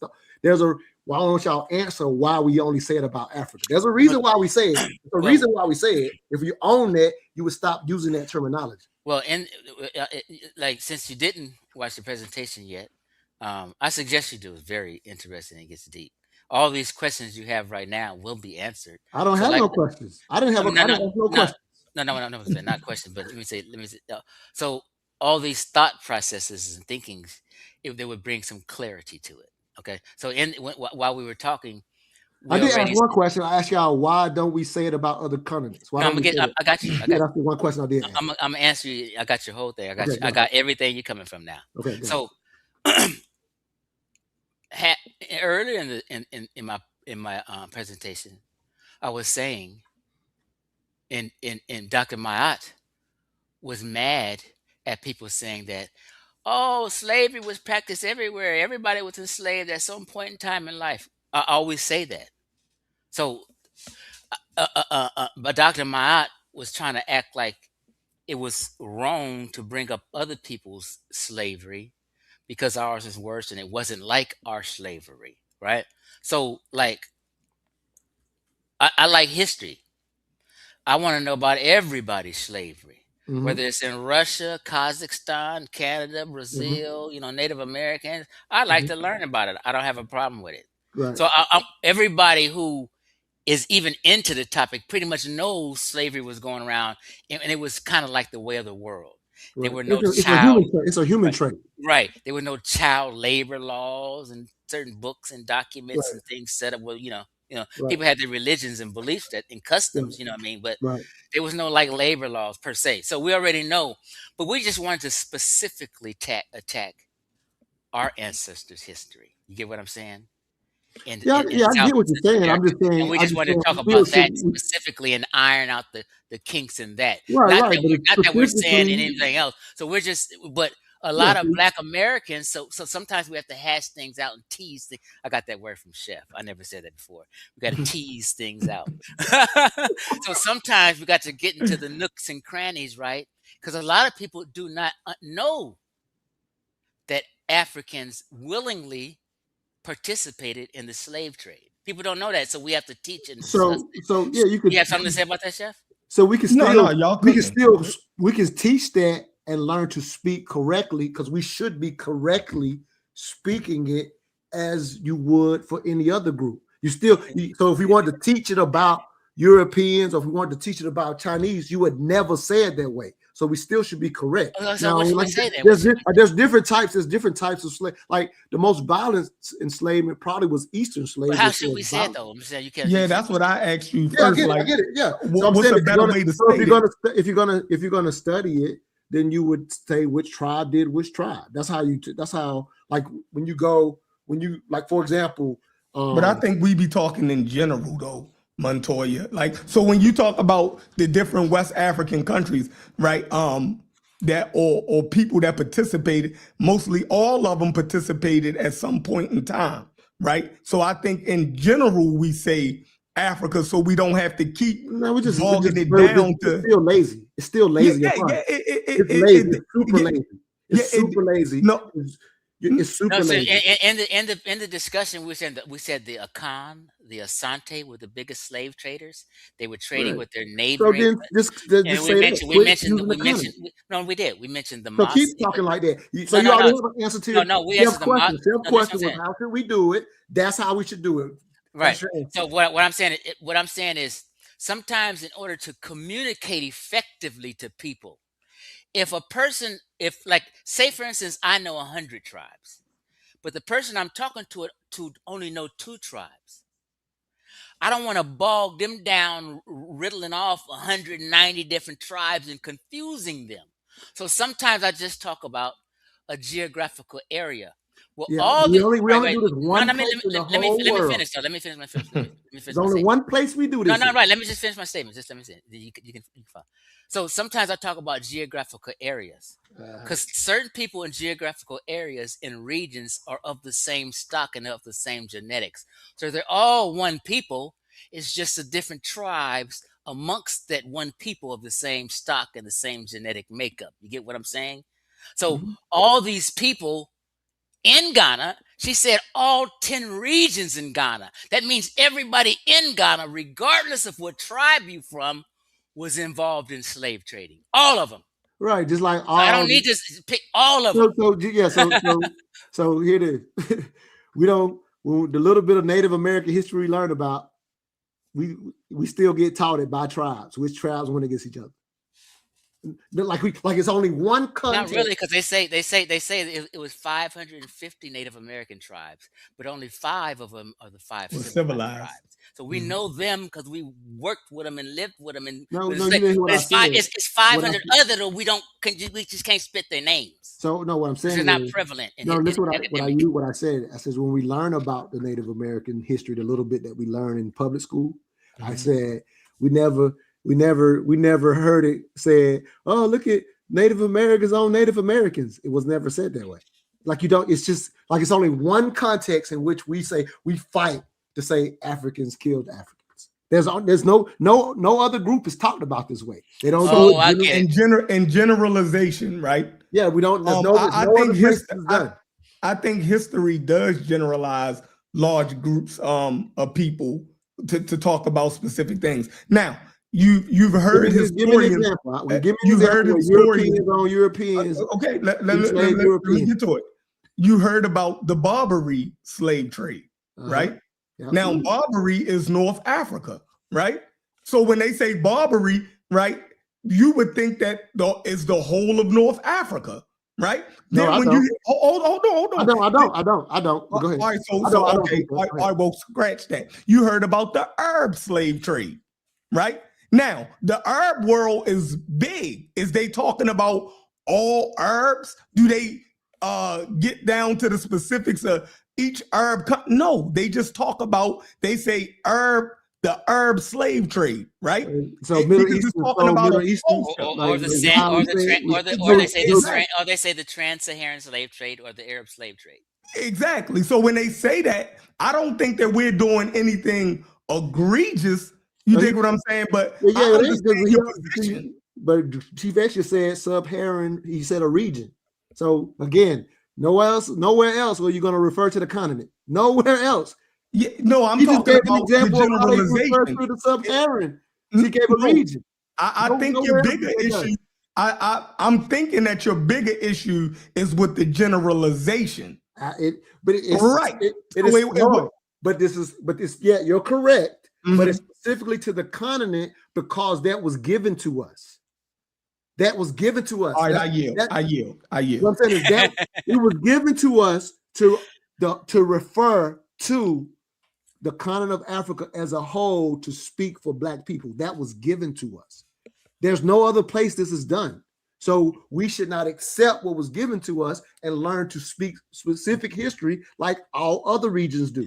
That's correct. I think in the conversation it gets specific, right? in the conversation, if you and Chief X was to have the conversation, right, then he'll start to name specific tribes and regions in give Africa. me the example where I can't. Give me the example where any other continent is talked about this way. Okay, let me say. Give me the example. Okay, you don't have that example. Okay, so they say the Europeans enslaved us, right? Well, so that's a generalization. Is it saying that all Europeans participated in the slave I'm trade? saying, show me where they say Europeans enslaved Europeans. So show me that in a history. No. Show me that in the history book. Show me a talk. So you don't have a problem with generalization. Show me somewhere in the talk where South Americans enslaved South Americans. Show me that in the talk. So do you make the same distinction when they say white people enslaved black people? Do you start needing the conversation to be specific, or do you understand the context that they saying, and then in the conversation you'll narrow down exactly the specifics? So why don't we have an example of Europeans enslaved Europeans? Why is that never said? Why is that never said? Do you actually study it? Hold on. Do you why actually is it never said? I want you to answer why it's never said. No. Do you study it? I've studied it, and it wasn't said. And you've never seen it? No, I've never seen that. So you saying I can't pull up historians making the sweeping statement of Europeans enslaving other Europeans? Yeah, I don't think I haven't seen it. I'm not saying it. Okay. Yeah. Here it is. Y'all go ahead. Go ahead. Yeah, I'm just saying I haven't heard it. Hey, I'm just saying I haven't heard it. So I'm not saying you can't pull it up. Can I say something real fast, Chief? I've never heard it spoken in this context. Is all I'm saying. I've never heard it. Okay. Hey, Chief. Yeah, I'm not saying you can't find it. I'm saying I've never heard it. I've never heard no other continent talked about it. All right, we got it, Chief. You heard me? You hear me? Yeah, I can hear you. Hey, Chief, what's the name of your headset, bro? Because I need a headset bad. They cheap, man. Yeah, I need those. They work. You can get one for $20 at Target. What's the name of it? What is this? Oh, mine is Logi, or I think it's Logitech. Oh, really? Logi. Right. I think it's short for Logitech. Same company. I don't know. Okay, I know you. Okay, so let me say this. So now all of a sudden, my camera and headphones is from them. All right. But you know, you should have been had a headset, Ron, much as you stream. No, I got my own thing. I got a whole microphone. Now, if you see my lives, my shit can hear you clear. Good right now. But the reason you get cut off is internet service, not because of your mic. Your mic was great. All right. It's your internet signal that's weak. Okay, maybe. Let me say this to the dude. Now he wants to delineate Africa, right? But when it comes to us, they just call us the generic African. You guys are African. Okay, what country? So now you see how that works? Now he wanted to get to the T of what type of African these folks were that was part of slave trade. But when it comes to calling Black Americans African, we're the generic, generalized version of an African. And we get to specifics and say, which one, what country, what tribe? We don't know. You got African ancestry. Then now we talk about delineating, right, in this country, disaggregating. Oh, no need, just be a generic African. Wait a minute, but you're arguing right now that we got to be specific what Africans took part in the slave trade. Well, I'm not saying we should delineate African Americans. I don't even know. Not you. I'm saying the argument you're bringing, other people bring that before. That's against delineating. Not you specifically. I'm sorry. Oh, okay. Yeah. I'm getting.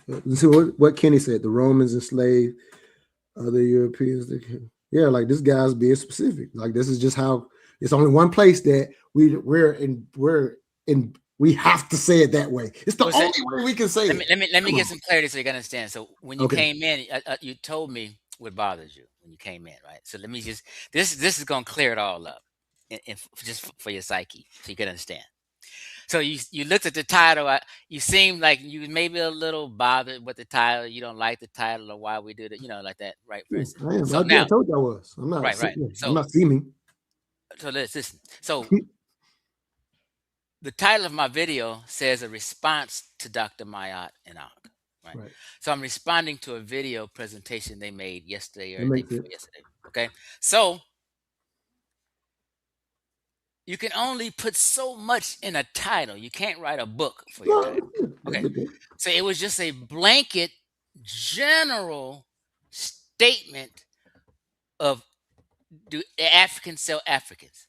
I can't say in the title, did the Akan, the No, I'm not telling E-way, you to do that. no, let me finish. I'm Yeah, I'm gonna not make a telling you point. to do I'm that. gonna wrap it up. So no, I know you're not, but what I'm saying is this is, I can't put a, I have to just make it a plain, simple title. But you've been arguing about we're making it too simple. But because you looked at the title and the title bothered you. But really it bothers you because black folk, and I said this to the whole thing, do not like to talk about Africans enslaving Africans.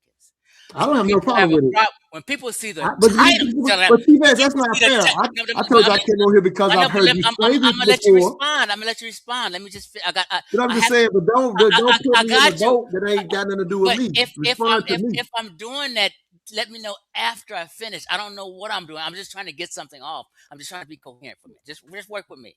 You All can right, go respond. ahead. I'm a fair guy. I don't even talk long. Yeah, but yeah, you putting something No, on me there. no. Listen, you see, come on. Go I ahead. could have been finished right now. I could have, All right, and go you could ahead. have responded to everything all at one time. So All right, go now ahead. you're making me forget. You got to, come on. So what I'm saying is, I can only put a blanket statement in the title. Did Africans sell Africans in those? I understand that. Now, in the discussion, Chef said this earlier. The specifics go on in the presentation and in the discussion when I'm talking. So when you heard me, I was being. If you watch, I mentioned the Maasai, the Akan, the Asante, the Hausa. The specifics went on but you didn't see it. So it's hard. It's hard for you to grasp because you're only talking to me based off the topic. Am I tripping, Chef? No, no. The reason So it's not hard for me to grab is because he's I've having a seen you do discussion with another me. presentation on it. What I'm saying So I is, know you've done that no, in other I presentations. know, but what I'm saying today, right now, you're having a discussion with me about my topic, not the content of the video. Is all I I'm know saying. that. Okay. Yeah, I know that. I So mean, it's I came on here hard. and said that. So it's no win. So since you're having a discussion about the topic, I'm telling you I can't put everything in the topic. I'm making it plain right now. So we can kind of finish that argument. So you have to watch the video and then complain about if I didn't tease out certain things. You get what I'm saying, Chef? Yeah.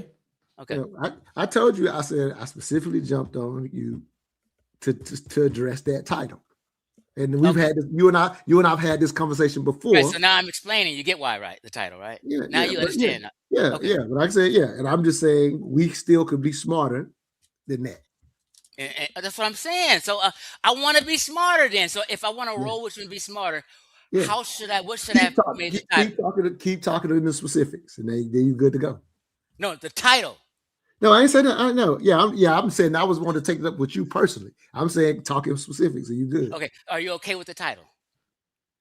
I think it's stupid for us to still use it. Okay. But I understand that you can't put. Okay. Wait a minute. Yeah. Now, okay, let's say I'm rolling with you.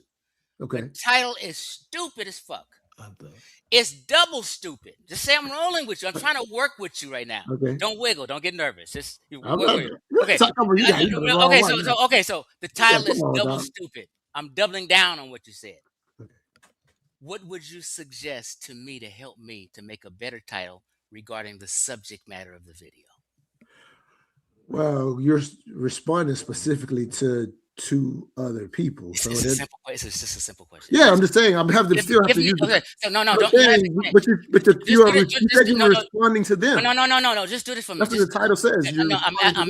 Listen. I'm asking something specific right now. Just you don't have to go ever. Let me go look at the title. No.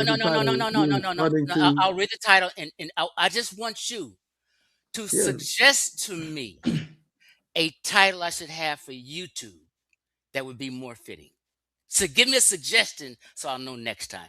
But aren't you responding to somebody else talked about? Don't do that. Don't forget anybody else. But I can't. That's in the title. You said change the title. How am I going to change the title? No. I didn't say none of that. Just listen to me one more time so now we can understand me. Listen.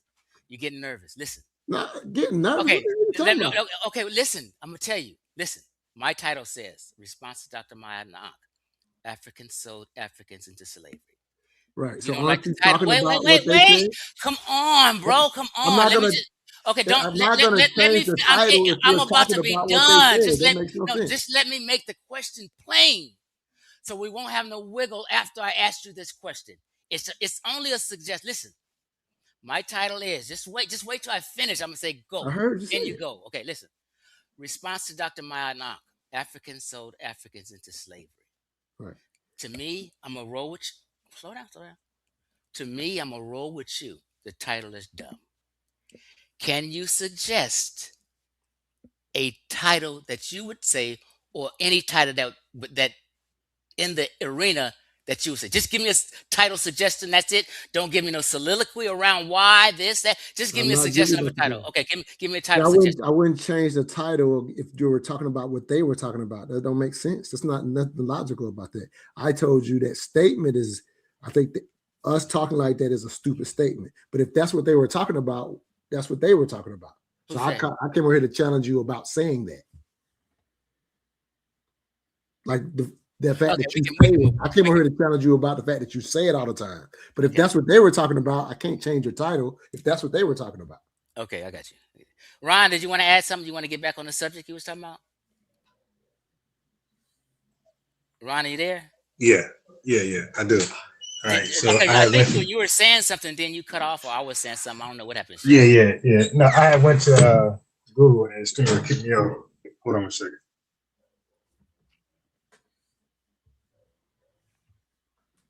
Hey, Chef, I do want to let you know, Montoya came out here in 2025. What month was that, Montoya? Was that this year? That was this year? Probably Yeah, it was January. Yeah, January 2025. It was some event. They came for the Super Bowl. What are they for the Super Bowl? Oh yeah, Super Bowl weekend. That's when it was. Uh-huh. Montoya, I'm gonna tell you, bro. Chef, me and Montoya hung out that day. We went to this bookstore. Then he was hanging with his buddies, his little balling ass buddy up in the hills overlooked.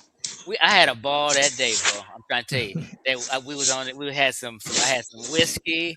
It was some fucking pretty ladies in there. I'm mad that chick didn't call me back to this day. It was a full figure chick with the big old thighs and shit. I still think about that entire day. I had a ball. Just want to let you know. That's all good. It was good stuff. Go ahead, Ron. All right, Chief. Yeah, so anyway, Chief is trying to save y'all because when they call into my show, the first thing I ask these Afrocentrists and these Pan-Africans, I say, did the Africans sell us to white people? And they say no. I got ANKH, I got Raborn, I got damn it, Reggie. Yeah, almost all of them making that bad faith position. So Chief X is right. All right, so anyway, so Chief X, back to you. But mind you, I got you on record. I got you on record liking Tariq Nasheed and agreeing to Tariq Nasheed. But go ahead. Okay. So look, this is what we're gonna do. So me and Rob Vaughn had two discussions. The first time, I'm gonna get back to the Native American thing, ethnogenesis. So the first conversation, he called up, and you could hear he went over everything. What was y'all topic arguing about? Okay, so it was no topic. He called in.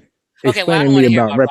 Yeah, but I don't want to hear about Rob. Nah. This is for Chef. He kept saying about the video. Okay, so this is just a brief, like 30 seconds or less than that. So he called up and was like supposedly, like he secretly debated me, but he's supposedly like just giving me like some links to study and research and look into. But he's like secretly debating me though. So I'm following. That's the internet shiggle, Chef. He went out again. His mic is great. So like a lot of times people say, oh, no. No, I actually hit the mute button. Oh, you hit the mute button? No, I actually hit the mute button by mistake. Yeah, by mistake. So anyway, it was no debate. He was covering a bunch of things. And I'm just trying to find out where he's going. But as he's talking about history, I'm disagreeing here and there. And we just went over things we disagree with. So when I that's all. But he asked me a gotcha question here and there. So it came off what he misrepresented as a debate. I was like, I mean, we debated. So I said, so after the thing was over, I said, let's have a real debate. Let's have 3 minute uninterrupted discussions. Like I'm on you, Chief X, 3 minute uninterrupted discussions. And so when you call in, we're going to do that. We're going to do 3 minute uninterrupted segments, and you're going to tap out. So now let's get back to the Native American thing. So let's get this straight. So real quick, because I remember we left off on. I'm gonna let you go. We left off on Native Americans not No. being enslaved with. Ron, Yeah, hold on. Let me just tell you where you left off at, and then you go ahead. yeah. I know We left. exactly where I left off. Okay, He well, we said he left. remember. He said he remember. Yeah. I'm gonna Yeah, well, defend. let me add, since you remember, let me just add this tidbit and make sure you Okay, go add ahead. this in there because you did say, and you might. It's okay to say I take that back or I misspoke. It's okay to say that. You did say that Native Americans was in chattel slavery with us. Do you want to change Okay. that or take that back? Now No, go ahead. no. I'm leaving it right there. So Okay, well you're saying they that weren't, means okay, right? wait. So wait, if you don't want to take it back, that means we're in the same schools. That means we were in Native American boarding No, schools. no, Or were no, they no, were they in the African American schools with no, us? Because I got the no, images. no. They're doing hard work. Okay, They're so doing they wasn't with physical. us. If they wasn't in the cotton field with us, they didn't go to our same schools. They Okay, so wasn't you're with saying us. no. And Okay, if good. they had Thank you. So now I laws, got you. if they had Oh laws, shit. if they had laws where they weren't supposed to have sex with their slaves, if Cherokee had a slave, they wasn't supposed to have sex with their slave. That's in their bylaws. So they wasn't I with got us you. in the sense you're saying. That's why I'm asking you want to take it back. I'm trying to give I you an got you. out. Nah, no, I don't. I'm Okay, 10 go ahead. toes. Go I ahead. don't. I'm gonna be quiet. Not taking that shit back. Okay, cool. So I got this for you, my guy. Simple Google research. Anybody can do. That's why I was like kind of confused, but y'all not listening to what I'm saying and changing my talking points. I'm not taking nothing back. All right, hold on. So this was a simple, quick Google search. While he's doing, Okay. Chief, what are y'all talking about, Chief X, right now? What are y'all talking about specifically right now, Chief X? You keep looking, brother. I just want to ask you this real quick. What are y'all? I'm kind of lost. I think unbiased Ron is saying that Native Americans were in chattel slavery. So in that context, he can group them or with us or say that they are part of foundational Black Our Americans. ethnogenesis. So here we go. No, he So said it they was. says We said they was in chattel slavery with us. That's the key well, word. With okay. us. Look, I got it. So the bottom line is this: they went through the same ethnogenesis that we went through. Watch this. It says Find that. I don't a know little what bigger. ethnogenesis. Define ethnogenesis. I got it. I don't know what that So let means. me start here first. So maybe go to some research. I Simple just Google search. tell we. It's the Like, beginning of your ethnic group. Ethno, like ethnic. Ethno and people, your ethno means Genesis people, beginning. and Genesis means beginning. Right. It's the beginning of a new Your social ethnic group. Right. All right, here we go. okay, so repeat the word. Say it in the sentence you said it again. It's the Now that I beginning got it. of your specific ethnic group. The Okay, origin, the beginning of your okay, ethnic cool. group. Now I got that. Like Black Americans. Okay, now Ron, slow down. Now I Wait, got that. let me first read this first Ron, work with me for a minute. no, I'm I'm not trying to. struggling. No, Hey, I'm trying to listen. understand you, Ron. I have to stop you. I if got I'm you. Let me just read this. I'm going to no, lose I'm it again, bro. Ron, I'm saying that I can't. Ron, Hey, slow down, bro. Chef, he's not understanding. This shit's going to die. I'm reading for a device separate from my phone, and the battery is like on 1%. It's going to die. Let him read it. Yeah, I'm sure because you I won't have this no more. Okay, I understand that. But, now that you Yeah. communicate. Okay. So it says intermarriages with Native Americans and blacks, right? It says because Africans and Native Americans were sometimes enslaved together. I'm kind of confused here. They lived, worked, resisted, and had families together. You see mixed descent categories in some records: mulatto, musty, whatever, Indian Negro, etc. Some Black Indians, this is what it's saying, some Black Indians, Afro-Indigenous families trace back to this era where Native and African people were enslaved in the same household, plantation, and formed kinship. So yes, there were people who were both indigenous and African by blood, and they and their kin could be enslaved exactly like other Black people. I don't know so hard about that. It's very hard because I have. Okay. So you said you said the mixed people, African and Native American. Okay, the Native American in them, that Native American parent is indigenous, but that African parent isn't indigenous. Were they together? The Native American and the slave black. Did they live together or no? They met in them lands because one of the Oh, so ancestors. they came together. No. I'm saying the black person, the Africans' ancestors came from Africa on a boat. They're indigenous to Western Central Africa. The Native American parent is indigenous to America. What's so hard about that? Let me take a stab at it, and then I'll let Montoya. Let him answer real quick if you don't mind, Chef, because that's a great question, Chief. I would love to hear his answer to that. What's so hard about that the Native person was indigenous with their parents, and the African was still brought from Western Africa? So what's I think he agrees. I don't see it. Yeah, I don't see the contradiction with that. Right.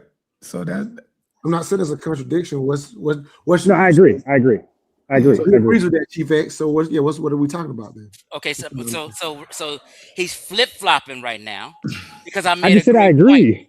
I know you're gonna agree because I'm not gonna make no point that you can't agree with. I'm gonna make a sound. I never said nothing. I never said nothing of the opposite ever. No, right. I can repeat what you said before I gave that answer just now. Go ahead. It's on record. Clip it. Chef. Go ahead, Chef. All right, when you call in tomorrow, just clip it. All right, let me take a stab at it. Now, we know that Native Americans, and the enslaved Africans, and Europeans, all to a lesser degree, mixed with each other, or miscegenation happened between those three groups. Absolutely. All right, fine. Okay, so now we know out of that mixing, we still have who became African Americans or black people. You still have the Native Americans and you have the whites. So even though miscegenation happened between those groups, FBA, right, or African Americans are the black people. That's the of that group. The Native American is still a distinct group as Native American, and the white is still the distinct group as the white. So even though they have miscegenation, the Native American could never be black or African American because that's a whole different group. Do y'all get that? I don't think you understand ethnogenesis. But look, let me finish. The ethnogenesis, right, created the Black American, right? The ethnogenesis created the Black American. It didn't create the Native American. The Native American is a distinct group, different from the Black American. Those are you done now? Are still distinct groups. You said that like 4 times over. Right, because you got to get, I want them to get this, that what you're saying doesn't make sense because the Native American is not the Black American. They're not one group. All right, can I respond now? Go ahead. Yeah, I haven't heard it. All right. So now, right. You don't understand ethnogenesis. Yeah, you need to go listen to Dr. Sar Winkler. Make your point, bro. I'm waiting for you to make your point. I jumped on here late, so just make your point so I can hear it. Well, just tell me. Hold on, bro. Because I missed it. I would like to hear it. Right. You're catching in. Relax. You're catching in the middle, right? But when you were talking earlier about how you can't generalize, you just made that up. I'll let you go. I didn't cut in. By the way, I disagree with you, but I didn't cut in disrespectfully. Okay. So what I'm saying is, Chef, Dr. Sar Winkler, he explains what an ethnogenesis is on his presentation, right? He's trying to debunk FBA's. Go watch that, and you will understand what it is. It's not always genetic, my guy. So I'm not watching. Dr. Sar, I'm not watching him. Yeah, cool. But you say it right no, now, wait, relax. It's my turn right now. Hold on. So ethnogenesis is not always genetic. It's also social. So I said you need to go look into that more. Like there's ethnogenesis that happen in different ways. It's not always a genetic relationship. All right. So that's where you're gonna mess up. But I want Chief to keep that same position. And when we have our discussion, I want you to argue back. And you have your 3 minutes to argue that, and I have my 3 minutes to debunk that. What can we say it now? Yeah, what's the Nah. We're gonna debate and I want to cook. I don't want to what position? What position? Yeah, you ain't saying he won't say it. He said he gonna wait till Ethnogenesis includes those Can you Native use Americans. another word from ethno? I haven't been arguing anything about. I even asked you what that meant. I'm not arguing Hey, why about I no got? Oh ethnogenesis. man, We done told you what it meant, and I know you understand what that meant. He's No, saying I the know begin. now. I know now, but what you say? You disagree with me on? Say it again. He won't say it. He says saving it for a debate. Why don't we just I say it? just said that. I said that I'm the same. Again, I said earlier. I said I don't believe like Tariq, like all those people are where a lot of people were here that were not from the slave ship or FBA in the beginning. I don't think it was that many. That's just my personal You opinion. don't think That's there's my that many personal what? assessment. You don't think that many what? People that was already here, you want to call them Indians, Native Americans, they were here before we got here. They were also, I said a few words, people cutting in, man. No, I'm agreeing with you. Come on. Okay, my fault. But they were thrown in and grouped up in the ethnogenesis. That's what I'm saying. Who's they? What, I'm so confused. The people those that were enslaved with us who didn't come on slave ships, who right? was Those enslaved people. with us? Who's those enslaved I with just us? said the Native Okay, Americans. Goddamn, we say the same thing over and over and over. Listen. Okay, listen. This is crazy, Because unbiased. first you were I ain't saying lying. those who were listen. This should be an easy win, then, right? Let me ask you because I'm confused on where you stand. Let me ask you this simple question. He won't say it. Now, before I Yeah, ask because I want you to call. I want you to bring this to debate. Yes. Ron, I'm trying to have some order. I'm very fair. Just relax. Listen. Let me first. Do you consider? Do you agree with the term calling each other black? I just want to know that before I ask this question. No, and that's why I want Chief Chef. No. Just we're not going nowhere else right now. Just let me get my question Yeah, off. I'm just I a just lead up. answered. Okay, so you don't like being called black, right? No, not me. I was Wait a minute. trying to explain. Ron. You're trying to wiggle and go somewhere. I'm trying to keep you No, here. I'm not, bro. Okay, listen to what I'm saying. I tried to explain this to Chef one day. Listen.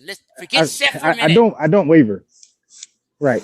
Can you just say your answer? He's asking you what your thoughts are. He keep cutting in. I haven't even. Wait, hold on. All right. You're So looking give the for a way question and then let me go for 30 seconds. Ron. Got it. This is my platform. Let me ask you a question. Let me moderate my platform. You did, and you cut fair. me off. No, I'm not cutting you off. I'm trying to ask you a question. Okay, go ahead. Let me know when you're done.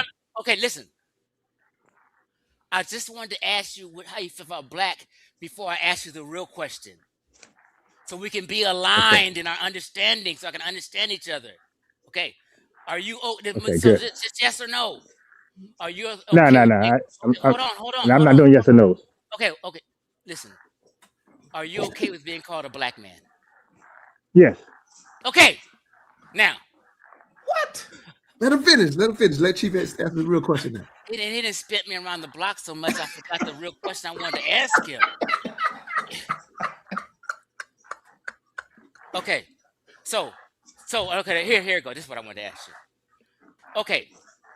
So were black folk in the soil in the Western Hemisphere, in what we call the United States of America, Brazil, South America, or Mexico, were there black folk in these lands on this soil prior to 1492?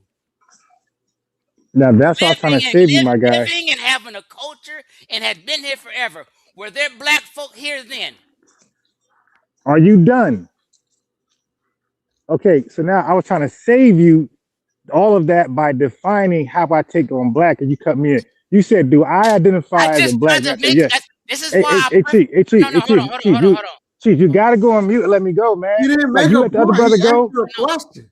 I'm attempting to answer it.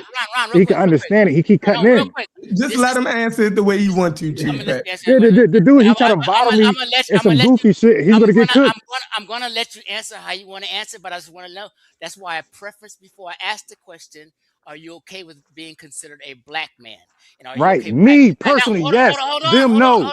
Hold God on. damn. This is why NFBA, which means Foundational Black Americans. What do we mean by black? Now you're gonna die tonight. When we say black, what does that mean? Hold on, man. Calm Yeah, exactly, down. bro. That's why you should listen to the answer. Ron, you can't bottle me up, bro. Ron, hold on. You're not my level. This is the thing.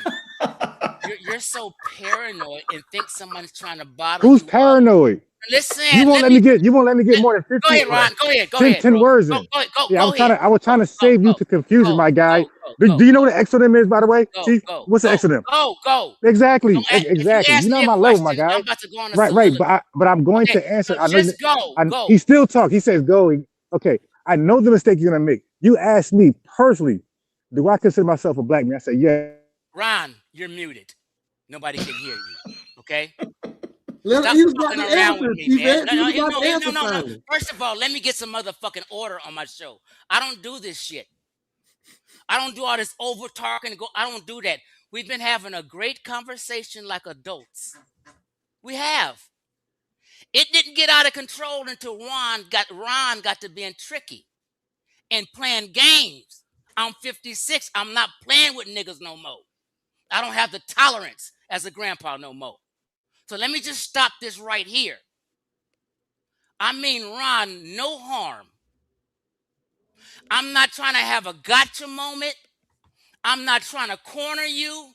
I don't play these games. I'm trying to have an adult conversation so I can understand and respond properly. I preference with black. FBA has black. Clearly, you guys must do, but sometimes you seem like you're not okay with being black, depending on the fucking type of conversation we're having. Like when you mixing and matching us being enslaved together in black and the ethnogenesis and families mixed and half was Mexican, you confusing people and trying to wiggle. Okay, so I'm just saying, it's just a simple question, Ron. It's not a game. Calm down, bro. We just talking. I got love for you. Relax. You don't have to do all that. I keep telling you over and over. I got one sentence and you can go. Even I said, fuck it. Just go. That wasn't enough. You had to argue with me about saying go. Go ahead, talk. This is crazy. You cut me off by saying go. I mean, goddamn. All you had to say, this nigga telling me to go 10 times, and I want to argue with him about telling me to go. Calm down, Ron. Black power. Go ahead, Ron. Yeah, he says calm down. He's the one screaming and yelling. He's talking about he don't understand Native American ethnogenesis, but his name is Chief. All right. Now he keeps saying go, I go. He cuts. Village chief. And that's why I West said, Africans had village chiefs. Nah, that's the hey ho. That's that Florida State Seminole. No, because people are listening. For clarification, I'm not called chief related off some Native American shit. Let's get that clear. Because people see because Chief X, oh, you think you're a Native? No, that's not my fucking spill. That's y'all bullshit. Nigga, I'm straight West Side, West African. Let's get that clear. I got 0.2 Native American in me. Fuck that 0.2. Nigga, this is Sante gang. Let's be clear. Go ahead. All right, so this is why I said, I said, Chief, when you come over, you get 3 minutes or 2 minutes, how you gonna do it? Uninterrupted. Because I'm not gonna try to bottle, that's why I did Rob Moore. I'm not trying to bottle nobody to a yes or no. I want people to explain exactly what's in their mind. And I'm gonna come behind either agree or disagree, and I'm gonna do the same thing. Now, he just asked me, I was trying to save him with the word black. I'm trying to tell you, my guy, black is ambiguous.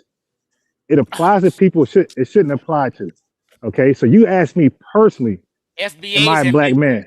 We don't know what FBA is because it's ambiguous. So we don't know what he cuts right in. No, let's be clear. Yeah. You said it's ambiguous. My guy. Then you said, calm down, what you're nervous.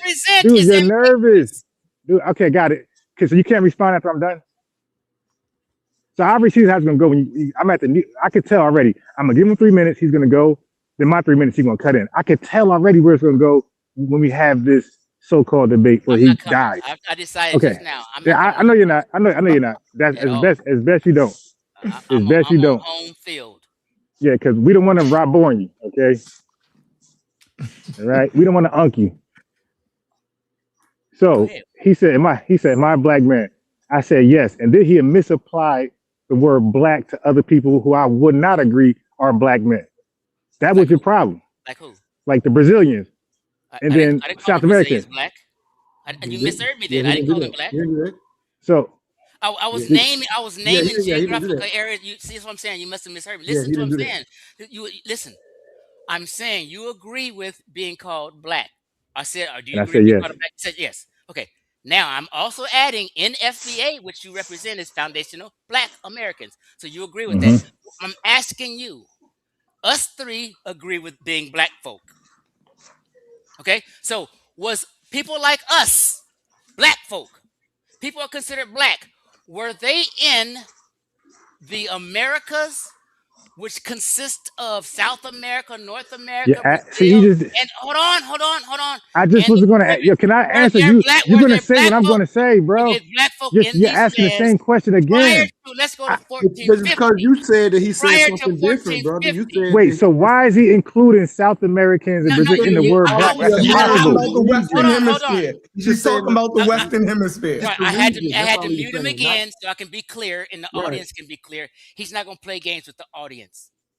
Were black folk in the Western Hemisphere? Let's just say that, and let's bring it back to 1450, because niggas will get to tell me, oh, somebody in 1480, all this old mind game bullshit. Give or take, let's just take it back to 1450. Were black folk in these lands in the Western Hemisphere prior to 1450? All right. So he's calling me black and then saying 1450 blacks. There's nobody black the way I call myself black in 1450. You keep cutting in. You're insecure and you're unhinged. I was He trying to didn't give say you how nothing. I. Let him He kept finish. muting me, bro. Where's my goat? Kept muting me. All right, go ahead. Keep And going. this Keep was going. this was your confusion when I was trying to explain to you about the Sudan people, right? This was your confusion on the call that day. And like you was like, Can you you answer the lost. question, Okay, please? Don't focus on Chef. I got it. Look, you should be on mute while I go in. Okay. It's really nothing to go in about. Were black folk in the Western Hemisphere Bro, prior to you're 1450? misapplying. You're misapplying the word black. But black does not black. A black man is not somebody who's necessarily just dark. It's not, and we don't use it as a descriptor word, bro. We use Ross black as a. the music artist Prince is not dark. So see, I'm trying to explain how. All The right, look. music artist All right, Prince is cool. pale as hell. Just He's let him black. go, Okay, I'm T-Back. gonna let Just My let him God, go. yeah, he don't Smoke even want to about it. understand. And this is what I'm trying to Fuck explain all to the that. guy that's Answer off were his. there black folk? See, he's trying to wiggle out the You're question. He's not going to get misapplying the away word from you, black, my guy. T-Back. I promise you, he's not going to get away from you. Okay, go ahead. Yeah, he's misapplying the word black, bro. Foundation Black Americans. We're not black as an adjective. We're not describing the way we look. And it's not an exonym. Somebody didn't call us this. We took on that definition, like the Sudanese people. Okay, we are black through experience. Our ethnogenesis is called black. Has nothing to do with our skin tone. Like you said, Prince is light as hell. He's black. Okay, Dr. King, he said he's black and beautiful. We got Black Panthers, Black Wall Street. It's got nothing to do with his skin tone.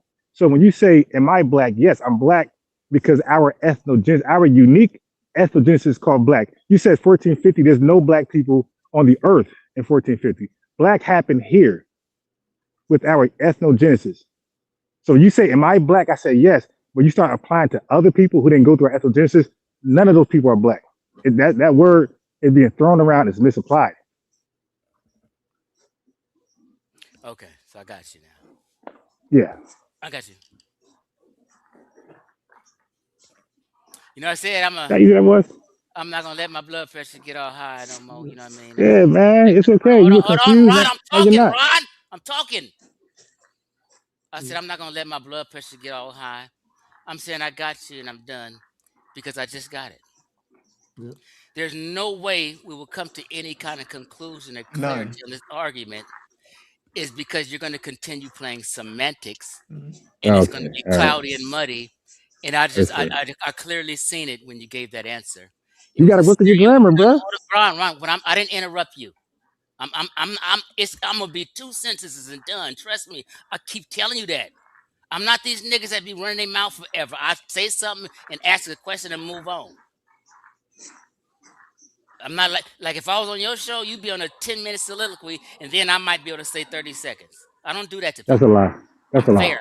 Okay, so what I'm saying is, it's a semantics game, and we just have a misunderstanding about words and what people. It's just never going to come to a conclusion. I totally get where you're coming from. You're basically jiving. You can say you ain't. My mind is made up, and I'm gonna go to my motherfucking grave. This Chief X's wife, you're just jiving, and that's what it is. And you or He's nobody tapping out. else. I'm just this wise that nobody can convince me otherwise. So we cool. Hey, but I do understand what he's saying, though, Chief X. No, I understand what he's trying to say. A 4-year-old what he's can. trying to say, but if He's my tapping out son, because it's overwhelming. if my 25-year-old son listened to his answer, he would no way know or be clear if there were black folk in America like me and you. Nobody listened to that answer. If you give that date, he will. Would think that he's saying black people are here or not. They would be confused.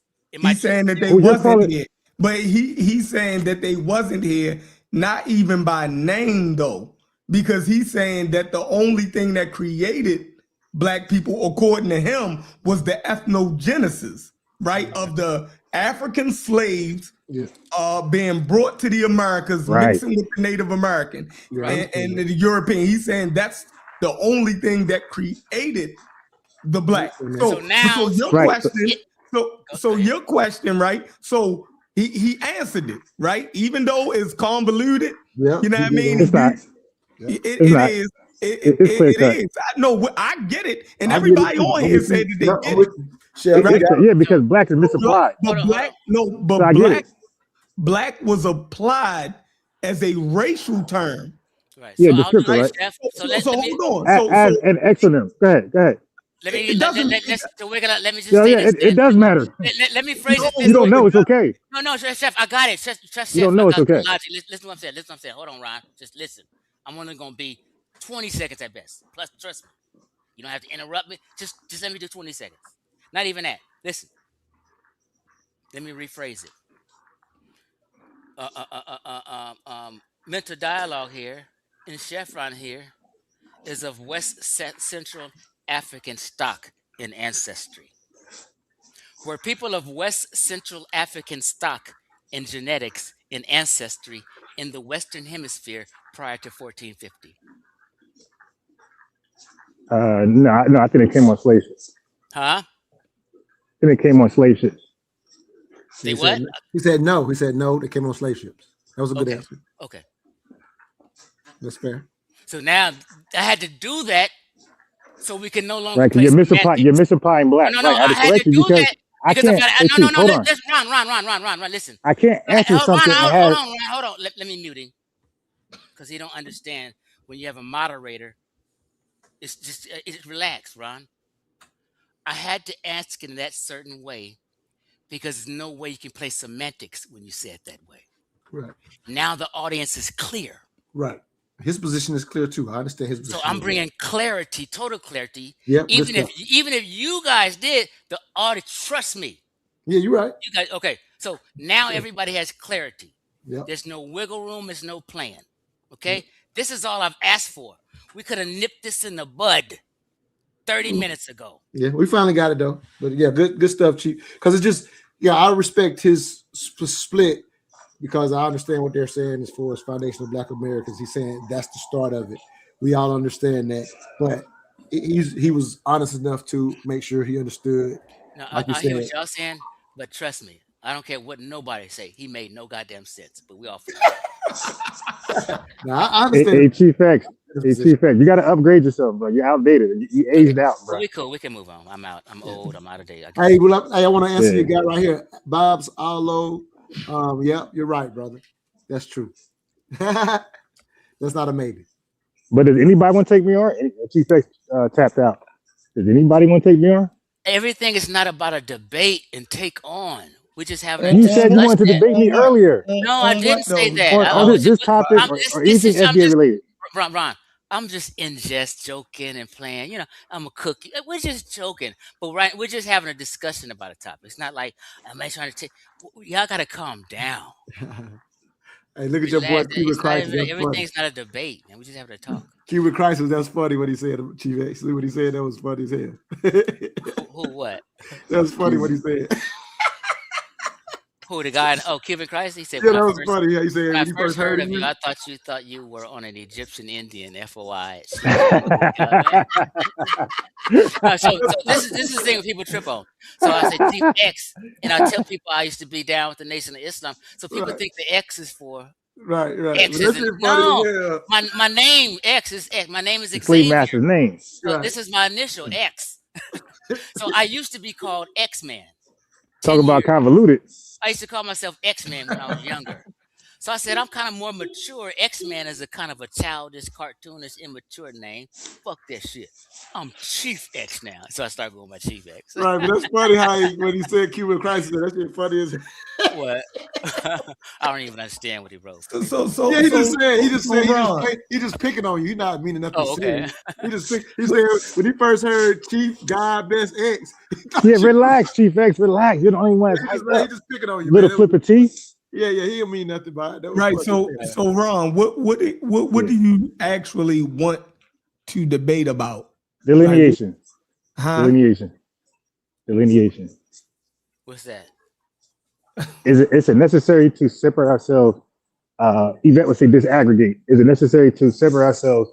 Like the brother was saying earlier, the brother was saying about how you do Africans selling people. He said be specific, narrow down to what tribe, what king. That's what we're saying in America. Is it necessary for us to do that to delineate from the other quote unquote black?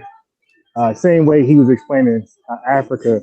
When we say Africans sold each other, it's important to get to the point of which ones and who. Like you're narrowing down precisely who you're speaking about when you say these people. So we're coming up with. So basically, when you say Japanese people, like there's no confusion in the room if there's Japanese, Italian, and white, African. You say Japanese, everybody gonna look at these certain people. So when you have like people who are melanated, African descent, we all look alike. So you can say that African American came from U.S. chattel slavery. We all look alike, and we all call ourselves African American. So it's like which one of those people came through U.S. chattel slavery? So it's blurred. The lines are blurred. So to delineate, we're saying we're coming up with something, a name, symbolism, a marker to say when you say U.S. chattel slavery, everybody look at us and not the broader room of people who are African descent. Yeah, I like right. I'm an AD. I like using ADOS. That's the better. That's term. me. I fuck with ADOS. I use both. I say I'm a foundation Black American descendant of slavery. Yeah, it is a copycat of ADOS. No, but it doesn't matter. It represents. But when you guys speak of ADOS, you're representing me. So why not just embrace it?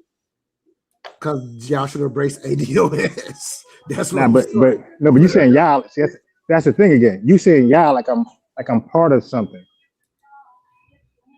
You said, why can't we rock with you? We do. We just prefer to call it ADOS. I'm saying right. So even when people say African, I mean, go say African American. I disagree with that term, but I know how he's applying it, so I'm not too offended. Because when he says it, he's being specific. He's delineating when he says it. Yeah, so like, to me, when I talk to him, there's no confusion. Right. So there's no. We're agreeing on the delineation. I think. I was saying anybody want to debate that? I don't think there's nothing to debate because we agree. I don't think. Yeah, a lot of people have an issue with that. I know our board did. On this panel, I don't know if we disagree with you. I do want to give shout out to the guy that highlighted that Thomas Sowell, says that you're right. I have heard Thomas Sowell talk about like as a matter of fact, that's where I get the term that slavery is a human trait from reading Thomas Sowell. So that guy is correct. They put up that comment, Chief X, because Thomas Sowell will say Europeans. He will say that. So I have. But that's kind of similar to what you were saying anyway. That's why I didn't use Thomas Sowell, because he's talking about it in the context that we're saying Africans so Africans. So he's coming from that mindset to, you know what I mean? So, independent of Thomas Sowell, I think Larry Elder, but he's similar to Thomas Sowell with trying to make trying to say, well, don't get super offended by white people saying that, because Europeans enslaved Right. Europeans. It's just a piggyback off the context that I disagree with. Nah, thank you. I respect that, Chef, but I did want to at least not allow this to brother that I was aware of that. That's but so he got to show white historians and writers actually doing it. You dig what I'm saying? Not somebody trying to get us to accept the position that Africans enslaved Africans. Right. You dig what I'm saying? It's not really we're on the same scholarly. page, it's not really an academic position. Exactly. You know what I mean? That Europeans enslaved Europeans. They always be more specific. You dig what I'm saying? When they say that. Respect, Chef. Big respect. Chef, guess what? Guess what, Montoya? I quit drinking. No, you didn't. Good stuff, I ain't had a drink since January 1st. I don't believe that shit. But check this out. Let me make clear. Listen, let me make clear. But if you did, I did. I haven't had a drink. But I'm doing this, what they call the 75 hard. Oh, you doing 75 hard? How many days you in? No, you can't drink for 75 days. You got to work out twice a day. You got to read 30 minutes a day. Huh? Yep. How many days you in? That's where you going to fuck up at on the reading. Right. I started on the first. Congratulations. I tried to read. I used to read a lot, but I didn't got lazy, right? Yeah. So, but I do read a lot on social media and stuff. So I consider that reading. You know what I mean? I might read articles. You know what I mean? I'll be reading shit. But one other thing, though, people think I'm some kind of drinker like that. My mom and my whole family is shook that I drink. I never drank. I drink sometimes. A 6-pack is sitting in my refrigerator 3 months. You know, so I only started drinking when I hit 51 years old. And you know why? Because I quit cigarettes. I waited a whole life. I started drinking at 51. And the only reason I started drinking is because I picked up the pipe habit, which I love. Right. And everybody that smoke a pipe, it's a pipe culture on YouTube. Yeah, the cognac and people so it's a pipe culture. So I got like 20 different fucking pipes. And I be in these YouTube groups and fucking with these pipe smokers, and they be talking about sophistication and reading books. It's a whole underground clique. People have no clue. And everybody that smoke a pipe is an intellectual. People don't know that. If you see somebody smoking pipe, he's an intellectual and he's a good talker, right? So it's this group. They smoke a pipe and have some cognac or some Hennessy and some whiskey. So I got to smoking a pipe. So I've been on a 5-year run. But the last 2 years, I've been getting a little too heavy. So I said, let me go ahead and stop. But I've never drank until I hit 51 5 years ago. What's in the pipe? Tobacco. Okay. Yeah. I used to smoke cigars, but I gave up cigars and I picked up the pipe. This is a much better conversation. If I hit the pipe around some white folk, everybody stop. Oh my God. My grandpa used to do this. They be just giving me so much love like I'm some fucking celebrity. Because you don't see people with a pipe. Walk around black folk, they be like, you know what I mean? So sometimes people say something, but it's a conversation starter. Remember, I went to Atlanta. Did I see you when I went to Atlanta? You did one time, but I don't know if you've been back since I saw you. No, 2 years ago I went to Atlanta. Went to a cigar shop. No, not cigar shop. What they call it? Lounge. Cigar lounge. Yeah, we got plenty of nice in Atlanta. Ooh, I'm the only one in the entire place with a motherfucking pipe. And just kicking it. Niggas was just looking at me. People just looking and like, who is this motherfucker? I say, I'm different. And I didn't influence about 10 niggas to start smoking a pipe and drop the. It's better tobacco. You can buy a big old bag for $60. Last you 2 months. Yeah, my granddaddy. Buy 3 cigars, you're done. You know, cigars like $10. Like what? You spend $60 in 6 days fucking with a cigar. 2 months. Better tobacco, and it's a better cool. It's a more cool, better cool factor. You said the trees out here, Chief. Man. I got niggas smoking pipes now. Hey, you the countryest LA nigga I ever seen in my life. This nigga bring me cases of this. This is a THC bar. Nigga he's a straight Puerto Rican. I'm thinking he Mexican, but he Puerto Rican. Making trips to Puerto Rican. He dropped, in 5 years, he dropped off this shit. Heavy cigar, Puerto Rican smoking motherfucker. He swept to a motherfucking pipe now. I influenced him. Chief X, the pipe influencer. So when you see people start smoking pipes, Chief X Chief did X started just like hey, just like Chief X. Hey, Got told everybody, wasn't nobody hey, named Xavier. I'm the first Xavier you know. hey, Now hey, everybody named Mama named their sons hey, Xavier. hey, just like you Chef, I'm told just them. talking shit, Chef. Hey, just like you told them, it wasn't no black people in North Africa. You was the first one to tell motherfuckers that, Chief X. Now, what's that one kid that always say he beat you to it? What's that one kid that always say that? What's that? What's that one? I said I was messing with you, saying just like you the first person that told people. Ex-architect.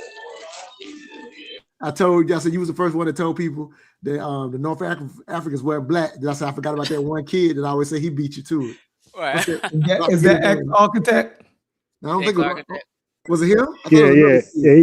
He don't even want to do that because there was nobody before us having that conversation. What? So he said he beat you to it, Chief X.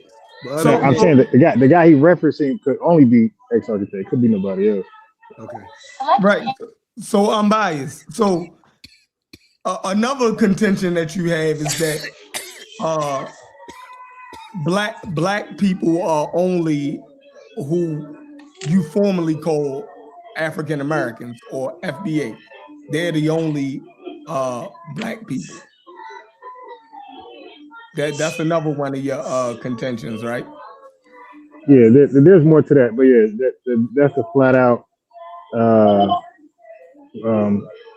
fishing rod right there. Yeah, and that's based on what? Thank you for shopping at Wawa. How do you come to that conclusion? Yeah, so this is what I was trying to explain to you the other day. Okay, so I was trying to do the Chief X, and I understand like some people, when we say terms today, like ethnogenesis, that's a new term for some people. So people, it's new to me. Shit, when I heard it, it's new to a lot of people. But it's an old term that's new, right? In the conversation today. So people, when it's new, people get confused and they kind of like don't listen. So now there's other terms I'm gonna throw at you. You got something called demonym, exonym, endonym, ethnonym, right? So now, ethnonym is what you call yourself, regardless if you came up with it or somebody else called you it. It's an ethnonym.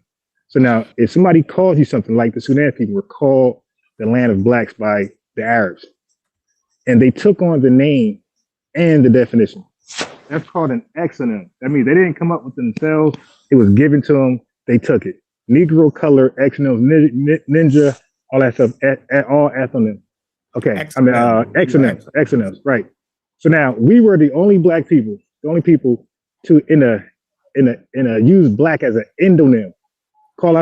We called ourselves black and then came up with our own definition. So a colonizer and a slaver, we didn't attach their definition. We said black and we had our own definition. We don't people do that.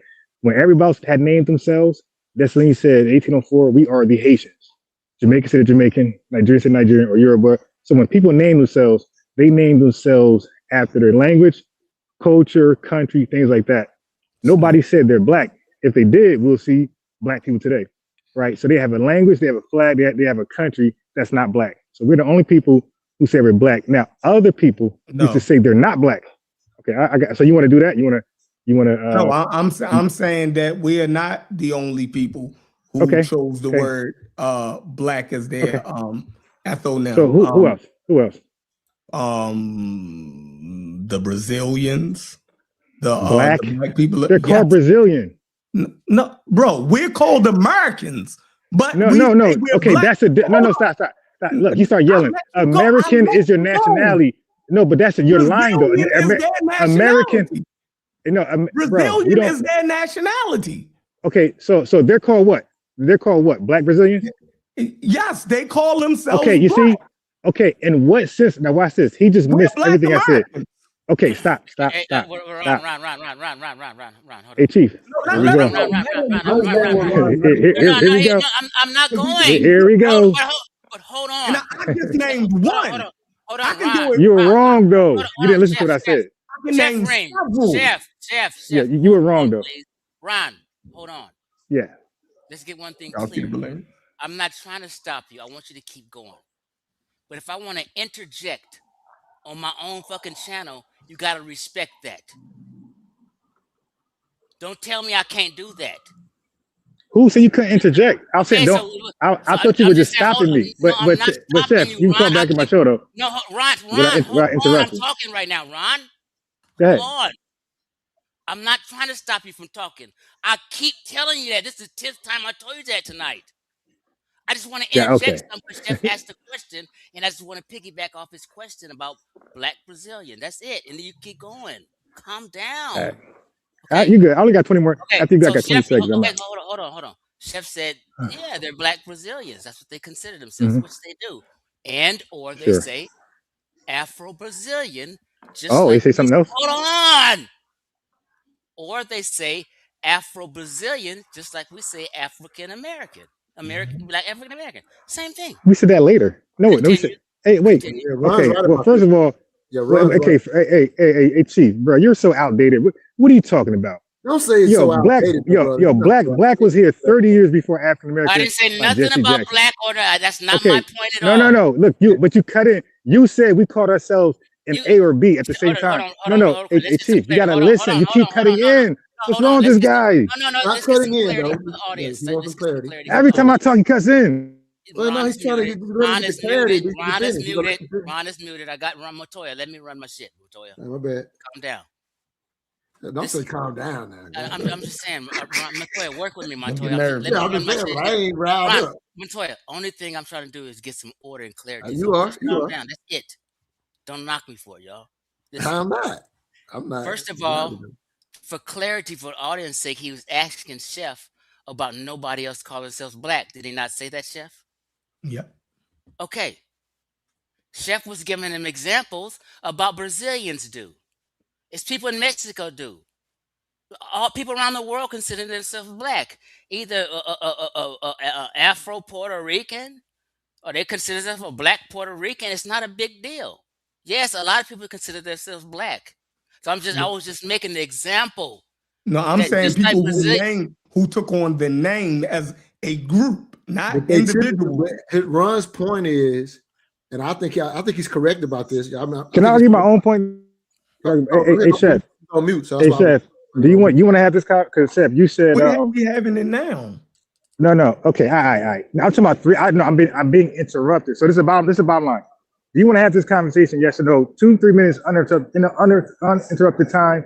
Yes or no? Because we're not having it now. I'm being interrupted and then I'm being misrepresented. Chief, you said some crazy shit. I don't agree with that. Hold on again. Hold on. Let me pause this because he wanted to run me. Listen, I want to hear you and Chef's conversation. The only thing I wanted to do is interject the Afro-Brazilian and Black thing. That's it. Now continue. I'm not trying to interrupt you. You just running some fake narrative. So this is a challenge. You can just continue the conversation. So we're not having a conversation. He's cutting in. So Chef, do you want to have an uninterrupted Pause. Ron, one more time, since you didn't hear me the other time. If you guys are talking and you're having a 5-minute conversation, and in that 5 minutes, me on my channel, I want to interject something to add some clarity and let you continue. I got that fucking right. Yeah, why you consider that cutting you off? He's gonna let you talk, bro. I don't get why he takes it that way. He's gonna let you talk. So all right. Anyway, Chef, yes or no? If we can't have it right now, it's a small. Exactly. No, well, I'm okay. I don't want no interrupt. I want 3 minutes, but we're not gonna have it right now. All right. So I got my answer. Exactly what I thought. All right, but I'm good. I got enough content. Now, look, I'm being interrupted. I'm being cut off. I've been cut off and muted. And matter of fact, he goes in my place and he validates you and misrepresent how I'm using. He don't even know how I'm disagreeing.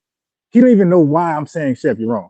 But he wants to reestablish your position and misrepresent me. Like, nah, everybody knows this. Earlier, he didn't even understand how I use in Black. Everybody got it. A 2-year-old got it, but he's the only one who didn't get it. And then said, "The hell with all of y'all. It doesn't make any sense." Can we move on, Ron? Let's not. He stood on. I'm done. He said no, so I'm good. It's not about me. I'm telling you right. I'm good. He said no. I'm good. If I don't shut up. If I want to stop you and interject, I'm gonna fucking do that. Now move the fuck on, nigga. I passed. I already moved on. Okay. And don't go on no fucking rant about me right now. I don't want to hear it. Here's what I think he was saying. Y'all can respond since he won't no more. Mm-hmm. So I understood him to be. He was saying like when another group takes on that they're Afro-Brazilian or they're Afro, whatever. He's highlighting that. At least is how I understand him. He's highlighting that specifically based on the way he broke down those terminology. I can't say them exactly right, but based on the way he broke them down, he was saying that we did for a period of time as African Americans go through our history, we start referring to ourselves as Black. And those other groups, even now, when they come here, they will refer to their ethnicity and other stuff first. They now agree that they're Black in current times, but there was a period where we were the only ones. That's what I'm hearing him say. And I think he may be correct about that, but go ahead, Chef. All right, so that's not his premise. Oh, okay. His premise, right, is that we're the only group that chose Black as an ethnonym. And I'm saying, right, that we're not. And prior to us choosing the word Black as an ethnonym, right, you have the Haitians. Okay, gotcha. Right? In 1804, in their constitution, okay, gotcha, say that they're Black. Gotcha. So they precede African Americans in the 70s, taking that name, you know what I mean, in the 1970s. Gotcha. You feel me? When you got the Haitians in their constitution in 1804, called themselves Black as an ethnonym, and they called themselves Haitian as their goddamn nationality. But as a people, as a racial distinction, they called themselves Black. It's in their constitution. You have the Black Brazilians. In Brazil, they took it as an ethnonym, right? And the Cuban crisis, I think he's agreeing with you too. Okay. The Black Britons, right? The Black people of the UK. They called them. They took the name on as an ethnonym. You get what I'm saying? Chef, it's a mixed martial arts group gym. They call themselves the Black Zillions. They're Brazilians. Must be exactly. Brazilians. So I'm saying, like, I knew where he was because I had the conversation with him before, and I said, "Damn, that is so remedial." I said, "That's so remedial to say that." Know that all these other groups did the same thing. Exactly, but now we have an issue when people of our phenotype come here from Latin America and they distinguish themselves from us. You dig what I'm saying? Yeah, that's what you're talking about. Gotcha. You dig what I'm saying? Yeah, that's what you're talking about. But so the South African people under apartheid, they called themselves Black. Okay. They took it on as an ethnonym. We're not unique in that. So for he him, whoever's taught him that, he's believing that. Exactly. Somebody taught him that, and he's believing that. That makes sense. Exactly. Even the word Negro in other language, it means black. Yeah, so you can't. Yeah. You dig what I'm saying? So it So goes really, it's it goes on and on. So he wants to get me on his show to have a 3-minute conversation over something so remedial. Right. I'm not. Why would I do that? No, that makes sense. We can have that conversation right here and clear that up. I'm trying to figure out why he's so thirsty for a debate. Like, what is it? Because he can control his channel. He has to control it in order to even have a chance. Because, like Chef said, it's so remedial. He has to. Because if I can be clear, if you can let me get my shit off clear, I know I'll wash him. But Tunde, on any topic, I'll wash him. Right. But I tried it over on his channel, and I'm respectful when I go on people's platforms, right? I'll sit back. I couldn't. He actually talked to me and I thought I had a good relationship with him. He actually was talking down to me, and I'm like, damn. I usually have a good. Yeah, where is coming from? You don't know this, and then I'm like, damn. Right, because he definitely keeps attacking a person, which is you can't even debate. Like you're never debating correctly if you're going to attack the person. Yeah, because he kept doing it on here, so it's kind of like it's the weakest. You become weak the minute he'll attack the person before he make the point. Like you just make the point, don't attack the person. So just to answer Tunde's question, his entire shtick That's how they said their Yep, stick. you got it right, stick. Their entire stick, his entire channel is a debate channel, basically. It's a debate show. It's always somebody versus somebody, and we're debating. It's not like sometimes and it's just a debate show. So when he comes here, he gets so riled up, he wants to debate something. And Mhm. it's like it's a competition. Let's see if I can get this person and beat this person in a debate. Right. Oh, let me do this. Let me see if I can beat this person. And his mind gets so caught up because it come from bro. Actually, it come from Ankh. It do. Traumatized them.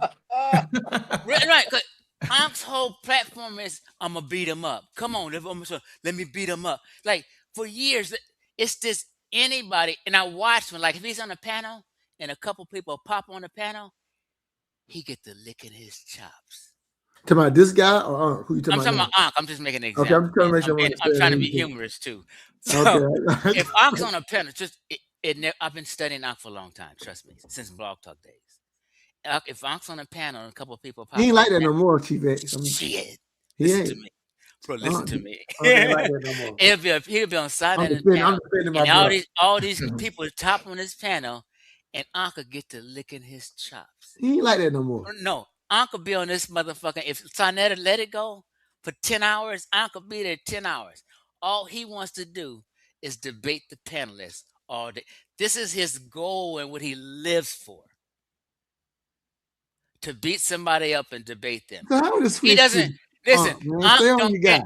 Ankh don't care. Why you doing this? Don't Let do me that. do this because I'm going to No, do it. Let me do this. Why you doing this? Ankh don't care if you got Down syndrome. He'll debate you.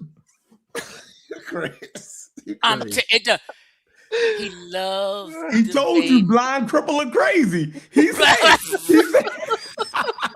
Why y'all doing that? I ain't let y'all do that. 80, blind, cripple, and crazy. Bro, Any man can get it. Anybody can get it.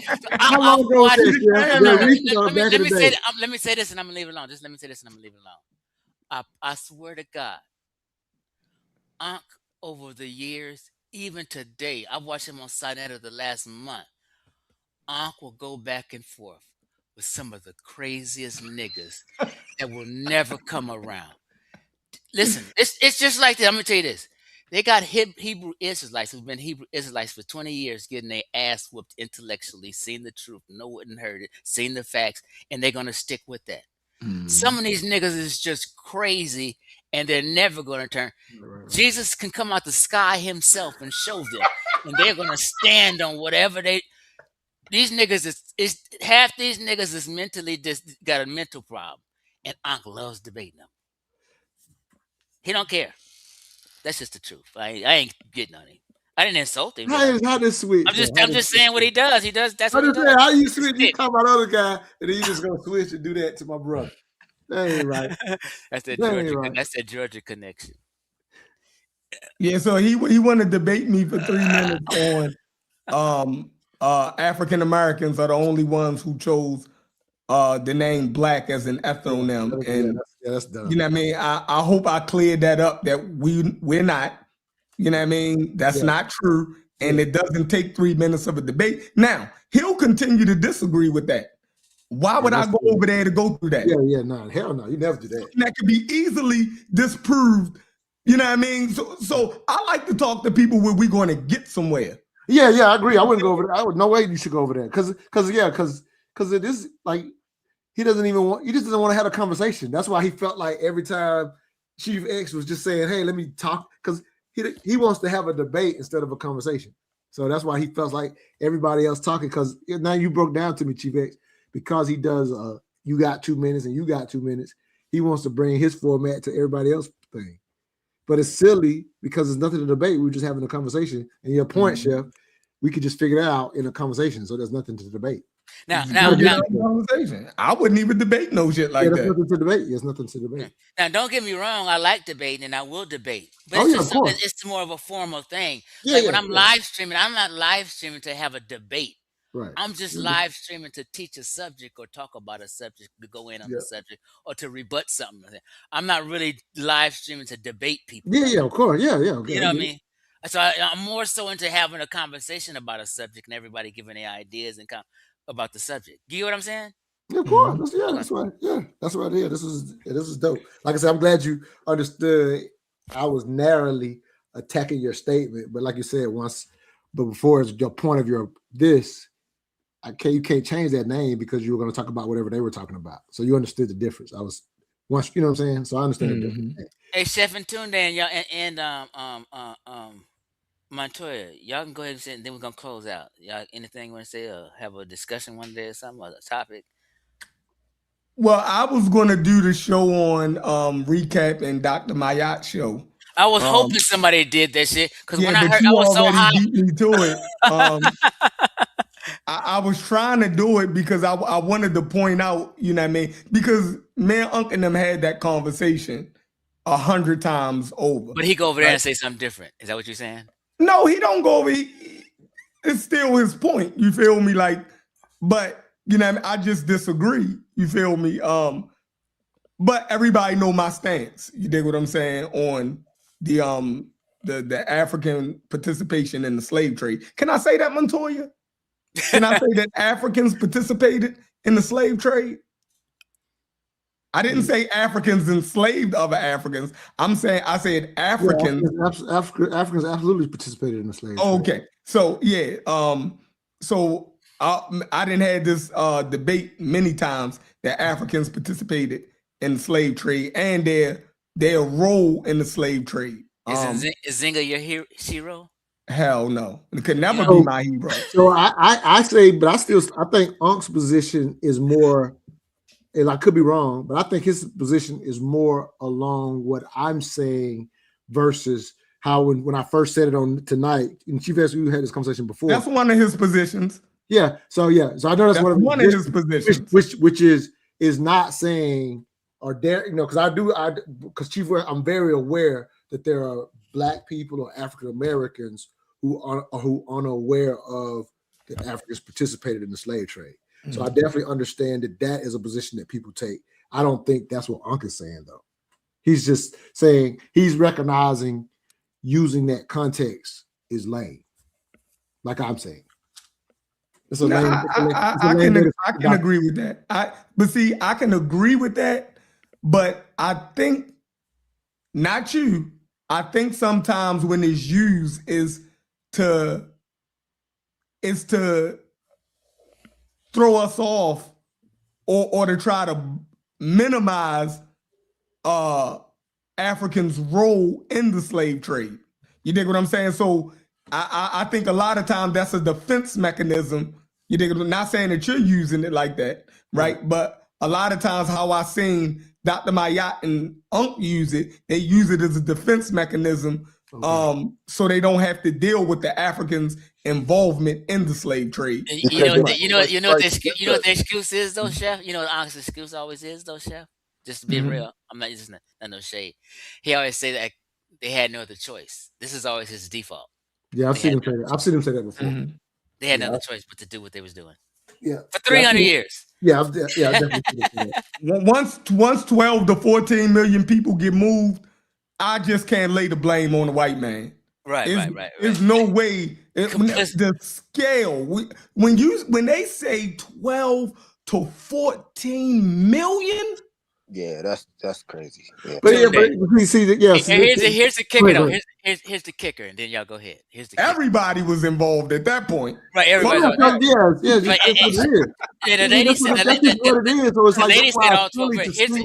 Here's the kicker though, Chef, and I forgot to mention this and show the proof. I had it lined up today. This is what I forgot to mention. This solves it all. This is how you know. In the year 1650, it's in the book and it's another video I was going to show. In the year around 1650 is when they began to trade guns and stuff for gold and slaves with the Europeans. So at the year 1650, from then on, niggas all in Africa was strapped. So the guns that they were strapped with from the sales, they was putting on other African tribes, raiding and, enslaving them, right? On top of that, wasn't no white folk going up in the bush, because we're forest people. I don't know if you know. Back in them times, there wasn't no roads and shit. Congo, West Africa. We're forest Africans. You didn't know that? So it was way more forced than it is now. Yeah. So wasn't no white folk getting off them boats, going ashore and going inland and all that for us, fucking with in that territory they had Right. nothing. Yeah. Of course not. So that's why when Dr. Maat was saying, yeah, some Europeans did. Yeah, it's some accounts where Europeans did go in there and try Yeah, to there's a trade, few, but not a and lot. they got their they got their ass shot up with poison. That's why they sent the other They group. got their ass fucked up a couple times, and they never did that shit again. Yeah, they The were rest the of that early shit was ones went Africans in, bringing got shit to fucked them. up, and Right. made deals with the groups that like And certain no, groups. so what I'm saying with the gun, hold on. What I'm saying with the guns is That was later on. No, you're at 1650, which is kind of early still. Wasn't no white folk going nowhere inland and up through them forests with Africans with guns where they don't know what's going on. So white folk wasn't really going to interior Africa. No, hell no. Yeah. Yeah, they use it's like you can you probably read it in that book, but there are specific tribes that was the way they made their money. So they went and fuck with their enemies and people they didn't fuck with. But that's just how it always goes. That's what humans do. And the Lacanos, for the Portuguese, when you talk about the Portuguese, you actually had some Portuguese that they named the Lacanos. Now, these people actually were Europeans who actually took on the African lifestyle.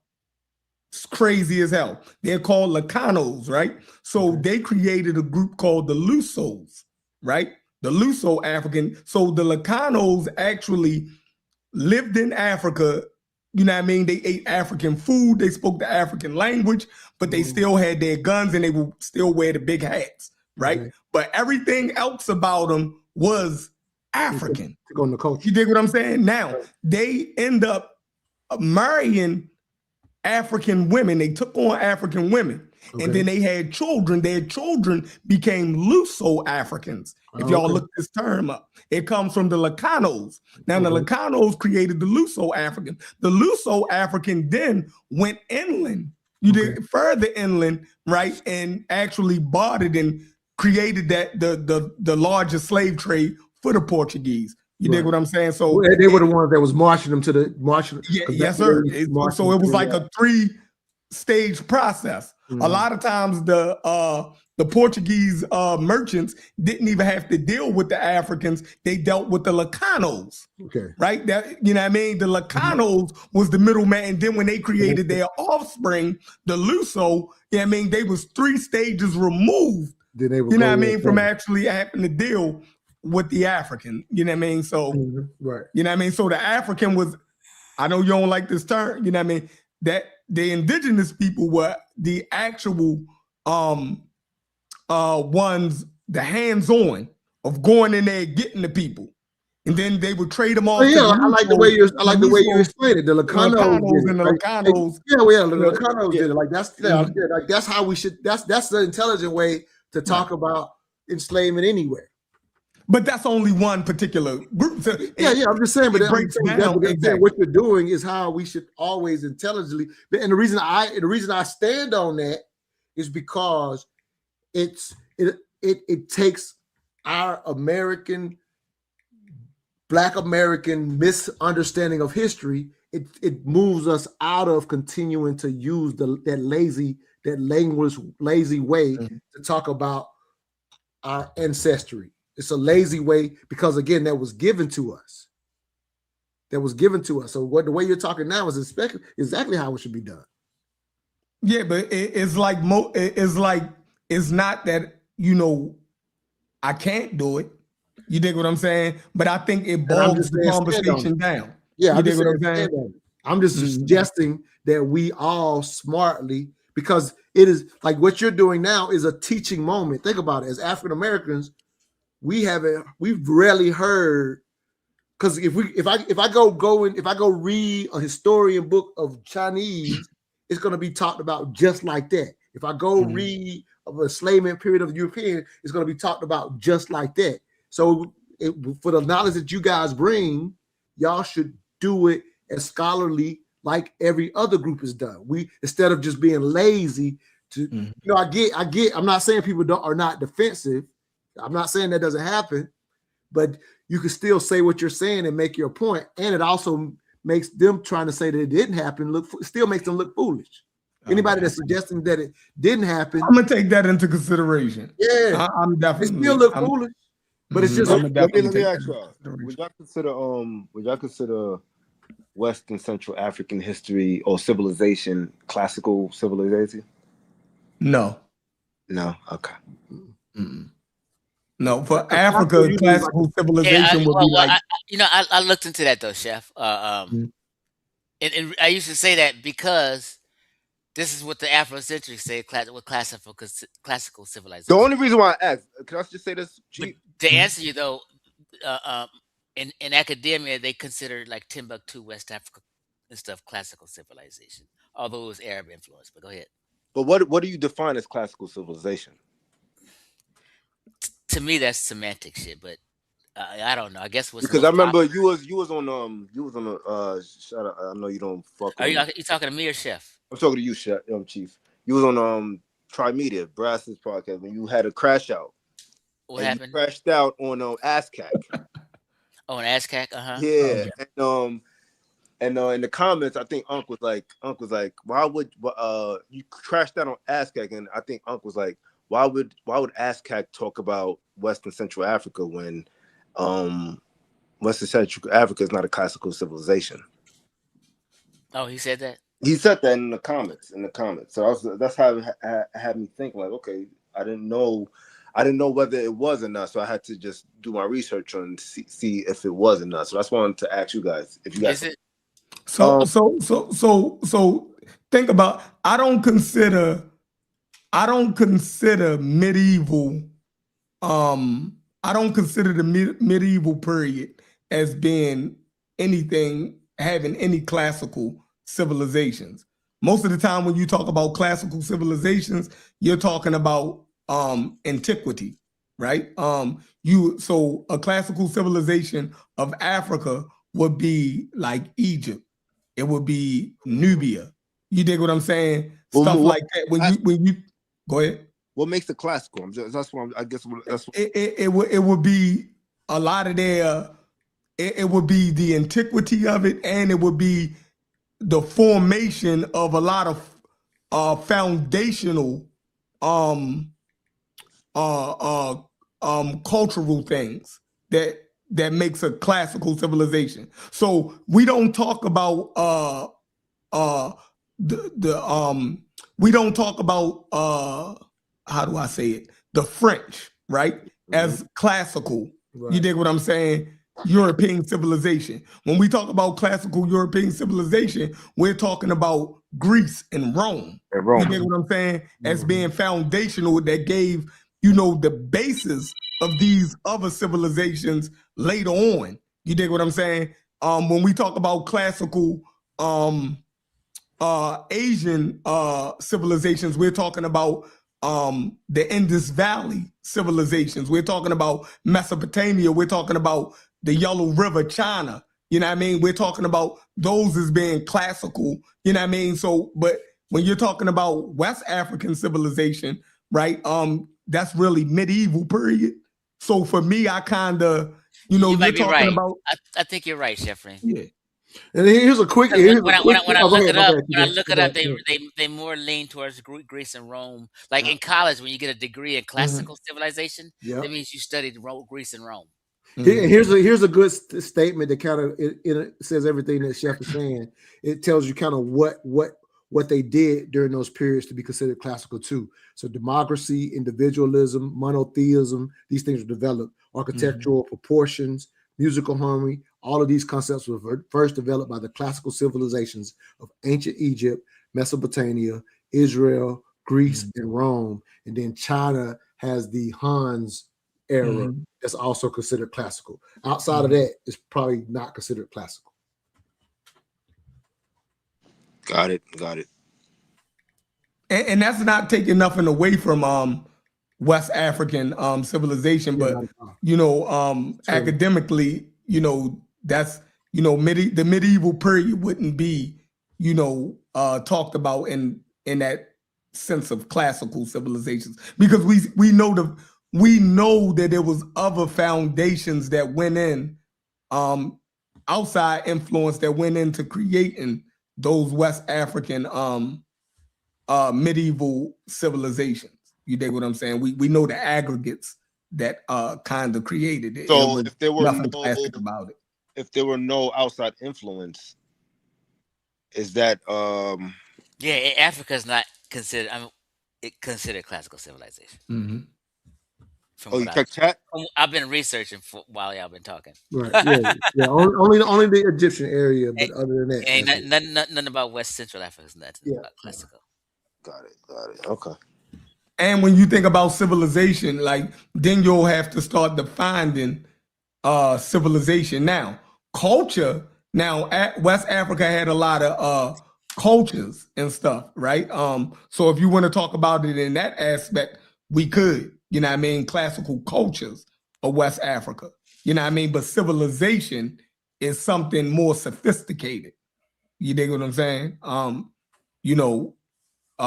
you got to ask, when did they reach what we would call civilization?